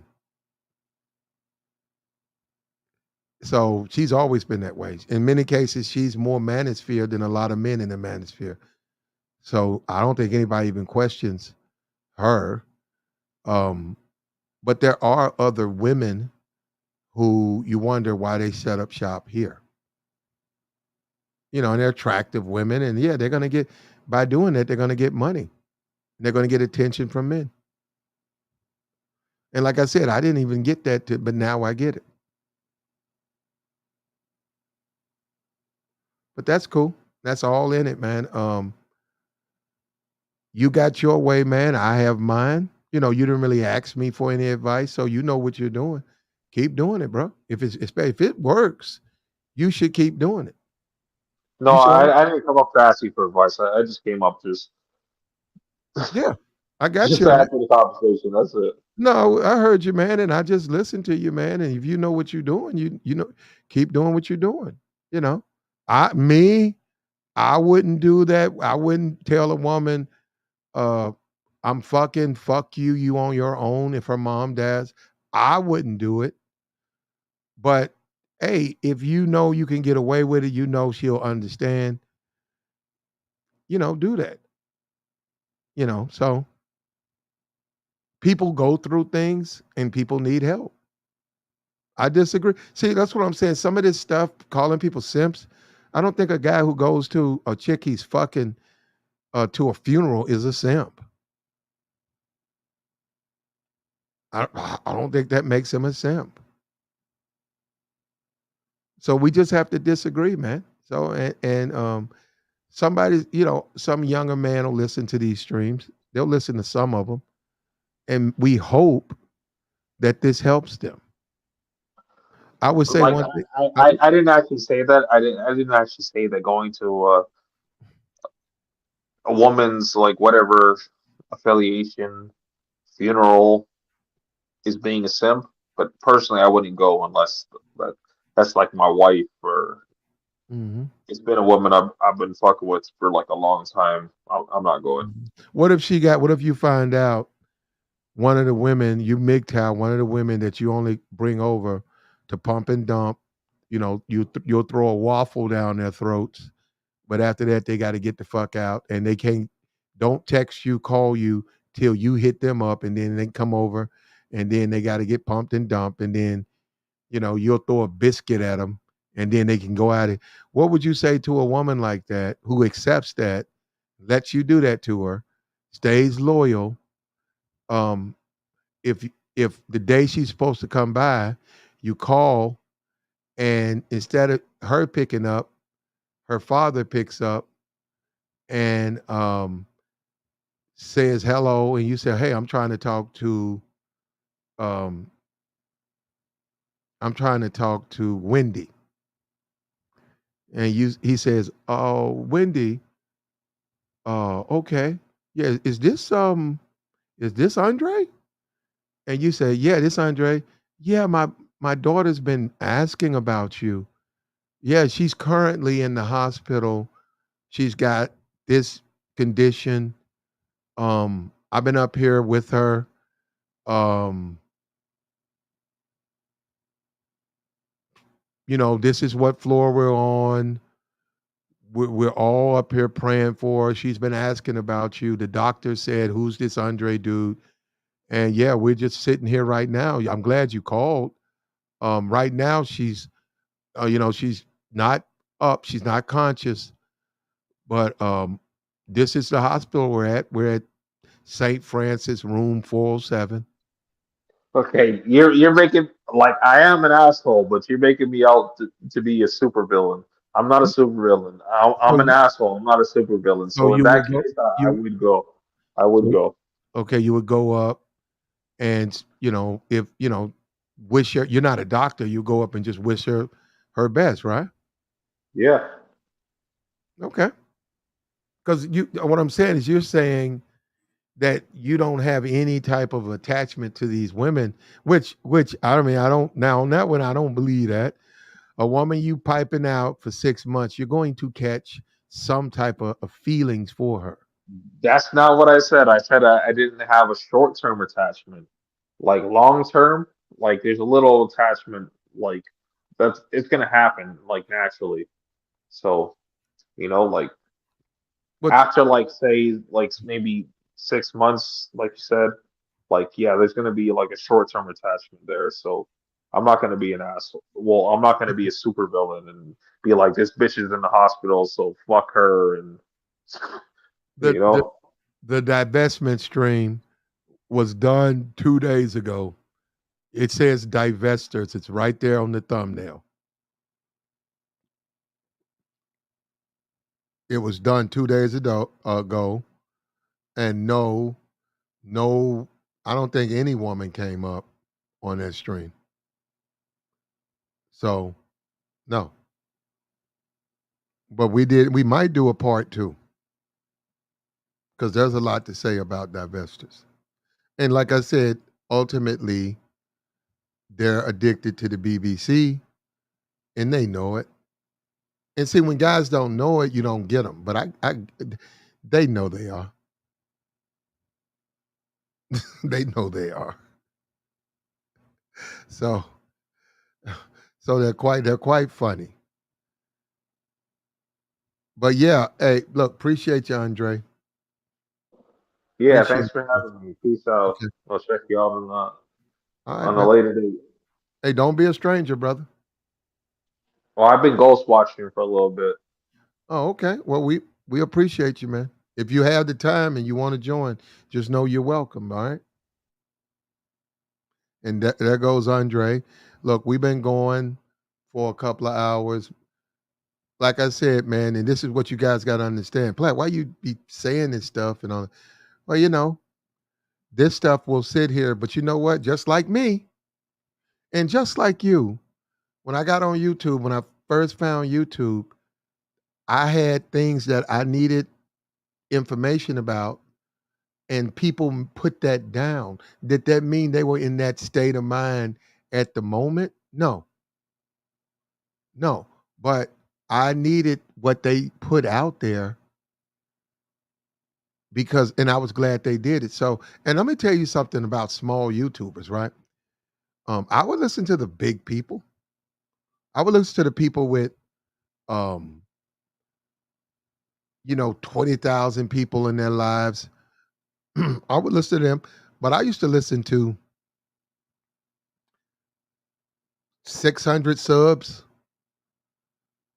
They put up a stream. It's about 40 minutes, and I'd hit that gym. And let me tell you something, man. That shit was like gold. You develop a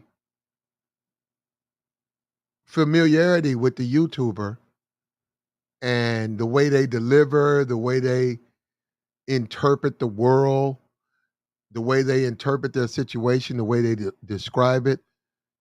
Man, I am telling you, I can't even put a money tag on that. And I can't even tell you how much they helped me, without a doubt. And what I'm saying is I couldn't get it from anywhere, and I couldn't get it from anyone.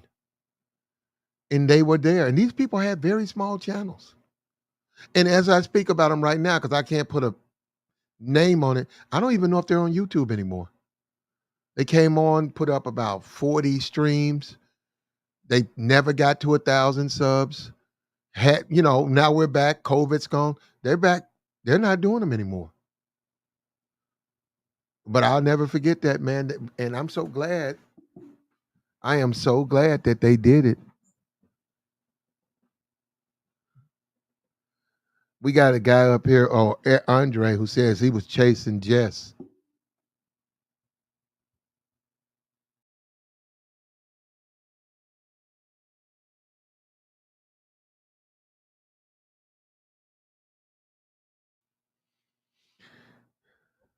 Jess, huh? Jess, cool. She's a little white girl. I don't know. You guys probably ain't been. Jess is cool, man. She's just a little white girl. You guys need to get y'all old proper sounding girl in your passenger seat, man. and you're riding around with her. She's old proper, old little proper little white. She's a black girl, but she sounds like a white girl. You guys need one of them before that's hey, enjoy yourself. He said your channel exposed how she I haven't exposed nothing about Jess. We have our fun. You guys take things way too we Jess is we like Jess over here. We haven't exposed nothing. She don't have to cam up over here. We joke with Jess. She can have zaddies. We don't care. We let just like we let you, Andre, come up and have your thought, your opinion. We let her have her opinion. So you see that? We didn't shut you down. Nobody argued with you. But yeah, you guys, if you get a chance, date these proper chicks. They're cool. They're a little light in their ass. Jess, when it comes to that part, she's a one pocket. She puts her jeans on, you're gonna see one pocket back there.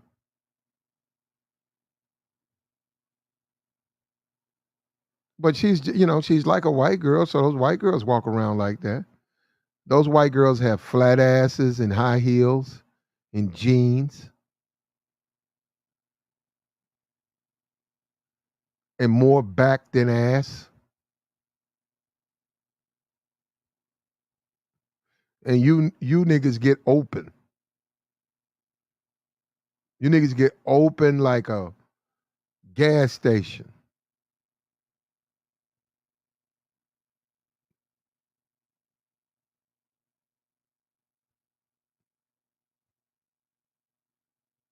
Like the stream, man. In 2 hours, 3 hours, it'll be morning in America. And yeah, man, let me tell you something, man. And I mean this. In 3 hours, it's going to be 2 hours for some people, 3 hours for others. It's going to be morning in America, man. It'll be April 13th, Saturday, and you got your whole life to live, man. Your whole entire life. And let me tell you, man, if you decided to get in shape, it's worth the sacrifice of about 6 months to get back into this stuff. If you said, I'm done with this dating stuff, to get back into it, but the women got to get something too, man. Let me tell you guys got to stop listening to these guys telling you that it's all about I in order to get what you want, you have to be built like that. Being sick. You know what? I know a guy, white guy, and all I have is my experiences, man. White guy. I had a family member who was in who was disabled, and they were an assistant living place. Anyhow, there was a white guy. I went to see the family member. It was a white guy. He was standing in front door. He had a bloody stump. He had one of his arms removed, and he had just a stub, and they had gauze over that, and it was bloody. Now, I never seen that before. I never seen somebody walking around with a bloody stump. So I walk in and I said, "Hey man, you okay?" He said, "Yeah." And he looked at me and he was smoking. And he sort of walked away. He looked at me, and then when he walked away, he looked back at me like, "Nigga, what the fuck?" Right? So I went up, visited, left. He still was out there. He still was around the front, the first floor. Came back about a week later. He was in a wheelchair. This time, one of his legs was gone, and he was riding around the front. He was over there. There was a little couple of women. He was over there talking to them. So I went up, came down. This time when I came down, he was right in front of the door. So I come out the door, And I just asked him, I said, "Hey man, what's going on, man? I see your legs gone, your arms gone." He looked at me, he said, "I got diabetes, man." I said, "Oh, that's the problem." He said, "Yeah. And it's out of control." And I said, "What?" He says, "Out of control, man." And I said, "How come you ain't in the hospital?" He said, "That's the problem. I don't want to be in the hospital." He said, "Man, look, I won't be in the hospital. I want to be with these bitches." I said, "Oh, I get it. I get it. You figure, okay, let me out the hospital. Let me trick on these hoes. I ain't got much time." Oh, so it added up. So he added up. And I saw him again about a week later. They had got that other leg, man. They got that other leg. And he still had that arm though. And man, come back 2 weeks later, he was gone. And the doctors let him go out because he didn't want to stay there. He knew they knew he was terminal. So the doctors chopped it, patched him, and let him go buy some pussy. And I said, man, shout out to these professionals. And I don't know who those dudes was. I wish I did, because to do what they did, man, let that man out when they could have easily kept him in, you know, kept him sewed up and on in a hospital bed.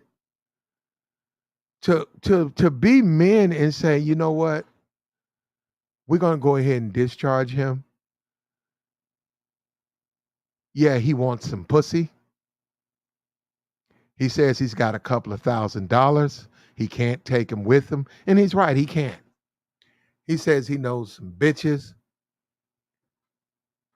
So why not let this guy enjoy himself, you know? And they did. And they did, and he's dead. And that shit was sad, man. But I'm telling you guys, man, don't waste your life, man. You don't know how long you got here. And I ain't telling you to go trick. I'm just saying live your life, live your life. And be grateful, man, that you got your health. That man, thank God that you healthy. Just thank God for that, man. Don't listen to hating ass niggas. Keep staying focused. Keep your shit together. And we out.